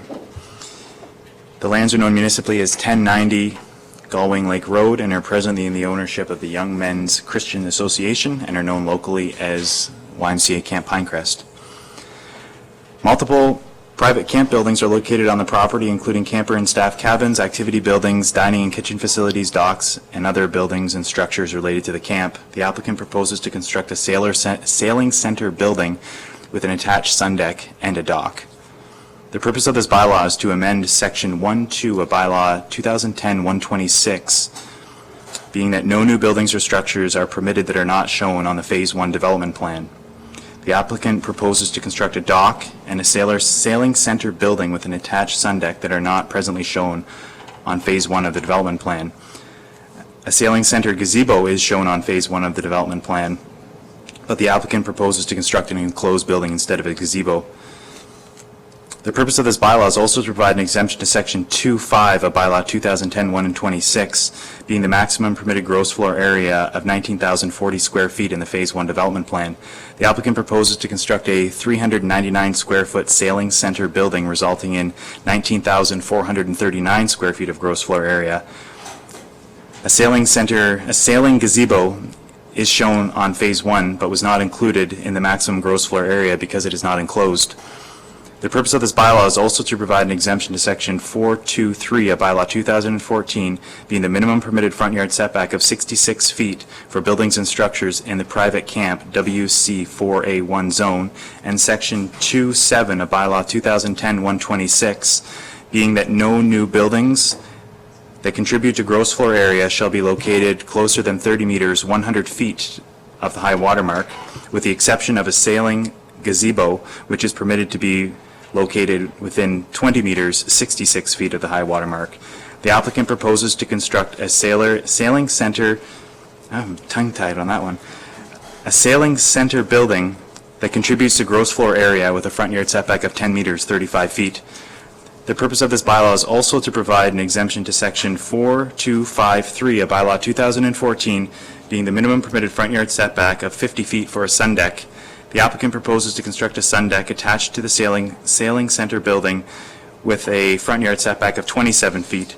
This bylaw will have the effect of permitting a dock and a sailing center building with attached sun deck to be included in the Phase 1 development plan, permitting 19,439 square feet of gross floor area in the Phase 1 development plan, permitting a sailing center building to be constructed with a front yard setback of 35 feet, and permitting a sun deck to be constructed with a front yard setback of 27 feet. We've received 2 pieces of correspondence related to this application. The first from the District of Muskoka. They have no objection. We have received a letter of support from Art Rempel at 1007 Galwing Lake Road. He's in favor of this application. We've also received comments from the Development Services Department, Public Works Department, and Emergency Services Department at the Township, and all 3 departments have no objection to this application. There is a site plan and an enlarged area included on the site plan drawing on page 440 of your agenda package. Staff would happy to answer any questions you have. Thank you, Mr. Allen. Is there anyone here to speak on behalf of this application? Thank you. Hi, everybody. I've been a long day, so I'll be quick. My name's Cole Balmer from Camp Pinecrest at 1090 Galwing Lake Road in Torrance, Ontario, POC 1MO. So yeah, it really was something we just overlooked by getting the dock. If we want to think of it as 2 different things, the dock was an oversight that we designed to put a sailing building and forgot to put a dock. Our fault, and we're trying to make it right. As the building goes, we're trying to put a small building to store those types of things for sailing, to be able to teach and get out of the weather if they're having those kind of inclement days. And the thought was to have it a little bit closer to shore. We do realize we've got a shoreline allowance that is not really ours, I guess, is the tricky part with us. So it's for us, I'd love it to have it that close. If it's going to cause a lot of issue and strife to get us there, then we would move it back to that 66 feet, and that'd be okay with us as well. So really we're just looking for the allowance to build and allowance to build the dock as well. But if there's any questions, let me know. Anyone else like to speak in favor of this? Anyone opposed? Oh, committee, any questions? Councillor Nishik. Sorry, I'm actually going to add a comment that Cole did a presentation at the Clear Lake Cottage Association meeting, and I would suggest, and Councillor Zavix or the mayor could comment on that there was no opposition, and you know, that association has been through all of the development plans for the camp, and over the years have voiced their concerns when they had it, and there hasn't been that concern about this particular application. And I will just add that so some of us who have sat around this table while other camps, you know, and people complained that there was children laughing and having fun, we're so glad to hear so many kids having fun at that camp. So, and I'm 100 acres away, by the way, but I'm just saying, it's a joy to hear, so. Great. Okay. Anyone else? Right, I will read the motion then. Moved by, wow, Maybe. who's that?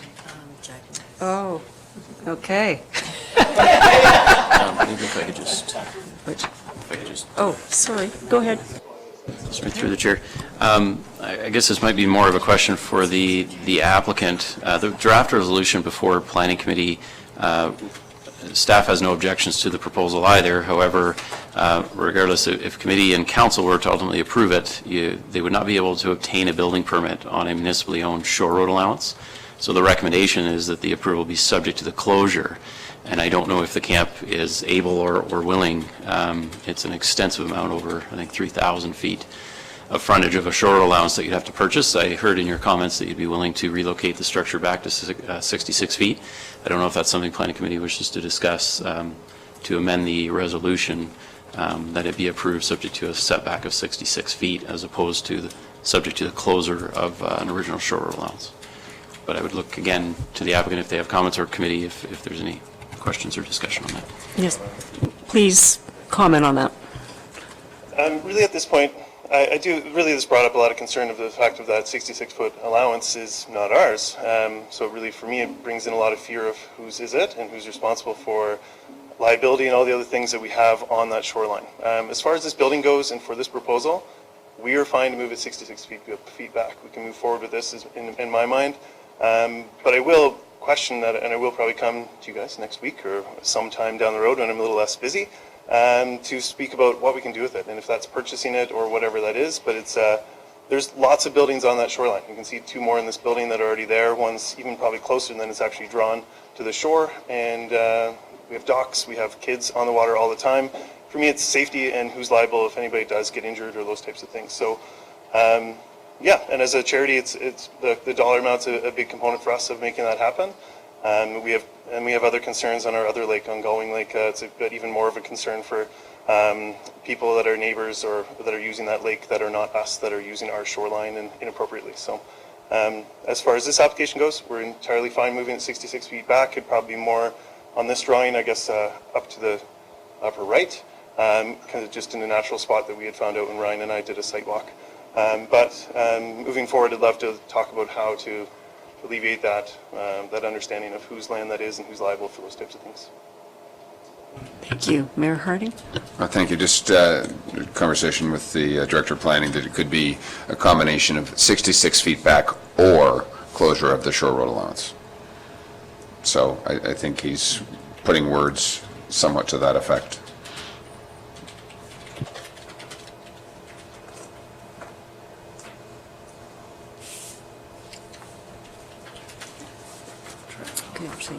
Thank you. Okay, so moved by Councillor I can't speak anymore, Jaglowitz and Councillor Roberts. Be it resolved that Planning Committee recommend to Council that bylaw 2019-82 and zoning bylaw amendment ZBA-19/19, the Young Men's Christian Association, roll number 6-8-094, be approved subject to the closure and conveyance of the original road allowance fronting on Clear Lake or relocation of any proposed structures to not be located on the original shore road allowance. Questions, comments? Okay, all in favor? Opposed? Carries. Okay. Okay. Thank you. So I think now we're going to go to yes, all right, so Mr. Dyment, I know you've been waiting a while. Mr. Pink will introduce you. Thank you.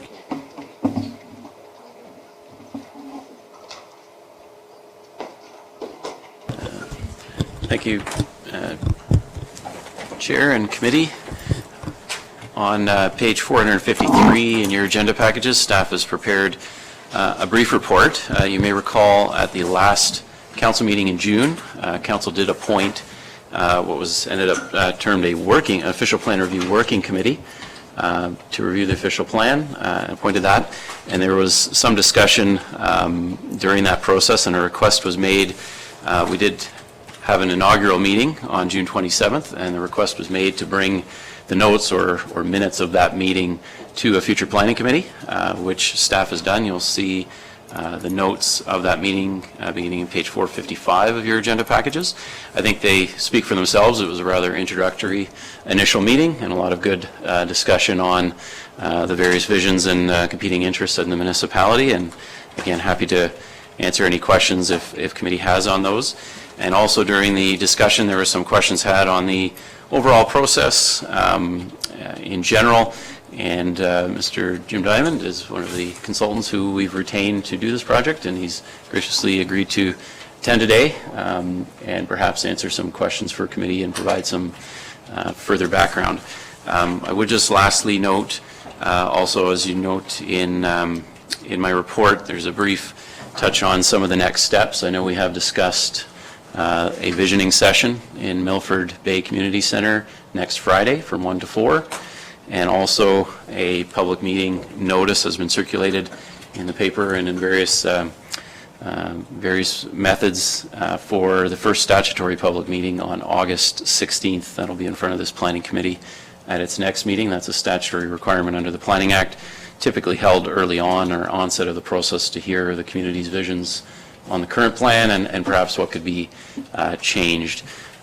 There was some discussion or questions whether additional visioning sessions were necessary or warranted given the location. Fortunately, that was one of the only community centers available on that day. I'm happy to, again, speak to that if committee wishes to discuss further if additional sessions are warranted. So I will leave it to Mr. Dyment. I believe you all know him, but he's one of the joint consultants leading the project. And the first thing I should do is make sure that when my name appears, it doesn't say Meridian Planning Consultants, so that was the case for 18 years. I've regrouped with my former partner, Nick McDonald, who still is working under Meridian Planning Consultants in Vaughan, Ontario, to do this project. I am now independently employed on Skeleton Lake, which is wonderful. And as I said to the working committee, it's hard for me to get used to the names. It's quite amazing for me that it was 40 years ago that I spoke to council in this office the first time. You're not so bad yourself, Councillor. You've been around for a little while yourself. So I'm very, very happy to be working on this project. I will say that in my current status of life, I didn't anticipate working on another official plan at this time in my life. But when this opportunity came up, I am extremely dedicated to this municipality and to the District of Muskoka, and I look forward to this as an opportunity to use my 40 years of experience to make sure that the project is done right, and that's what I'm here for. I wanted to talk briefly on what's happening in the very near future. Next Friday we're doing a visioning session, which is being conducted by Lura.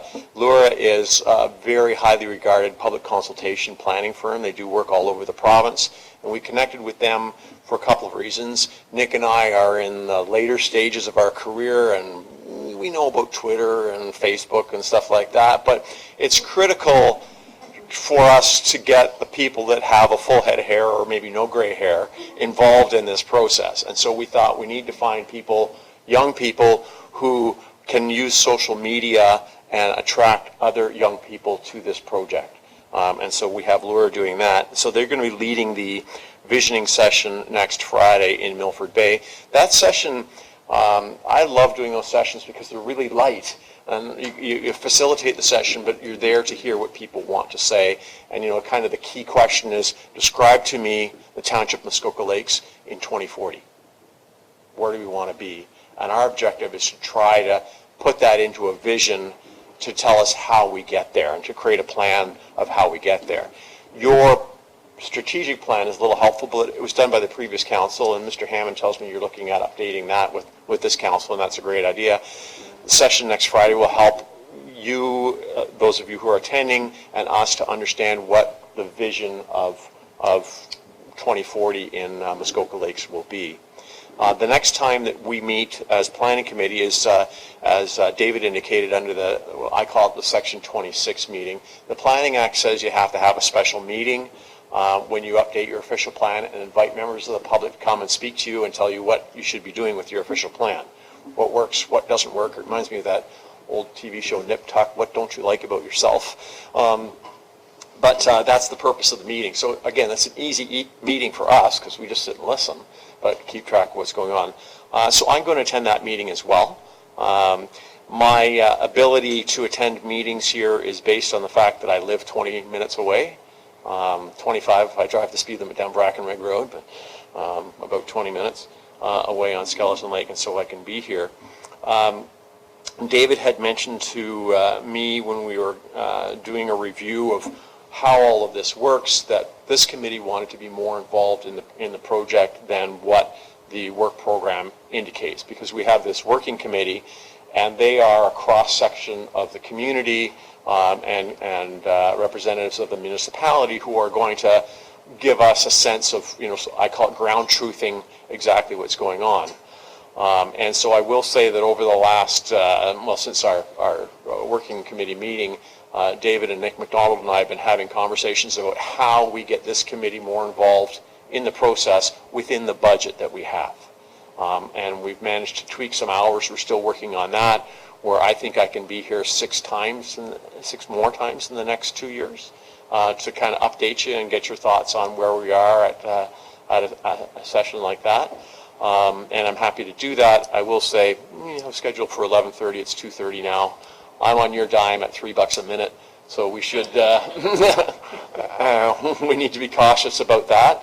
But if we, if we plan those meetings well, and I can shave a little bit of time off a few things. I know this committee is very interested in recreational carrying capacity, and I had a lot of time in the work program working on that. I'm working with Graham Good at the district. Graham is a god in GIS, and the work that he's done is actually going to save me a whole bunch of time, so I can take that time and shift it over to coming here a couple more Fridays and giving you some quick updates and things. So I think that's what we're going to do. That's one example of how it can work. So David and Nick and I are working on kind of, I'll call it a change of scope, but the objective is not to change the budget, but just to change where the effort goes in so that all of us in this room get to see each other a little bit more often throughout the process. So if that's the case, the terms of reference would then have us, or the change of scope would have us as planning committee meeting about 8 times in the next 2 years to go through the process. So that's kind of a quick summary of the community engagement. We have the open house next week. There'll be 2 more open houses, which are, somewhat relaxed opportunities for people to come and talk to us about what's going on. Once we figure out what planning directions we're looking at, and there's a series of papers that we're going to do that are outlined in the work program, we'll talk to them again, and then once we start developing policy, we'll have another session where people can look at that.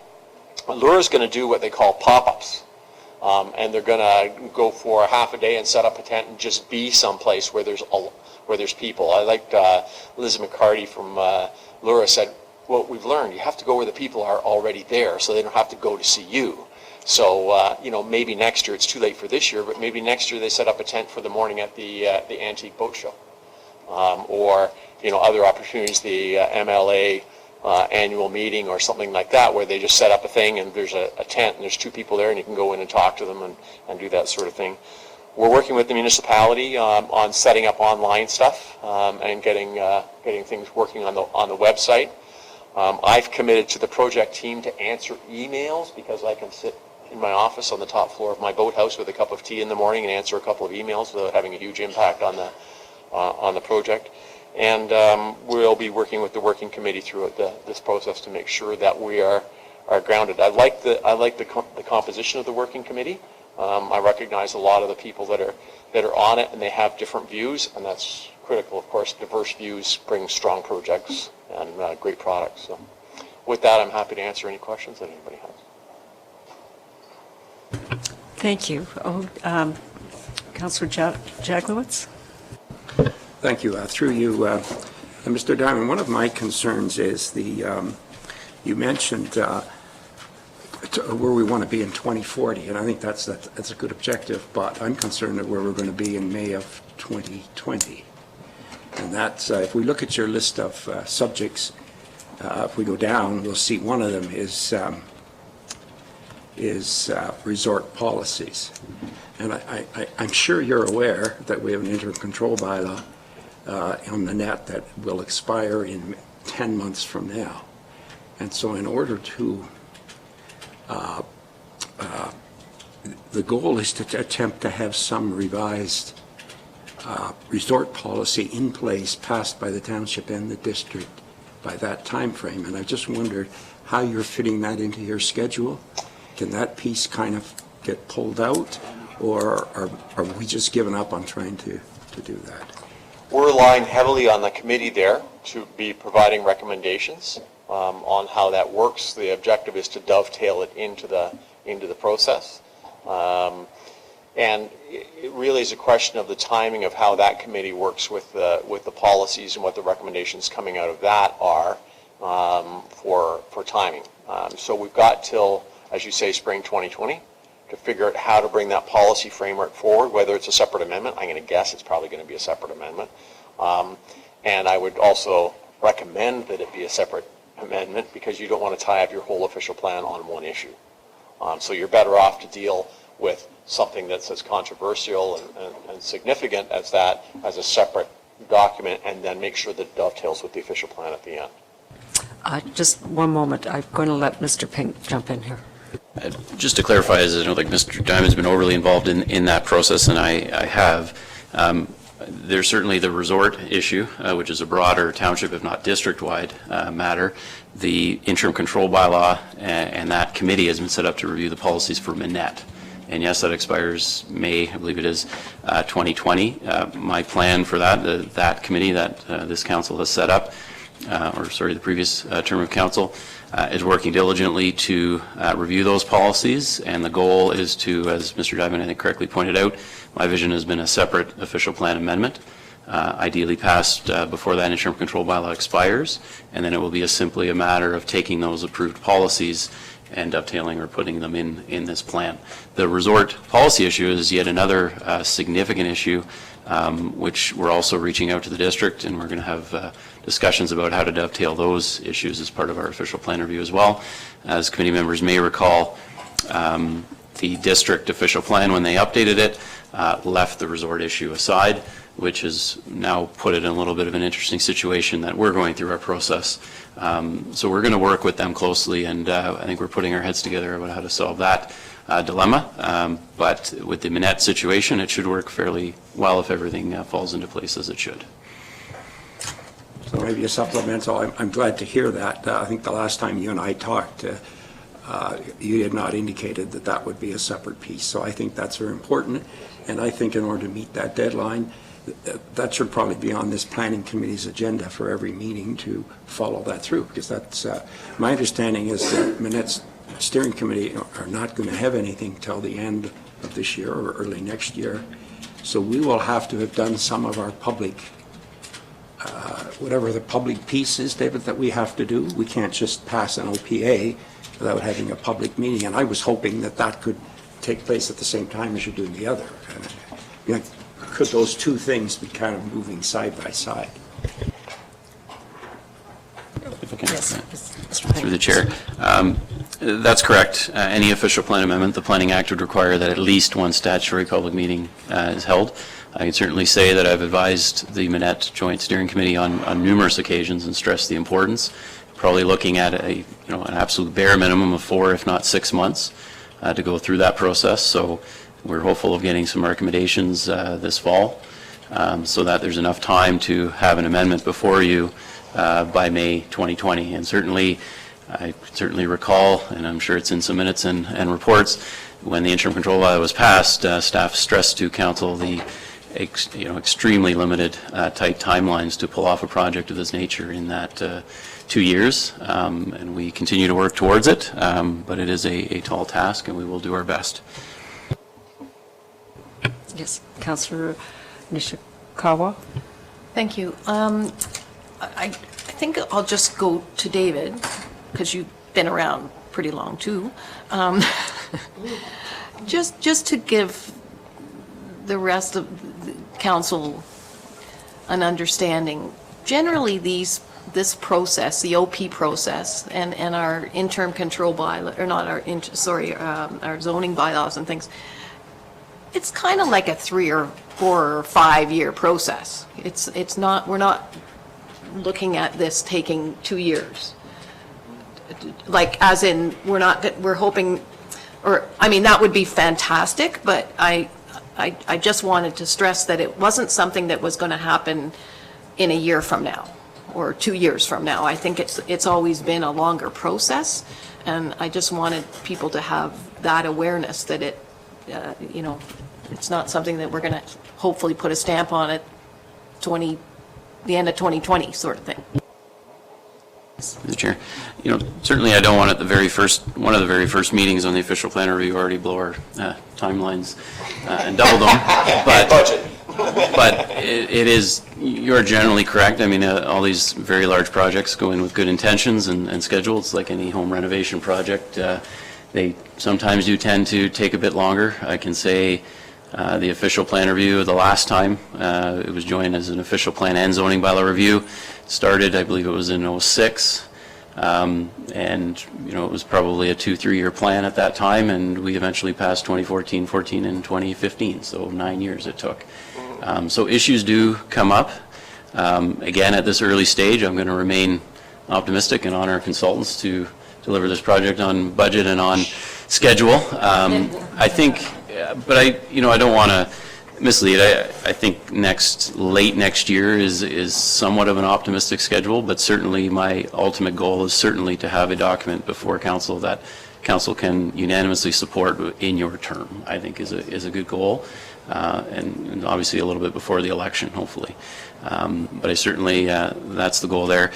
Just before I forget, just further to Committee Member Jack Lewitt's question, minutes or records from the Minette Joint Committee do become public, so I think I can say this.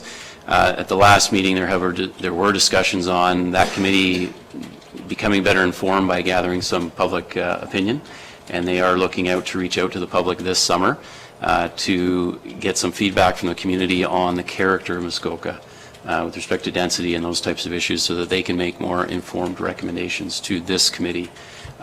So I think you had some questions about getting some public feedback and having the matter on the agenda. That Minette Committee is looking to do that at some point this summer. They've taken it upon themselves. But there has been a lot of feedback on that issue, obviously through the district official plan review public meeting. I'm sure most recall in the fall of 2017, and various other condominium applications on resort issues and the public meetings on Minette that the developer hosted. I think the public sentiment is fairly clear. But that committee is looking for some further feedback this summer. So I'll try to keep this committee informed so you can stay abreast of that and perhaps attend as well if you wish. Oh, David, I could just, there's two little things I just wanted to mention to the committee while we're here. The first of all is in terms of some of the things that I'm doing. This morning's a good example where I was talking to David. He said there's a very interesting application coming on to planning committee. It should be an interesting public meeting. So I came this morning to see the public meeting. I'm here to learn. I'm not charging my time for it, but it's an important kind of a thing. And from time to time, if it's a rainy Friday and I'm not doing anything, I'm going to sit in the back and listen to interesting things that are going on so that we know what's going on. I think that's an important thing. The other thing I wanted planning committee to understand going into this process, I've heard lots of members of the committee say, oh, our official plan, it's so hard to understand and it is complicated. Understand a little bit of the history of your official plan. Is back in the day when I had more hair on my head, the district did all the planning for the lower tier municipalities. And then at some stage in, Derek, would it be the mid-70s, late 70s, the district said the lower tier municipalities can do official plans for the waterfront areas and for their hamlets, but the rural areas still were under the district official plan. And then eventually the lower tier municipalities did official plans to cover their rural areas, so they had lower tier official plans that covered the entire township. But your official plan is a great example of seeing how you started off here and then you just slapped on another piece here and you slapped on another piece there, and you've got policies that deal with the same thing in different sections of the plan that don't say the same thing.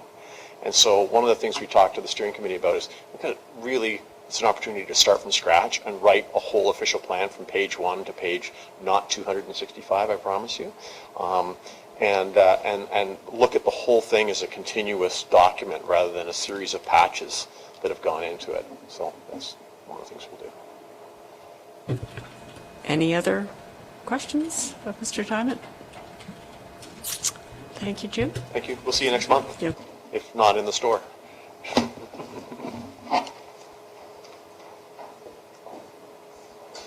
I believe our next is Mr. Pink with the Lippa Pit and Quarry proposal. Thank you. Thank you, Chair. On page 451 in your agenda packages is a brief report outlining the history of the Lippa property with respect to the more recent planning applications that have been made on it. Again, at the last council meeting in June, there was, if you recall, an official plan amendment application on the agenda that council did defeat, and there was a request to provide some background information on what has occurred with respect to those applications to date. So I've tried to break that down on a chronological basis into a fairly brief self-explanatory report. And I can update you that the appeal to the refusal that you made last month just landed on my desk yesterday, which was everything we expected. So the process continues, and happy to answer any questions councillors may have on this matter. Any questions? Looks like your report was really good. Or it's a long day. Yeah, or it's a long day, that's right. So, okay, so everybody's good with that? All right, that's great, thank you very much.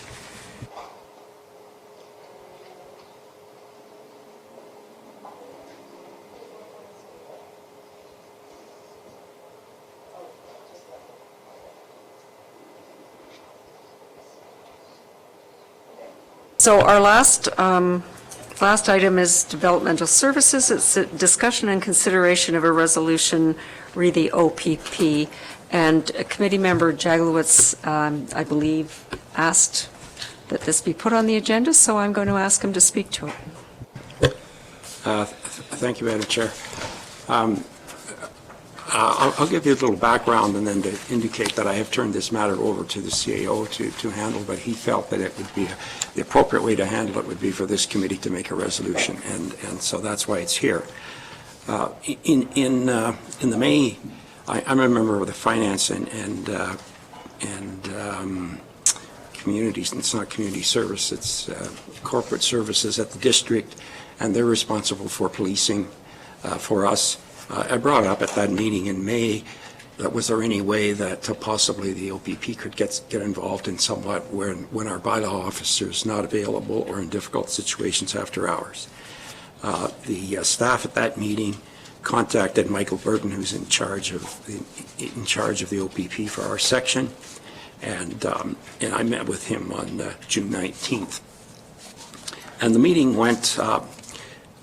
It was difficult to indicate that there'd have to be all sorts of special rules put in place and so on and so forth. But after about an hour's discussion, he said, "Oh, well, that's a service you're paying for now, and we're happy to provide it." So let me indicate what he said.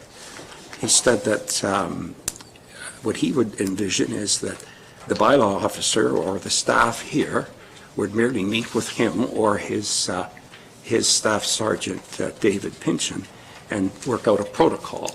And that protocol would be in writing.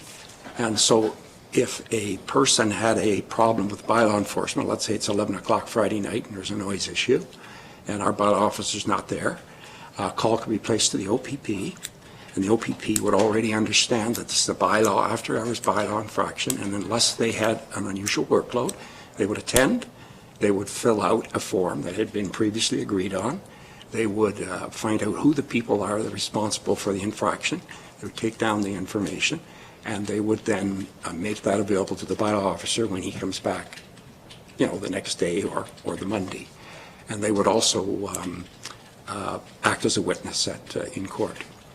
And he said they're already doing that for others, and that it's just necessary for that protocol to be set up. So I believe this motion, the purpose of this motion is to authorize staff to look into that and do a report and come back. That system is already set up with the police force as far as they will go to a noise call. They can't lay charges, they can't stop it. They will get a statement, and then they give it to John. John follows through with all the thing. That's to do with noise. But they won't go after dogs, they won't go after site plan, crew and stuff like that. They just go basically the noise and then they'll go after fireworks. Well, at a meeting we had here a few months ago, it was indicated that the OPP would not respond to those things. They will not enforce the bylaws. But just remember we talked about hiring a second bylaw officer and so on and so forth. Right. It just seems that after hours, which is when a lot of these occur, they should be called. And there should, if the public knows they can place that call, then, so I still think it's worthwhile setting up that protocol. It is set up. Okay, well, then I guess the public should be made aware.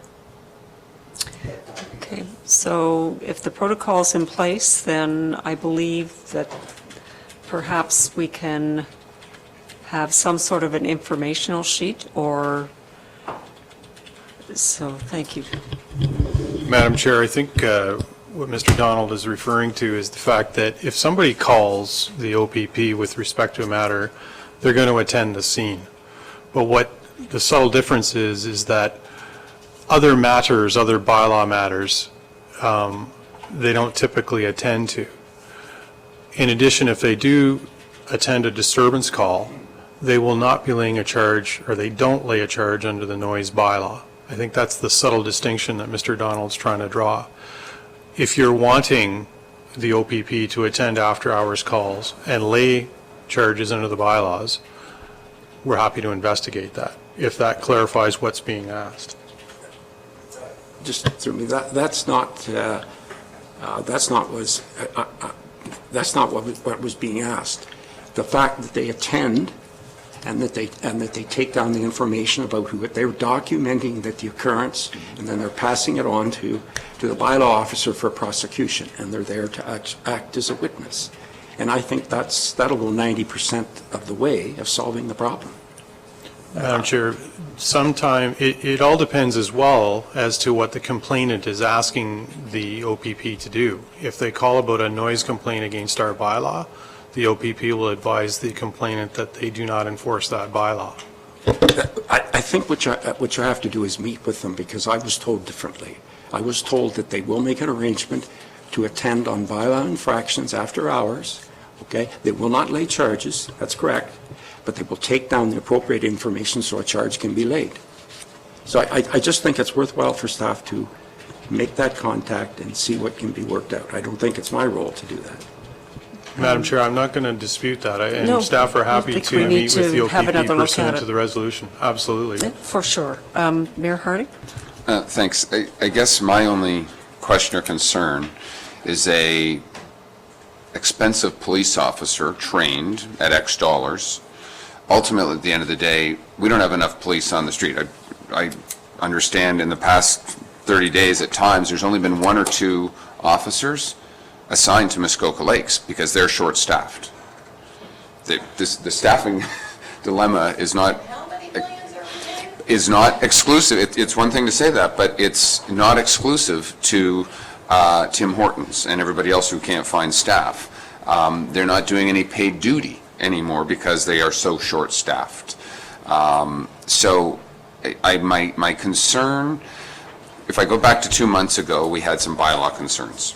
People didn't know how to complain, they didn't know what to do. I think we have upped our website and made it far easier. Someone called me the other day, yesterday as a matter of fact, said they had a fireworks complaint, went on the website, it was super easy, they did it, complaint's been logged, same thing.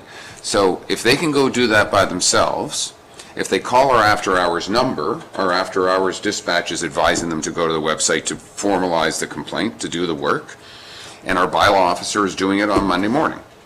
The same process as the OPP would go, if to Councillor Jaguar's perspective, and taking all the information down.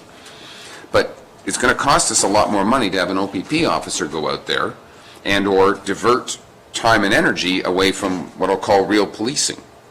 And again, I don't mind our staff having a conversation. I don't even think we need a resolution to have a conversation and understand, you know, as Mr. Donald says, my neighbors are all making too much noise. They call the OPP. They come over, they get shut down, they're not laying charges, and we're not asking them to do a bunch of extra paperwork on our behalf. That complainant can follow the process that we have, and I think it's been working for the past month and a half. I don't know. That's my perspective. Yes, committee member. I would just appreciate an opportunity to respond to that. Michael indicated that was they're prepared to do that. There's no additional charge. We're paying for it now. He also, he explained their operation. They have 3 shifts of officers.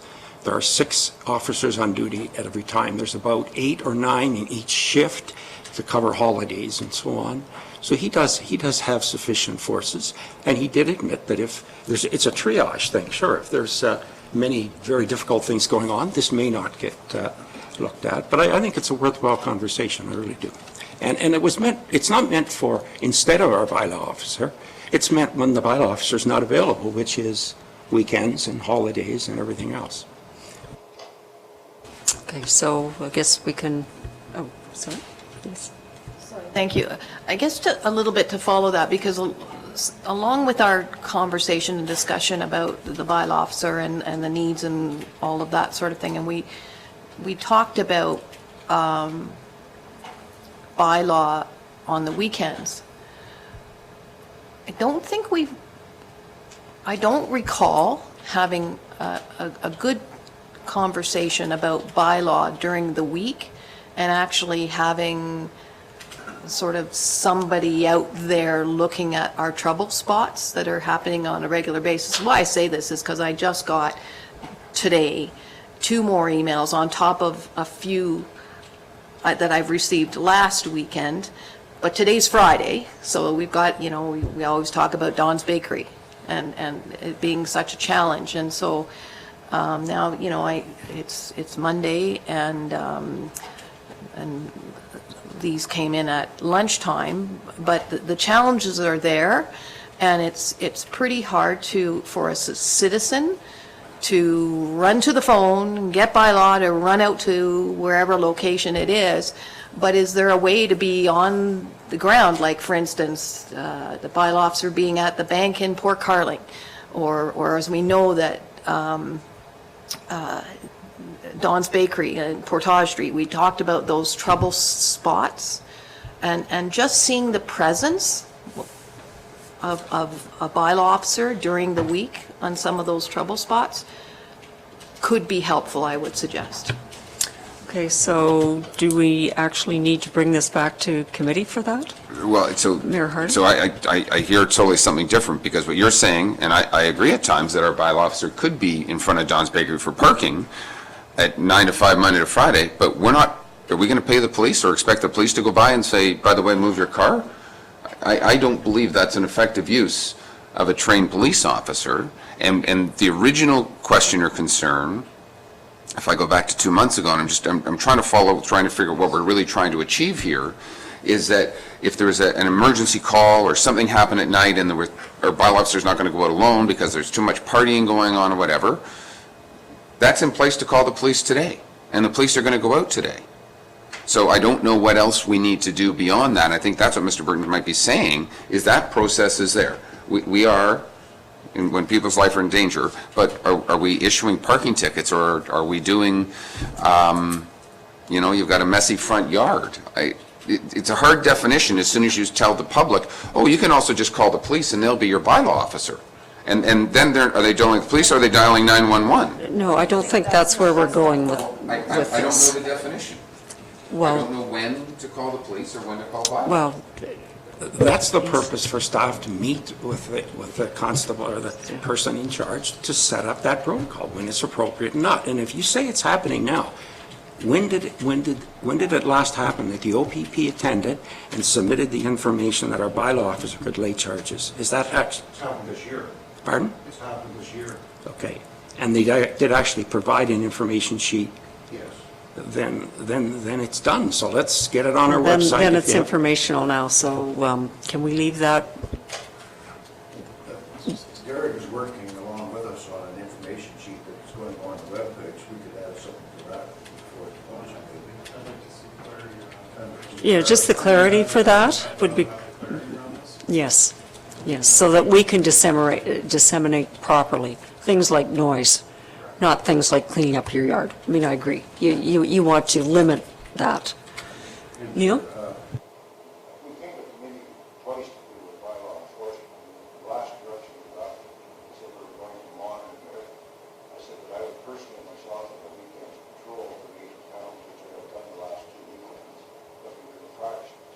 I drove through Port Valley last weekend, before I was out. I'm monitoring it. It's very busy as far as little cars, but no matter where the bylaw officer is, in a different town, probably, the complaints forms we got are working excellent. Everybody seems to be putting it right on the webpage. As far as the complaints have got to go to us with the complaint forms in order for us to monitor and know how to set properly enforce the bylaws. So these complaints, I've had no complaints about the parks in my Don State. It's a district road. No, we're talking about Portage Street. They're closing, basically, when someone parks on Portage Street, they close the ability for people to come and go on that street. And I think the Public Works has identified that and changing the signage. New signs are just gone out. I think that's great. Yeah. So, Neil, have we had more people submit? I mean, is the website working? The website is working excellent. Great. It's working Great. Everybody gets through that, everything's monitored, we get good Yeah. stats on it. Yeah. We know where the problems are, and we're Right. dealing with any of the noise violations that have taken place in the evenings, we've dealt with Yeah. them, warned them, there's been tickets issued, and it seems to be working fine. So we just have to keep making sure that everybody understands it has to be written in writing to you. Okay, all right.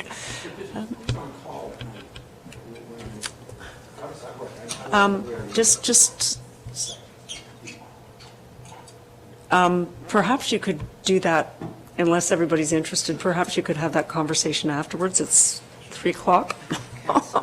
Yes, I know. Committee member? Thank you, Chair. I guess very specifically back to Councillor Jaglowitz, very specific reference to the OPP.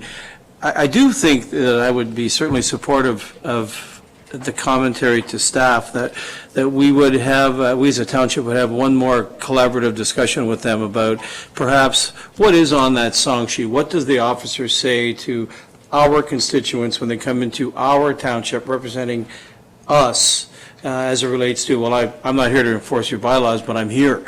And I've been involved in those discussions with the police, whether it's at wherever it is.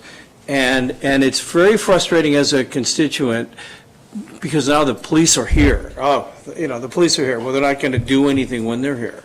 And the point is, it's what they say. You've got a police presence, and then they don't do anything. Or they do what you're saying. I'm not talking about bylaws. I'm talking more specifically of some sort of event where the police have been called.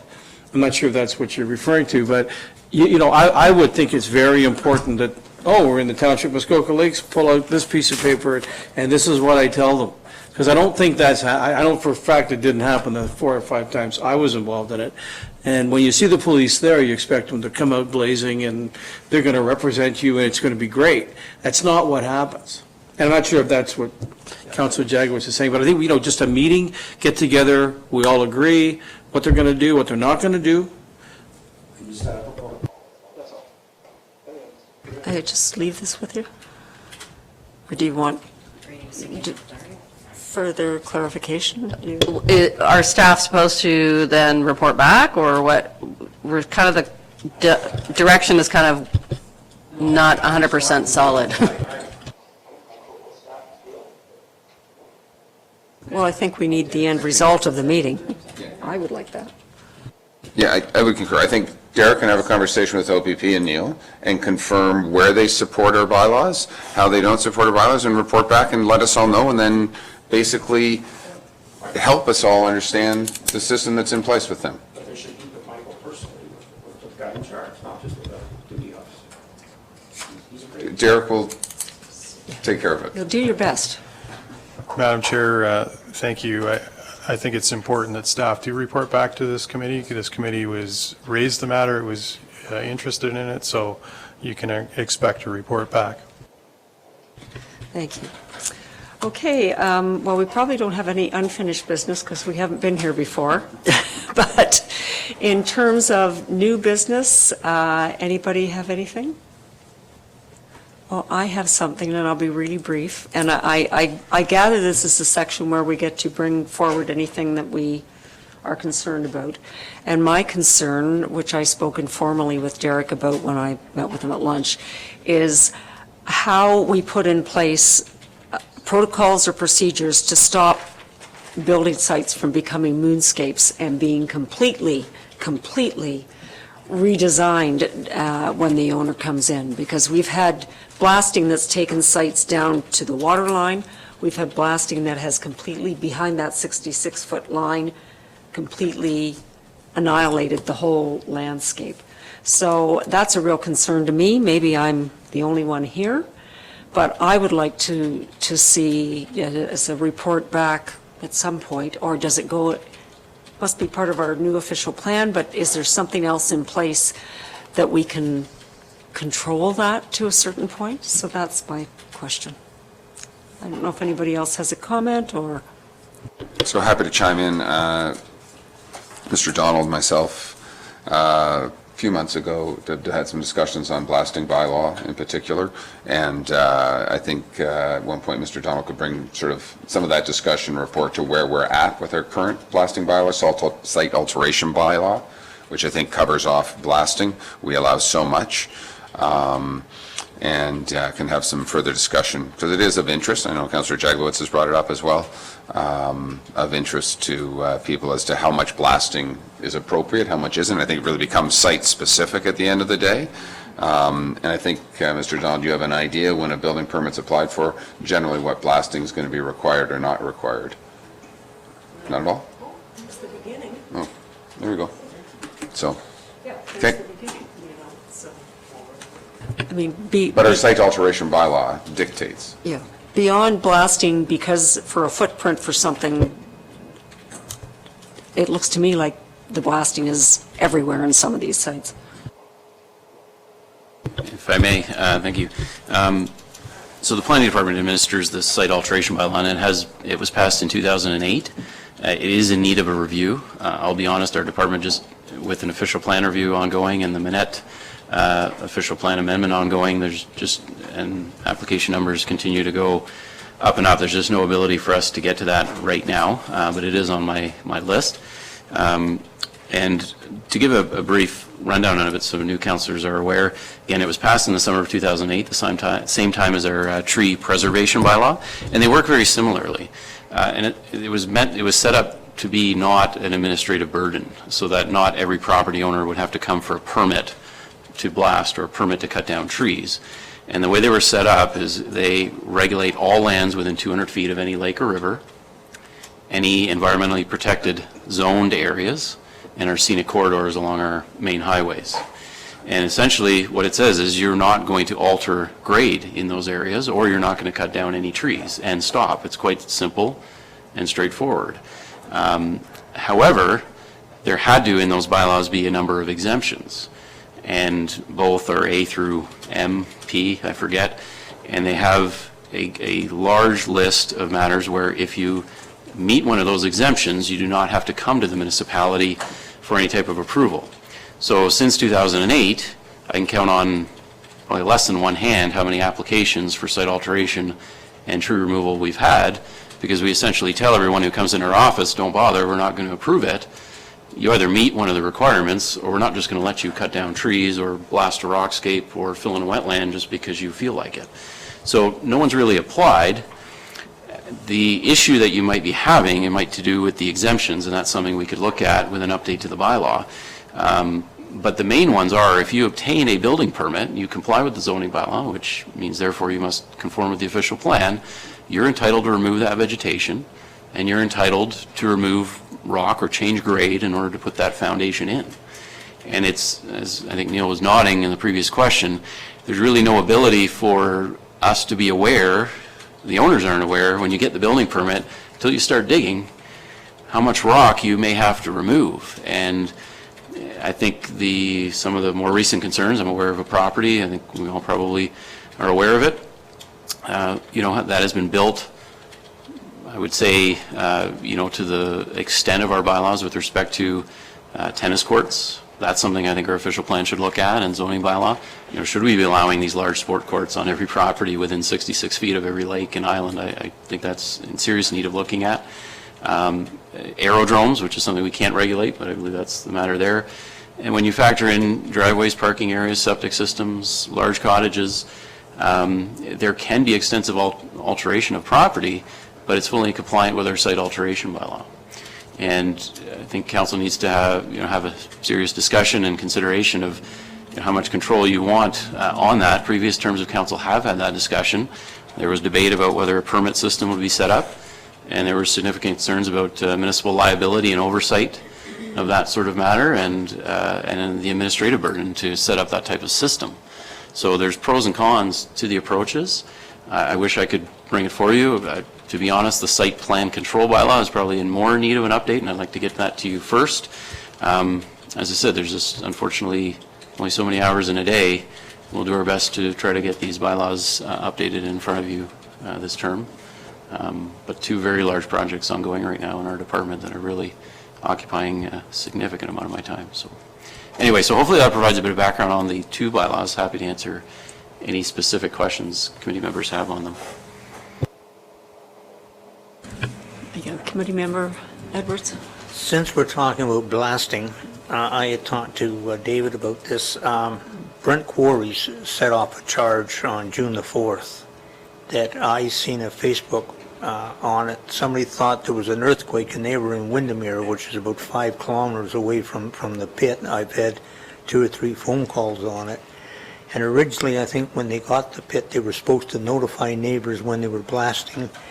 And I believe David said they had come back to council and got that waived because he said it was a hazard and that people were coming to look. But I know and that there was a person across the road who was very upset about it, and that because all of a sudden,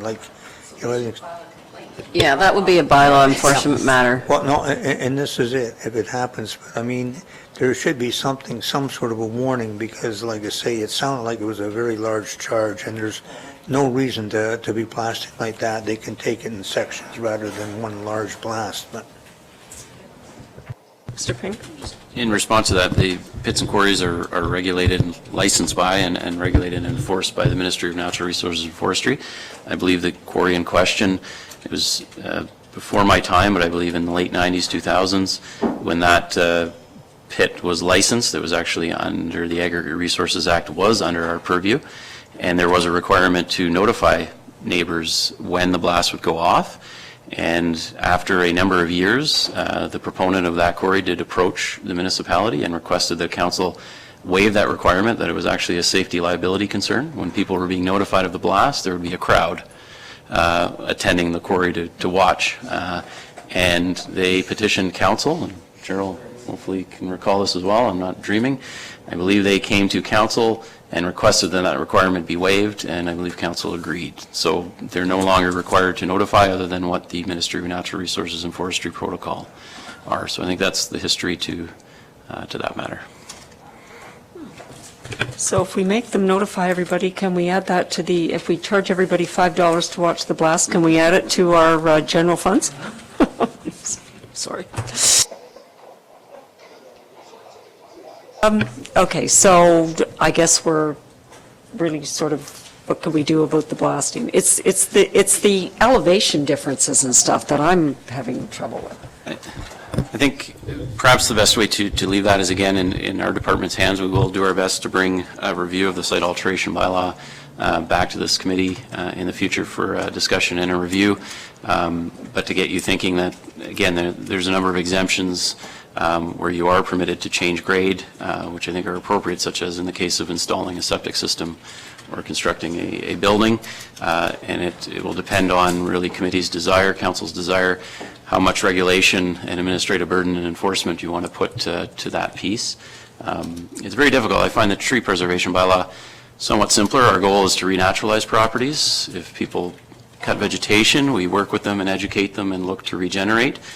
When the rock gets blasted, the rock is gone, and there's really nothing staff can do to put it back, unfortunately. We have run into a situation of filling of wetlands, and remarkably, they do bounce back quite well, and we have had property owners remove filling of wetlands.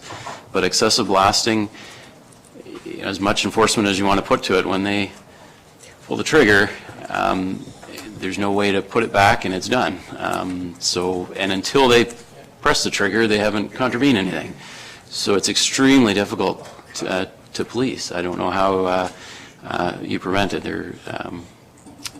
So some of the issues for this committee to start thinking about, and we'll try our best to bring a report, hopefully over the winter or next winter, to review that bylaw. Yes. Final comment on that. Jaglowitz?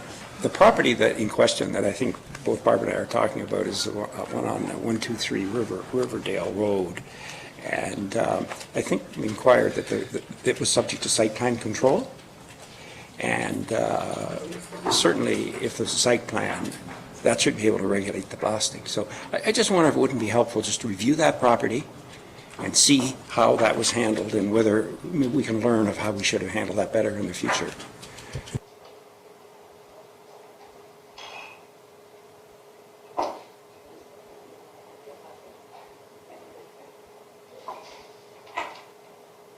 I don't know if it's appropriate, and sure probably read Cheryl's mind. I would just say that, like, there's many bylaw matters that are kind of being discussed right now that shouldn't be discussed at a meeting.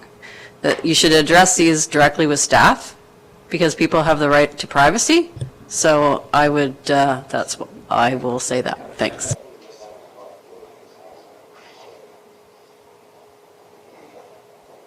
All right. Without further ado then, moved by, this must be Frank again, moved by Committee Member Jaglowitz, seconded by Committee Member Roberts. Yeah, Councillor Roberts. Yeah, Councillor Roberts. Oh, now I say Councillor Roberts, not Committee Member. All right. Be it resolved that this meeting adjourn at 3:12 p.m. Wish it was 8. No, I don't. And the next regular meeting of the Planning Committee be held on Friday, August 16th, 2019 at 9 a.m. in the Council Chambers, Municipal Office, Port Carling, Ontario. A special meeting of the Planning Committee may be held on Friday, July 19th, 2019 at 1 p.m. at the Milford Bay Community Centre, Milford Bay, Ontario, for the purpose of an official plan community visioning session. All those in favor? Opposed? Carried. Did people raise their hands? I couldn't really see. Yeah. Just checking. Okay. Thank you, everyone. It was a long day. Thank you. Okay, because I was blocked here by this, and I was like... Yeah.